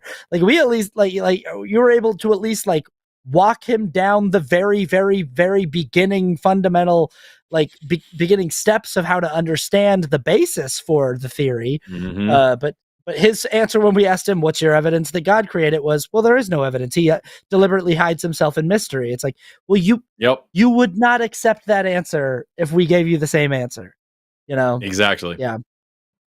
$20 from PT Colin, explaining my SC from last week to what is SC? Do you know what that is? Super chat.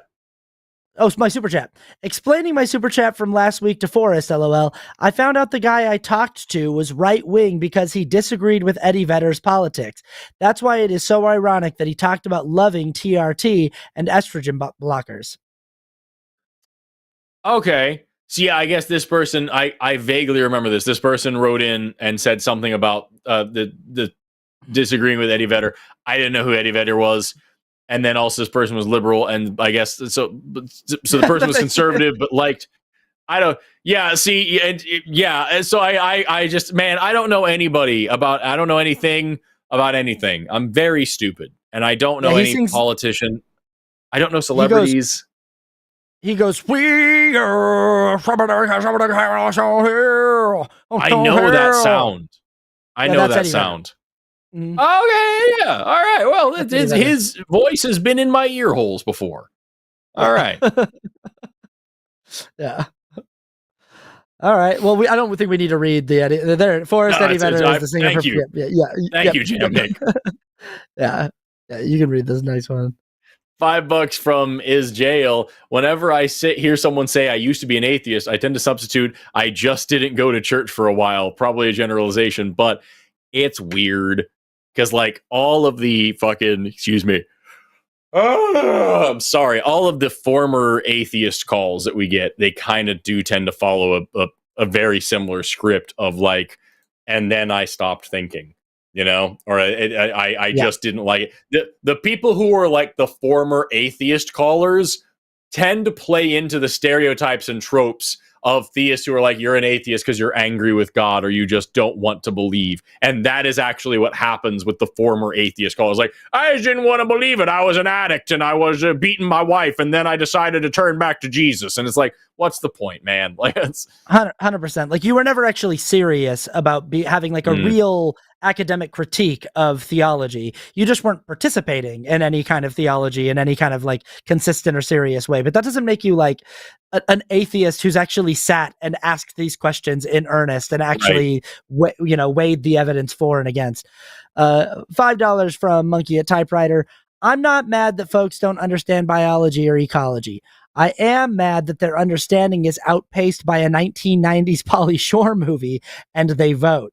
Yeah. Yeah. It sucks. I don't know what a 1990s Pauly Shore movie is, but like probably Biodome.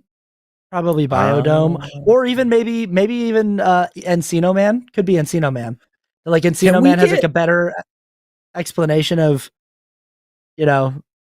Yeah, who knows? I don't know what either of those. I've heard of Biodome. I don't know what the other one is. Can I get like a ticker across the bottom of the screen that just has pop culture references, like explained, so I can just, you know what I mean? Because I just don't, man.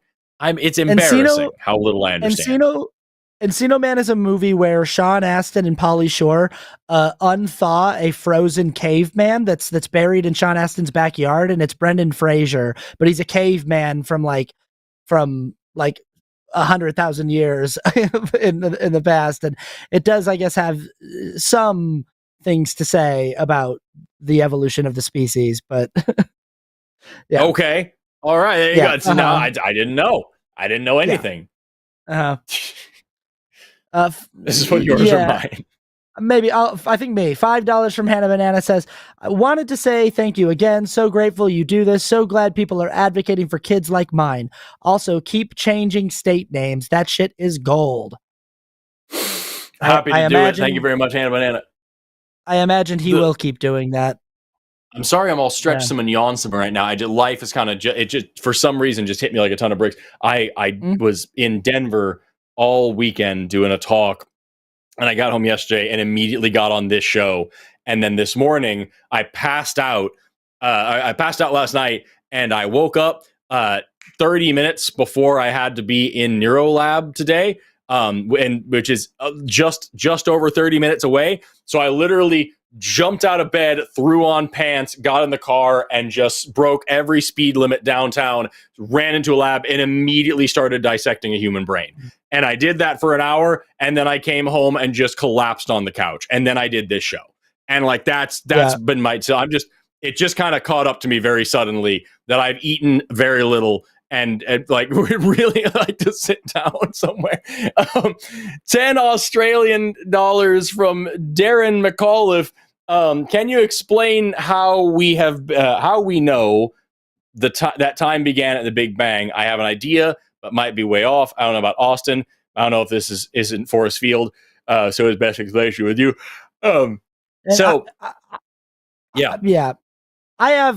I think I misread the question initially, but I was like, I thought he said, how do we know like when the Big Bang began? Like what? And I was just going to be like, oh, it's just like math. Like we've like charted like the rate at which objects in the universe are expanding and like the speed. And then you can just reverse engineer, calculate that back to like, okay, if they're moving away from each other at this speed, you can go back to like, at what point would they all have been 1 point?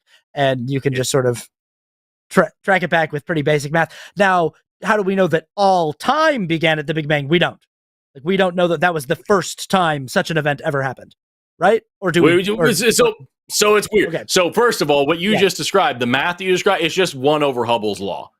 That's it. Hubble's constant, or not even Hubble's law. It's 1 over Hubble's constant. That's literally it. So you can plot the regression rate of galaxies, and if you put them on a logarithmic scale, it's a remarkably straight line. And the slope of that line is Hubble's constant. 1 over that, you get 13.8 billion. When you talk about the beginning of time, well, the issue is that as far as, again, I'm not a physicist, but like space and time are two sides of the same coin, kind of like electricity and magnetism. They're combined force. And so when you get to this point where space is behaving this way, also time stops being the thing that it is. So there may be something before the Big Bang, but it isn't time in the way that it is understood for us right now. And that is the cosmological framework that I understand. However, I had Dr. Blitz on, and I believe Aaron Adair also. Dr. Aaron Adair also said that like there are other models that may say that that's not exactly what it is, and there may be some eternal constant to the universe, which is what you were talking about. So like I'm pretty sure the most understood and accepted model right now is that because time is a function of space, of the curvature, the shape, the use of space. Without space, there cannot be time. Something like that, yes. And so when you have this singularity, this kind of just these constructs don't make sense. But there is another model, at least one other model, which may be able to account for something different than that. But I don't know what that means because I'm a big, stupid biologist who just studies these cells that are impossible to self-organize because organelles can't evolve and stuff, right? Yeah. $10 from Hypa says, foolish Valkai, you've accepted my trap card. Your opinion. It allows me to destroy any argument on your side of the field and deduct 2,000 credibility points from your life points. Remember when he said that? When he said that's just your opinion? That's how science works. Yeah, your opinion. God. $20 from Doobly Doop. Austin immediately laughing at Jonathan's "What'd you say, natural extra extra" or something made my year. That it was such an appropriate response, and you came back at just the right time for that too. Yeah, because like that literally, I got just as much of what you said as he did. Like, Yes, that's exactly it. Like literally from the second you stood up to the second you sat down, I talked that entire time. I was explaining stuff the entire time, and the second you sat down, you got exactly everything he took away from that. Natural selection or something? Like what? Great. Yeah. And it's like, what By are the we way, even doing here? Not shit that I said was natural selection. It kind of was, but not really. Whatever. $10 from Skeptoidius. Hey, you know what else self-replicates, John? DNA, amino acids, and every other cell in your body. Do you know what happens when DNA replicates? Changes in the genetic code and allele frequencies. I'm sure true. John's still watching. Also, to that person who takes a hit every time we say alleles, I hope you've enjoyed this show. We had somebody like I think years ago at this point, but they said that every time I say the word alleles on stream, they take a puff. So like alleles for that person. Yeah. $4.99 from Philip. I'm gonna run to the restroom really quick. I'll be right back because my bladder's gonna explode. I'll be right back. Okay. Yeah, it's fine. $4.99 from Philip Kelly. 10 minutes behind, but John Interruptus and us, to be honest, are getting masterclass in biology. John doesn't care, but from me, thank you. Well, thank you for tuning in. I really appreciate it. $9.99 from Sarah Christine. Earth. Thank you, Forrest. We appreciate your wisdom, but you just can't fix stupid. That's why I'm still here. If you could fix stupid, I wouldn't be around anymore. $9.99 from Sarah Christine. Great show tonight. Thank you so much. I'm guessing is what that means. Thanks. No, just thanks. Titty Killer Samuel. What? Austin and Forrest. Was Titty Killer Samuel on the show? Special shout out to the mods as well. It wasn't an easy job tonight, and they are freaking rock stars. They certainly are. They certainly are. $5 from Emery King. Can I express how grateful I am as a trans person to have cis allies like you two to continue to fight for us after this election? I have given up. Don't give up. Don't give up, because there's a lot of people out there that'll fight for you, and you should fight for yourself even when it's fucking impossible. When you feel like giving up, remember why you held on for so long. Yeah. I just saw the comment, and I agree with the end of what you said. $10 from Kalilo says, thank you both. Time for allies to call their representatives RE trans rights. Trans folks are our family, and family means nobody gets left behind or forgotten. That's been, honestly, one of the most difficult things for me to, as I've mentioned several times on this episode, as I've been kind of grappling with my friends who were third-party voters or who were protest voters, when they use this sort of disingenuous framing and they say, well, I couldn't sign my name to genocide, and apparently you could. I couldn't, condone that, and apparently that wasn't a line in the sand for you. And I just have to respond to them like, how do you justify what you've done to your trans friends? How do you justify what you've done to your disabled friends? How do you justify what you've done to your immigrant friends? How, like why is this one issue in this one region of the world taking precedence over all these other people? And by the way, the one issue you claim to care about has also been made exponentially worse because of your actions. So like, like you were a single issue voter. You just cared about making sure that you weren't signing your name to this thing. The only thing you seem to care about has been made worse as a result of your vote. And like, are you going to answer for what you've done to your trans friends and all of your disenfranchised and marginalized friends here in America? But there was a clip of me like losing my shit on a caller just before the election. I was on this show with Josie, and we were taking political calls from people who wanted to vote third party or whatever like that. And that was exactly the point. It's like your entire fucking argument is, I don't have a way to make this situation perfect, so I'm instead going to make this situation and every other situation exponentially worse. And that's my moral high ground. And I just can't understand that. Like, if you have, it is, I understand last election was the trolley problem in real time. And I understand that it's really fucking hard. And I'm not going to sit on a high horse and say that there is one perfect answer. But I can't take you seriously if you're going to stand on the side of, we need to stop these people from being killed. Therefore, I'm going to see to it that the person who wants more of them to be killed is in power, and also let him kill a bunch of other people too. And it's just like, I'm sorry, not pulling the lever and not participating just isn't the moral absolution that people like to pretend that it is. For sure. $5 from Jamnico6. Free flow Orlando. See you soon, Florida. Florida? What the fuck? See you soon, Forrest. Stephen Jenkins and I will both be there for sure. Looking forward to meeting you in person. Hashtag not a stalker. Well, I appreciate the not a stalker. The free flow in Florida. I will be there. That's in March. I am going to free flow in March. In April, I'm going to Kansas City Oasis. In May, I'm doing the West Canadian Reason Convention. In June, I'm going to do tours in Malaysia for a couple of weeks. In August, I'm doing Baja Con in Ontario. In September, I'm doing Dragon Con in Atlanta. In November, I'm going to Germany and doing some stuff with the Christmas markets there. I'm doing tours around the fucking Christmas. And that's a totally secular whatever. Fuck, it's just not an event.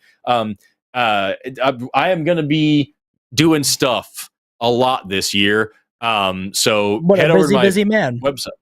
Yeah, head over to my website to see all those events lifted out as they own. I've got another one from Arkansas that we're trying to schedule right now, and some other stuff. So like more coming in. I'm doing a lot more talks and a lot more tours and a lot more stuff. And we've got great videos coming out.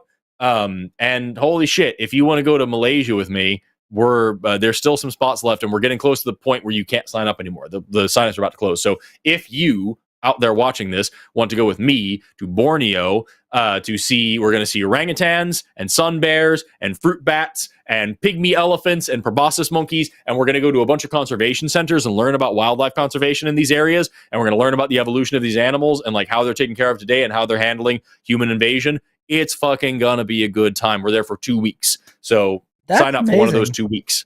It's going to be fucking just crazy. That's so cool. $5 from Kaleidoscope Green says, as a trans man with schizophrenia, I often feel stuck, but this show helps. Thank you all. Yeah. Now, schizophrenia is a psychological condition and disorder. And again, you should have access to all of the best. No, don't you understand? We just need to legislate their schizophrenia away. Yeah. We just need to tell them to stop being schizophrenic, and then they'll be okay. We just need to tell them, like, that's not real, right? That's not real, right? It's not real. You're not really hearing that. It's not real. Thank you. Oh, okay. Okay, yeah. I actually had a doctor say that to me recently. I was trying to get on a new medication for my panic disorder, and straight up, my doctor, who's not a psychiatrist, who's a GP, looked at me and went, I'm not trying to be rude, but I think some of this is in your head. And I went, oh, no, it's all in my head. I said, oh, no, it's a psychological disorder that manifests psychosomatically in my body. And I was like, yeah, so no, like, it's like, I was like, it's all in my head. By the way, also I mentioned, speaking of panic disorder, like I've told, doing all these tours and stuff, I'm fucking scared of airplanes. Like I every single time I get on an airplane, I'm convinced I'm going to die. And I am really hoping that all this exposure therapy will help a little bit this year. Cause like dude, oh my God, I just did Denver and back this weekend. And it was fortunately just one flight back and forth we didn't have any connections. It was just Tulsa to Denver and back. And Amber was telling me that I was just fucking just white as a sheet, just gripping the shit out of the thing for just the 2 hours on the plane, just white knuckling the armrests. Sucks. And the news lately doesn't help, because I am the same way. And it doesn't help that it's just like, oh, so I guess we're getting rid of like all of our safety regulations for planes, and like that's not good. So, Yep. Yeah. 10 pounds from Herbie Shine. I'm watching on catch up. I'm only on the first call. I'm pleased Austin is back. It's always fantastic to watch Tommy. Forrest, you all look so disappointed by Matthew's tired old arguments. I certainly was. Tommy, by the way, is a nickname that's come up for me on this channel. I said at the beginning, I would tell you about this fucking FBI guy. Very briefly, I have a guy who's like a stalker on Instagram who is legitimately convinced and I'm not exaggerating, he believes that I am an international con man who was fired from a Christian school for teaching the children that there is no God. Then I ran for political office to try to turn America into a Marxist hellscape because I'm secretly Marxist and I'm also secretly a Freemason. And that I led violent protests across Tulsa, Oklahoma, causing all sorts of destruction and putting people's lives in danger. And that's why the FBI is looking for me. And that's why I changed my name to Forrest Valkai to avoid being captured by the FBI. And now I am scamming people all around the world because I'm a con man. I'm scamming people by pretending to be an atheist when I'm really not, in order to get them to somehow give me money. And that is this person's actual belief. And I know that's true because he's commenting all this shit and on all these different pages, like his name isn't actually Forrest Valkai, and also he's a Freemason also. And like I commented to him one time, I was like, hey man, I'd read all the shit you've been saying about me. It sounds like this is the full story. Is this actually what you're claiming? And I said all of that, and his response was, I see you didn't deny it. And like, so it's like I have designed an amazing "You'll Never Catch Tommy Valkai" shirt. Yeah, that's and Tommy. Awesome. The name Tommy comes from a true story about one time when I was in Ecuador and I had to lie about my name being Tommy in order to get on a boat. But that's just neither here nor there. And so now the legend of Tommy Valkai has become this thing. And I have these amazing "You'll Never Catch Tommy Valkai" t-shirts that I made. And I will be trying like fuck to get those. It just takes time to set up the shop. But like I will be selling those on my, you can go to valkailabs.com and buy one. I promise by the end of this week, I will have that done. I promise by the end of this week, you can go to valkailabs.com and buy a "They'll Never Catch Tommy Valkai" t-shirt. That's so cool. That's such an amazing thing. And again, I was talking about it this whole episode, like the human propensity to tell stories. People are great storytellers. That's a great story. Like this guy came up with about you. That's fantastic. $5 from Stomp10, who says, great stream. What is your strongest argument against flat Earth? I can't believe people are that stupid. Keep up the great work. Strongest argument is like, have you ever like just looked at like the horizon line? Like, have you ever like been in a plane and just seen the curvature of the Earth? Because I have. Yeah. I don't know. Like I've looked at it with. I also like this one. I also like just being like, you can just go to the edge of the Earth if you believe there is an edge. You could just, it's just the easiest thing in the world to go and demonstrate. Just go to it. Just go to the edge of the terrarium, or go to the ice wall, or whatever you think it is, or go to the point where the water just go to it and show it, and just be like, here's where the Earth falls off into space, or falls off, like here's the glass dome at the edge of the terrarium. Go Truman show this shit and like show us what it is. Like it's a really easy thing to disprove, But they keep trying, and it keeps not working because the Earth is fucking round. It's like when we talk about evolution and people are like, what's your best evidence for evolution? It's like, I could sit here and give you actual, like the stuff that we do in academia that we talk about genetics. I could talk about fossils. I could talk about all this stuff. But actually the best, even though it's not actually the best evidence, like I would say the best evidence for people to understand is the fact that you can literally watch it happening. In laboratory and field settings, we can literally see that this is a thing that occurs, and you can watch it with your own fucking eyes. That's what I think is the best evidence. You know what I mean? Yep. Let's see if I can go to this shop here. Yeah, see, and it goes to fucking, god damn it. See, I just made all the shirts. I'm trying to do this in real time here, and I just made the whole thing public. But now I've got to keep working on that. I'll read this thing. Okay, let me fuck around with this for 2 seconds. Yeah. $9.99 from DeLorean237. He says, looking hard for a creationist flat earther I can get to call in for no particular reason. Some men just want to watch the world burn. It would be really cool if it was both. If it was like we had to like do the creationist and the flat earth. It also might be fun if there was like, I don't know, if there was like something else thrown in there, like lizard people, or just something that could be, and we could really kind of go the rounds with it. That would be kind of fun, Right. Yep. It'd be all of them. Very cool. Mm-hmm. Let me see if I can make this a public thing. I'm sure there are creationists. I'm sure there are creationist flat earthers out there. I'm sure. Right. $20 from One-Eyed Heathen who says, I ordered several stack of those red cards, different languages. I plan on putting bundles together so I can come over, can cover more people. Could you please advise me as to ways to drop them or hand them off without being weird and intrusive? You're going to have to help me out on this one. So I'm not what sure what what. this is that I bought a bunch of these little red cards here, which you can get these online. These are from the Immigrant Legal Resource Center, ilrc.org. And on one side, you can buy these in whatever language you like, and then so these ones are in Spanish. It says, "Usted tiene derechos constitucionales." You have constitutional rights. No abra la puerta. Do not open the door to immigration officers. No conteste ninguna pregunta. Do not answer any questions. No firme nada. Do not sign anything. Entregue esta tarjeta al agente. Give this card to the agent.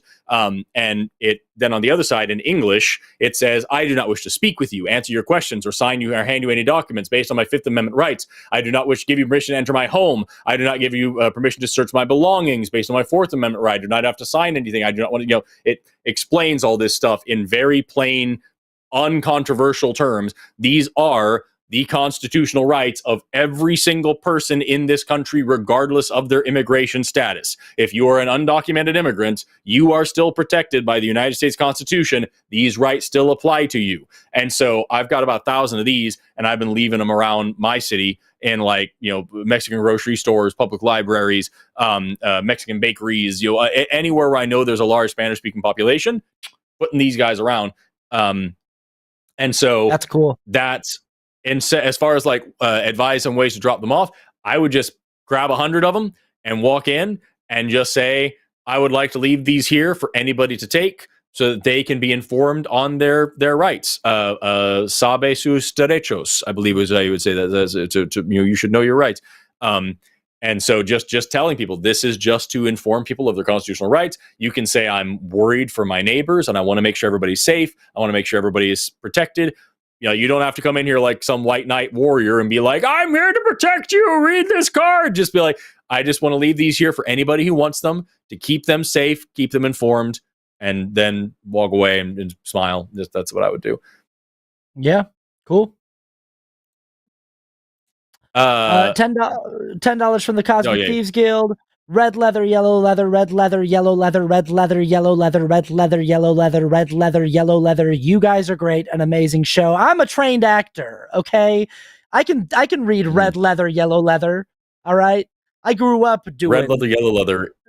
Yeah. Red leather, yellow leather is how I like one of my warm-ups every time I'm doing YouTube videos. Yeah. Do you have a set vocal warm-up range thing that you do? I should, and I don't. I just do it, and I should warm up, and I don't. I do that one. I do whether the weather is cold or whether the weather is hot, whatever the weather we like it a lot. That one's fun. And then I also do one in Spanish. R con R cigarro, R con R barril, rápido pasan los carros por el ferrocarril. And that gets my tongue rolling. I haven't done any of those today, which is why I just stammered on those. Hey, guess what, bitches? Yeah. This is now public. Yeah, that's okay. There's that link. And I've only made 2 collections. So that's just there for now. You can go to my regular bonfire store for the rest of my designs, but now you can buy Tommy Valkai merch and you can buy my regular Valkai Labs rocket logo merch in there. And I'm working on making that site better, but just for now, for you fucking heathens, you can go buy a Tommy Valkai thing now, and that should work. And if it doesn't work, then just tell me. $5 from Chris. Thank you for giving me time to do that, by the way. $5 from Chris. $5 for Austin to sing his favorite musical theater song, Please Be from Wicked, and for Forrest to slap that pound of fat on his shelf in the mic. I hate that you used that emoji. That's oh God. Since you gave us $5, I will tell you, if it's my favorite musical theater song, it's not from Wicked. It's "No One Is Alone" from Into the Woods by Stephen Sondheim. In my opinion, when it comes to musical theater, there's Stephen Sondheim and then there's everyone else. And so, "No One Is Alone" goes like, "Mother isn't here now. Now you're on your own. Da, da, da, da, da, still you're not alone. You are not alone." From Wicked, I could sing like "Dancing Through Life," swaying and sleeping and always keeping to, something like that. So there you go. I love it. This is just the best creator in the world. This is the guy that I really look up to. He's just far above everybody else. Something about that song. Yeah. Forget it immediately as you started. Yeah, immediately. That's so great. Immediately. Yeah. That's for you. That's for you. I'm gonna spank it like a newborn biscuit, just for all you freaks here on the line. Yeah. $5 from Anti-Religion Cunt, who says it's a quote from the movie Airheads. LOL, you got to check it out. Brendan Fraser, Adam Sandler, and Steve Buscemi. I can't remember what they said before. They said something that I can't remember, but yeah. Well, thank you for being here to tell us these things. I don't know what anything is. $10 from the Cosmic Thieves Guild. Laws or threats made by the dominant socioeconomic ethnic group in a given nation. It's just the promise of violence that's enacted by the police and the promise of violence that's enacted, and the police are basically an occupying army. Know what I mean? That's a Brendan Lee Mulligan, I believe. It's a great quote. Cool. It's a great quote. Yeah. $4.99 from Nuzzy D says, I struggle with not hating people who voted for the sentient foreskin. Any advice? Forrest, how do the Finnish people know when they're done? For the first question, I would say, yeah, it's really, really difficult. I've worked my entire life to be able to have ideological differences with people and still like eat dinner with them and have good relationships with them. Like I said, I grew up in a place where I was very ideologically opposed to a lot of what the people most of my best friends from high school and my family members, my cousins, my aunts and uncles are people who I don't have a whole lot of ideological symmetry with. And I've gotten really good at getting along with them despite divides. This latest one is really hard because when it comes to like actual full-blown Nazis doing Nazi things, I'm starting more and more to be like, I don't actually think that we can be friends. And I kind of have to know that we're on the same side of that divide in order for us to be able to sit down and have dinner together. So I don't know. It's tough. Yeah, that's kind of where I'm at as well. It's like I can handle a difference in ideas. I cannot handle a major difference in ideals. I just can't do it. And so like, there's all these people out there that are like, oh, you're going to ruin a friendship over politics. You're going to let politics disconnect you from your family. If your family member is literally voting for somebody who wants you killed, I didn't ruin the relationship over politics. You did. By voting for somebody who says that my human rights don't matter, you have also said that my human rights don't matter, and you have ended the friendship. Like, yeah. What was the other thing? It was like something about the Finnish. How do the Finnish people know when they're done? When they're finished, I'm guessing. Okay, yeah. I don't know. I'm guessing. I don't know. Yeah. All right. You want to read the next one?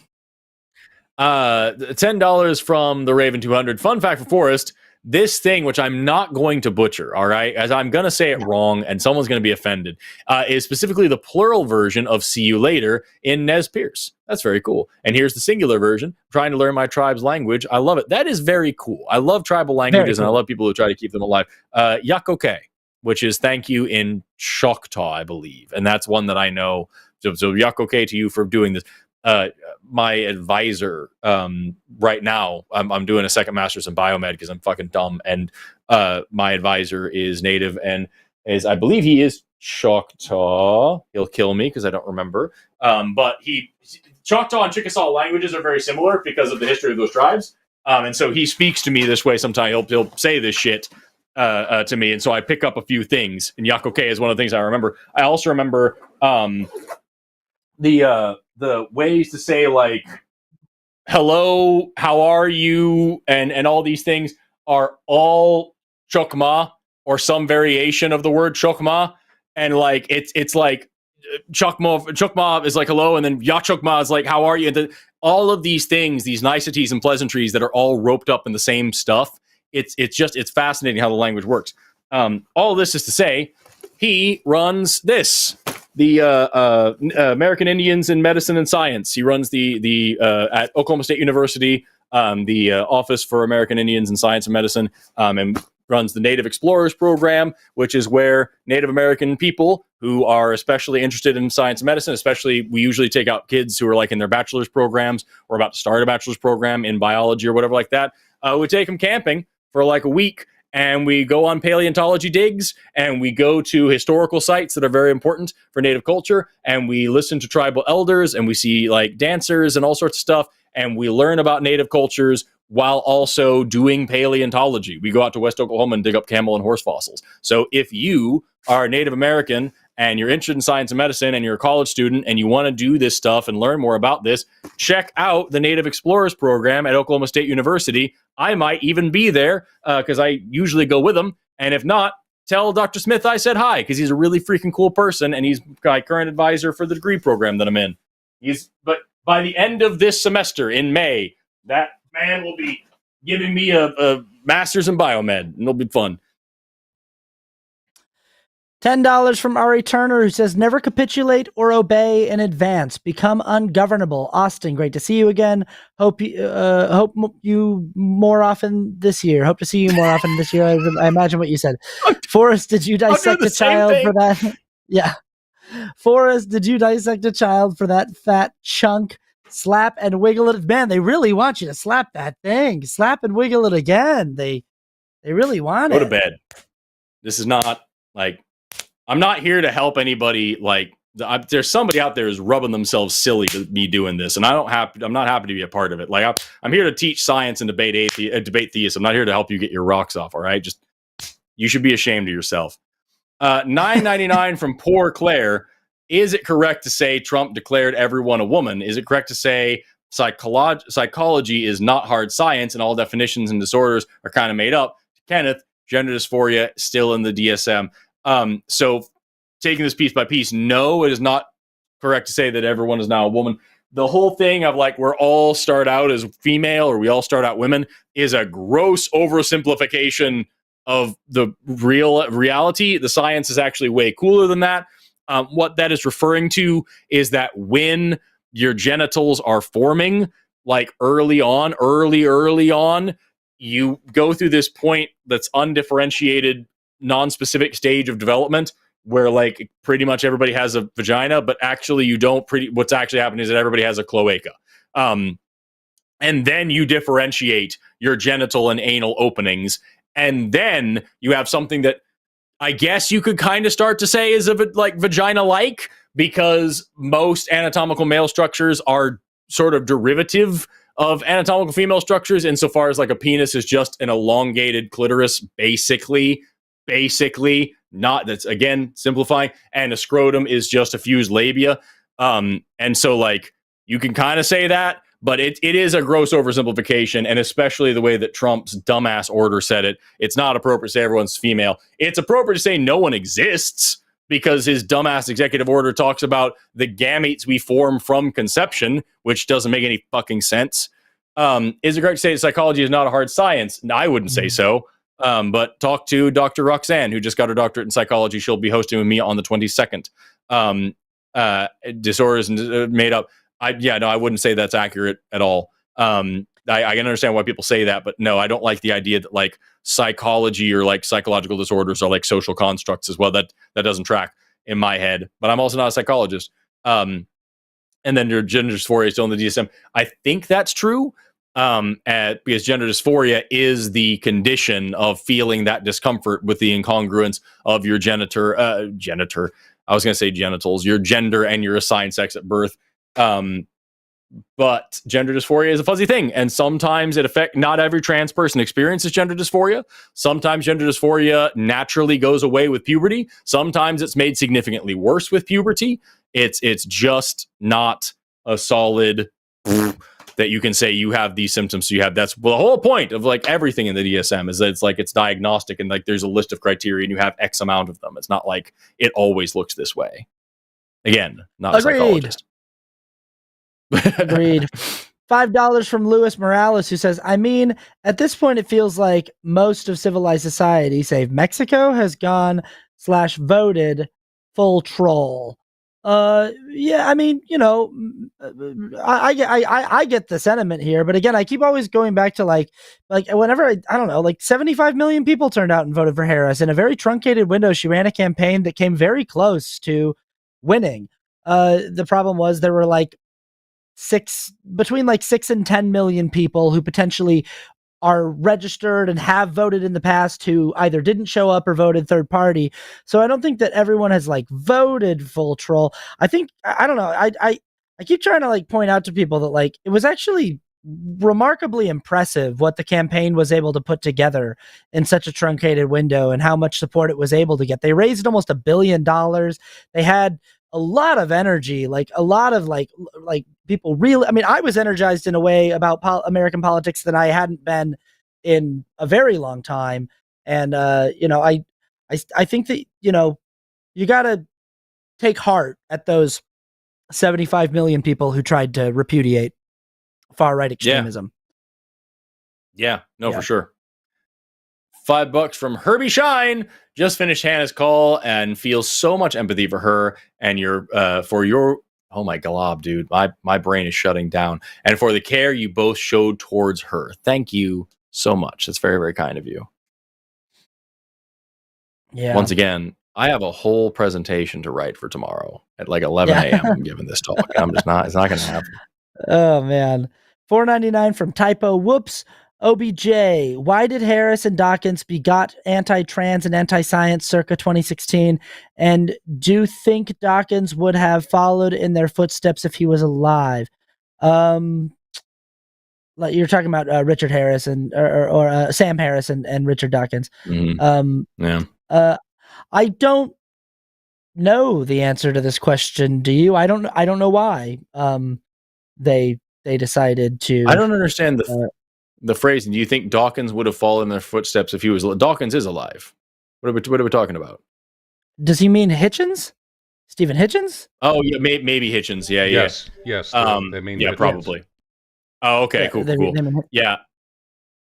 I mean, I can't tell you why. I can't. As far as Hitchens is concerned, I feel like Hitchens was more progressive than that in a lot of ways, and would have been willing to accept some more cultural evidence. Harris and Dawkins, I don't know much about Harris's stance. I kind of got bored with Sam Harris doing genocide apologetics and stopped listening.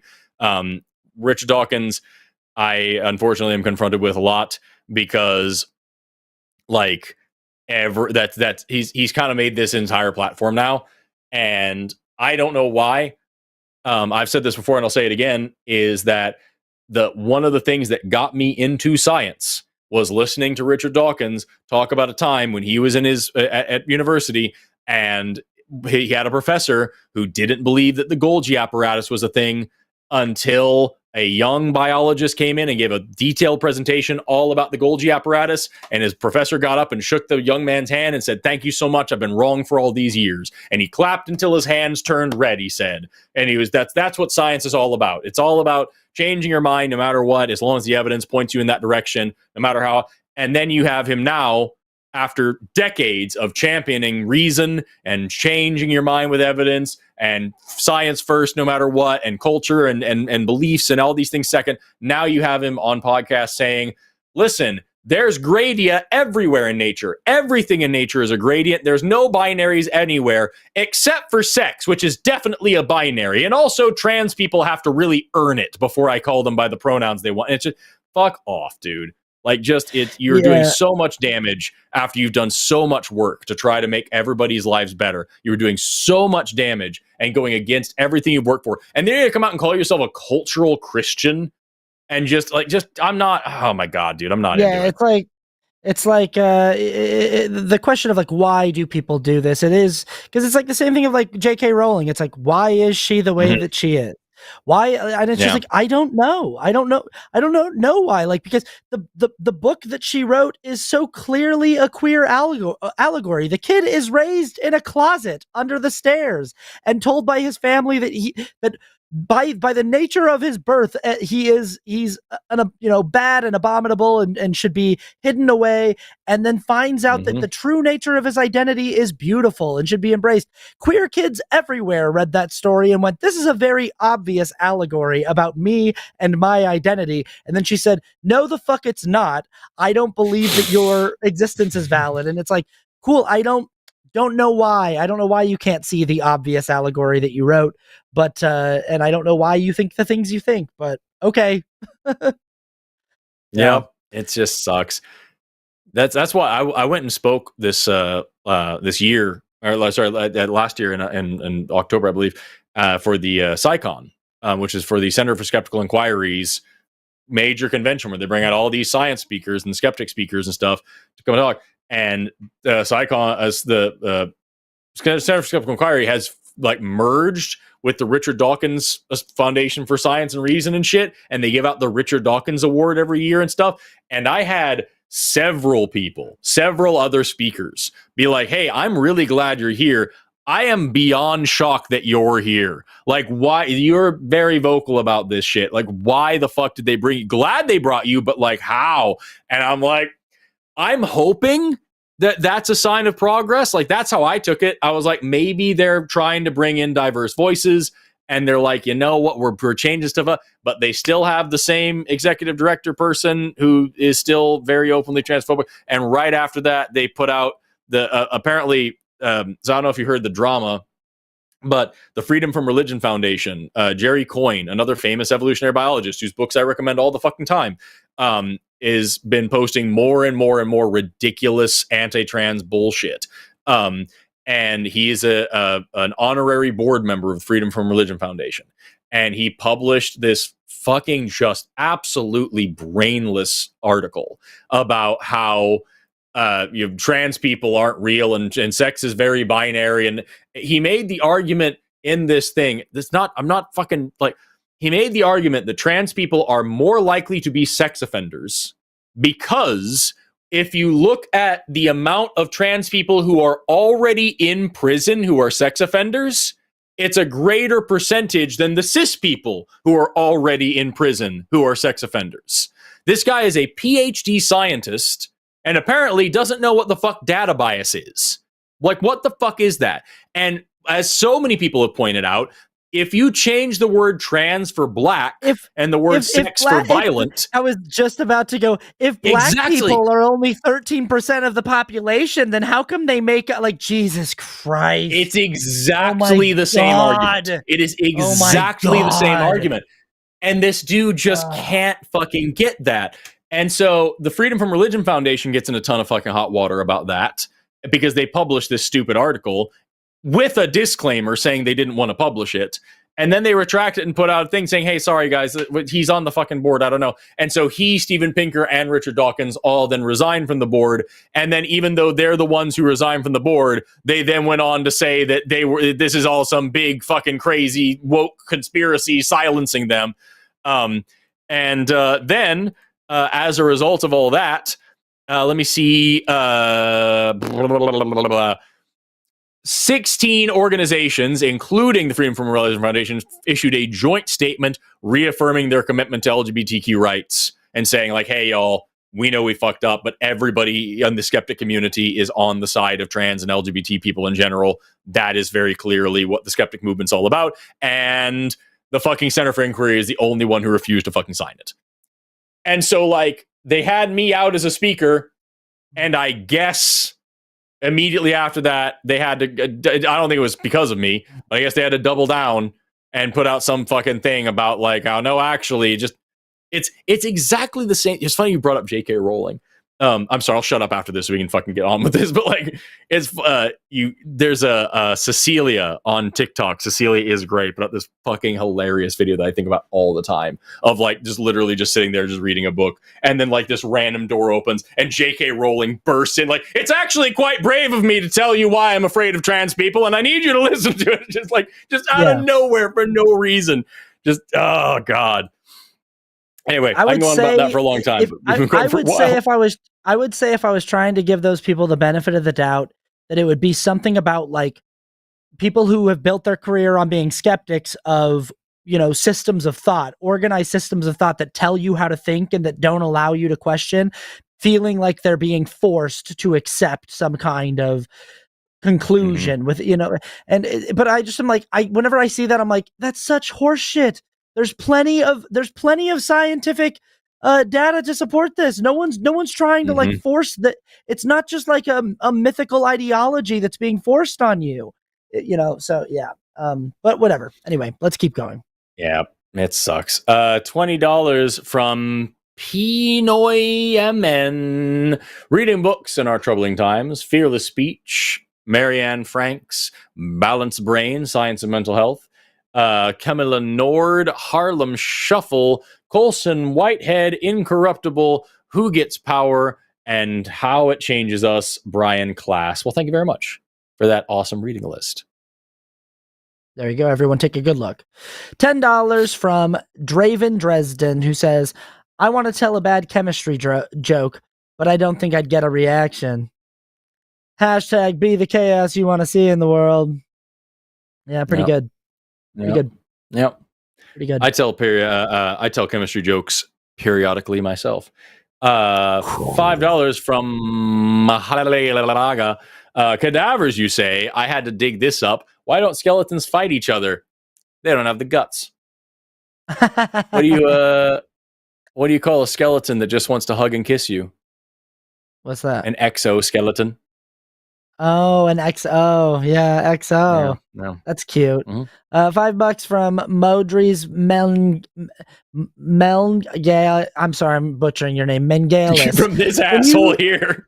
Can you please, Forrest, explain why some ape species evolved with tail and some not, and why human didn't? Genuinely asking. P.S. I love the show. Tails came first. So quadrupeds, tetrapods, four-legged things, they had tails, and monkeys are a species of them, and we are a species of monkeys. We're a species of ape, which an ape is a type of monkey. And so, yeah, we lost the tails. So it's not like some evolved with a tail and some didn't. It's that everybody had tails, and then we apes started losing the tails because they were getting in the way and our hips were working differently. I posted the other day, I said, I think the dumbest thing that Homo sapiens ever, or most embarrassing thing that Homo sapiens ever did is decided to evolve out of feet hands. Because I was just like, like we really draw, like every time I see like feet hands, like on like a, like, like some like chimp or something doing something with feet hands, I'm like, that shit's cool as fuck. They can still walk around on those feet hands and they can grab stuff with the feet hands. And so I want my feet hands back is what I want. I don't know if we ever had them, but... It is hard because like we lost the feet hands well before we became humans. However, it's mainly so we could have that inline hallux, that big toe in the straight line, so we can run real good. You wouldn't be able to run with feet hands. Somebody said that in the comments. They were like, "Well, it would affect your ability to run." I was like, "I don't care. I want to grab things with 4 sets of hands. That's what I'd rather have that than be fast. I'd rather have that than have track and field." We needed the running in order to survive on the savannah, but now we don't. Absolutely. You know what I mean? Yeah. So now it would be great to go back to feet hands. Yeah, I want feet hands. Yeah. I want feet. I could be typing 2 documents at once. Playing the organ would be a whole other game changer. It would be a whole thing. Imagine greeting people this way. Imagine childcare would be so much easier. Moving stuff around. Foot jobs on a whole other level. Think about the possibilities of feet hands, y'all. That's what we need to get together. Hashtag bring back feet hands. $5 from Herbie Shine. Yo, Tom, I'm doing it, I guess. Yo, Tommy, the feds are 3 seats away. Start go plan now. They'll never catch Tommy Valkai. Stay free, Tommy. Stay free. Thank you very much. Oh man, I'm glad they're keeping you abreast of what the goings on of the feds. $4.99 from Poor Claire. Do y'all think depression and anxiety meds might get banned? Do disinfectants like Lysol cause resistance? What does that mean for the user and the world? I definitely am concerned about like the future of healthcare in America. I already don't like the state of healthcare in America, but I'm definitely not encouraged by some of the people that are being hired to oversee certain departments and things like America's, pulling out of the WHO and trying to get rid of the CDC and things like that. And then also, taking caps off of prescription meds. There's definitely things like I take meds every day and I'm like, do I need to stockpile these right now? I've had the same thought and I don't know. But this question of do disinfectants cause resistance? I don't know. It depends. So like antibiotics cause resistance if they're used improperly. Disinfectants cause resistance in like so like the thing about most disinfectants is that it's not like it's like you don't with antibiotics you can make something that doesn't take in the antibiotic or can tolerate the antibiotic. You can't tolerate like certain disinfectants like alcohol and stuff that actually is going to like rapidly forcefully dehydrate the cell and just rip it to shit. So like it depends on what you're using and why you're using it and how you're using it. But yeah, just be careful. Take your antibiotics is the main point. If your doctor prescribes you a full regimen of antibiotics, you're going to stop wanting to take them towards the end because you feel good. Don't fucking stop. Because what happens is that you have so much bacteria in your body, and you take more antibiotics, and you kill more and more bacteria, and then you get to a point where you have just a tiny little bit left, and you feel really good. But those are the super mighty morphin mechazoid bacteria that survived all these antibiotics. And if you stop taking them, those are the ones that are not going to reproduce, and that's where you get fucking MRSA. So don't do that shit. $5 from Jamnico6. The big black bug bit the big brown bear, and the big brown bear bled badly. Nice. Good one. I like it. Nice. I like that. Yeah. 400 Nigerian dollars, perhaps, from Daniel Deary. Thanks for existing, y'all, as an African atheist. Thank you for existing as an African atheist. I appreciate you. Very cool. $5. I'm going to say it like that. $5 from Darren McAuliffe. Imagine an imaginary menagerie. Manager managing an imaginary menagerie. I keep getting all the tongue twister ones. I mean, you can feel if you feel robbed of the opportunity to read the tongue twisters.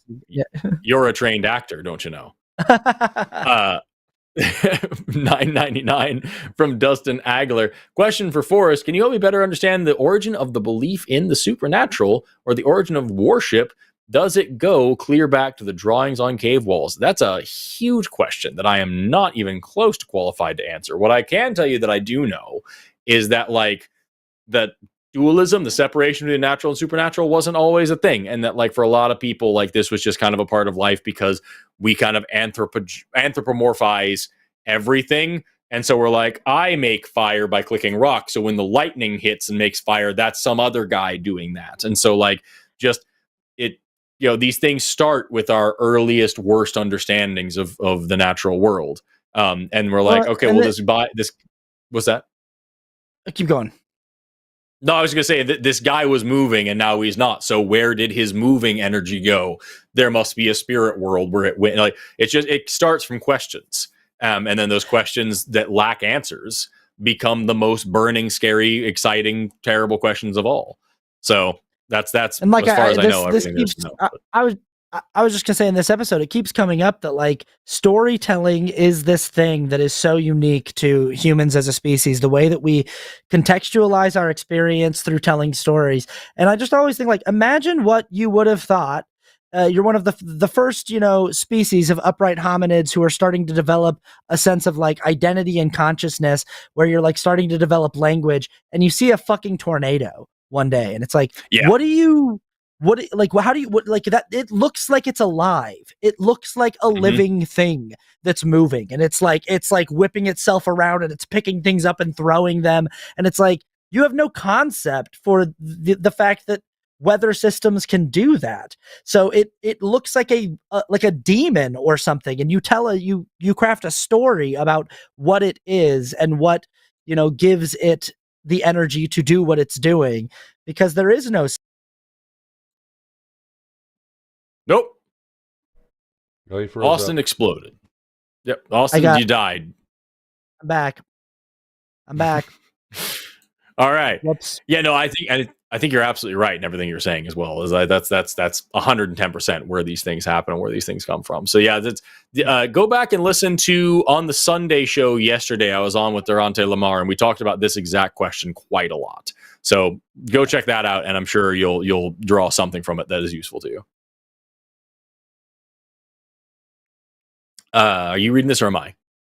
$5 from One-Eyed Heathen. The Rainbow Book is an app, the queer equivalent of the Green Book in the United States. Good luck to the person making the British version. There we go. The Rainbow Book. It's an app. For sure. Get it and find out where you're safest. Oh shit! It's me. Hey, I'm gone. All right. I guess that's the end. It's that. Okay. That's the end of the show. It's all over. We did the thing. Stay tuned for possibly, we're talking about stuff. I don't want to spoil anything, but if you like Austin a whole lot, not only go follow him on some things, but also you might be seeing him on this channel some more. We're having some talks, so stay tuned for that. Yeah, and you can check me out on my channels too. Austin Archer here on YouTube. You can follow my channel here. I make regular content over there with my podcast and my video essays. If you like the cut of my jib and the way I break shit down, you can follow me over there. Yeah. Go watch Austin's YouTube video about Argyle, because it is legitimately one of the funniest videos I've seen. I remember I was driving across the country listening to that video, and I had to call you and tell you that it was the best shit that I'd heard. It was so good, because that movie fucking sucks, and it's so fucking funny to hear your take on it. So everybody go watch that video. It's fantastic. Also, and if you like me, if you don't like the politics, I do a lot of different things. If you don't like the politics stuff and you do like the Argyle video and you do like my video break, like me talking about movies, I have a whole movie podcast called The Oner Podcast that's also here on YouTube. Just the ONER, and it's just me and a guy talking about movies. If you like that, so you can whatever suits your fancy. I've got the entire plot of Argyle, the worst movie ever made, and I am putting that in the chat right now. Everybody go watch this video specifically. It is very, very good. With that, we've got, that's the end of the show. There's more things, so watch that shit, or don't. I'm not a cop. Thank you so much, Austin, for co-hosting with me today.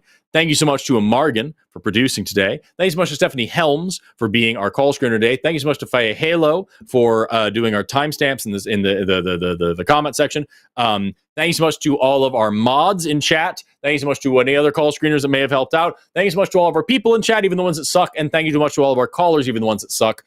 If you see any creationists or transphobes in the comments, tell them to call me, 720-619-2288. I host every fucking Sunday now, because just life is insane.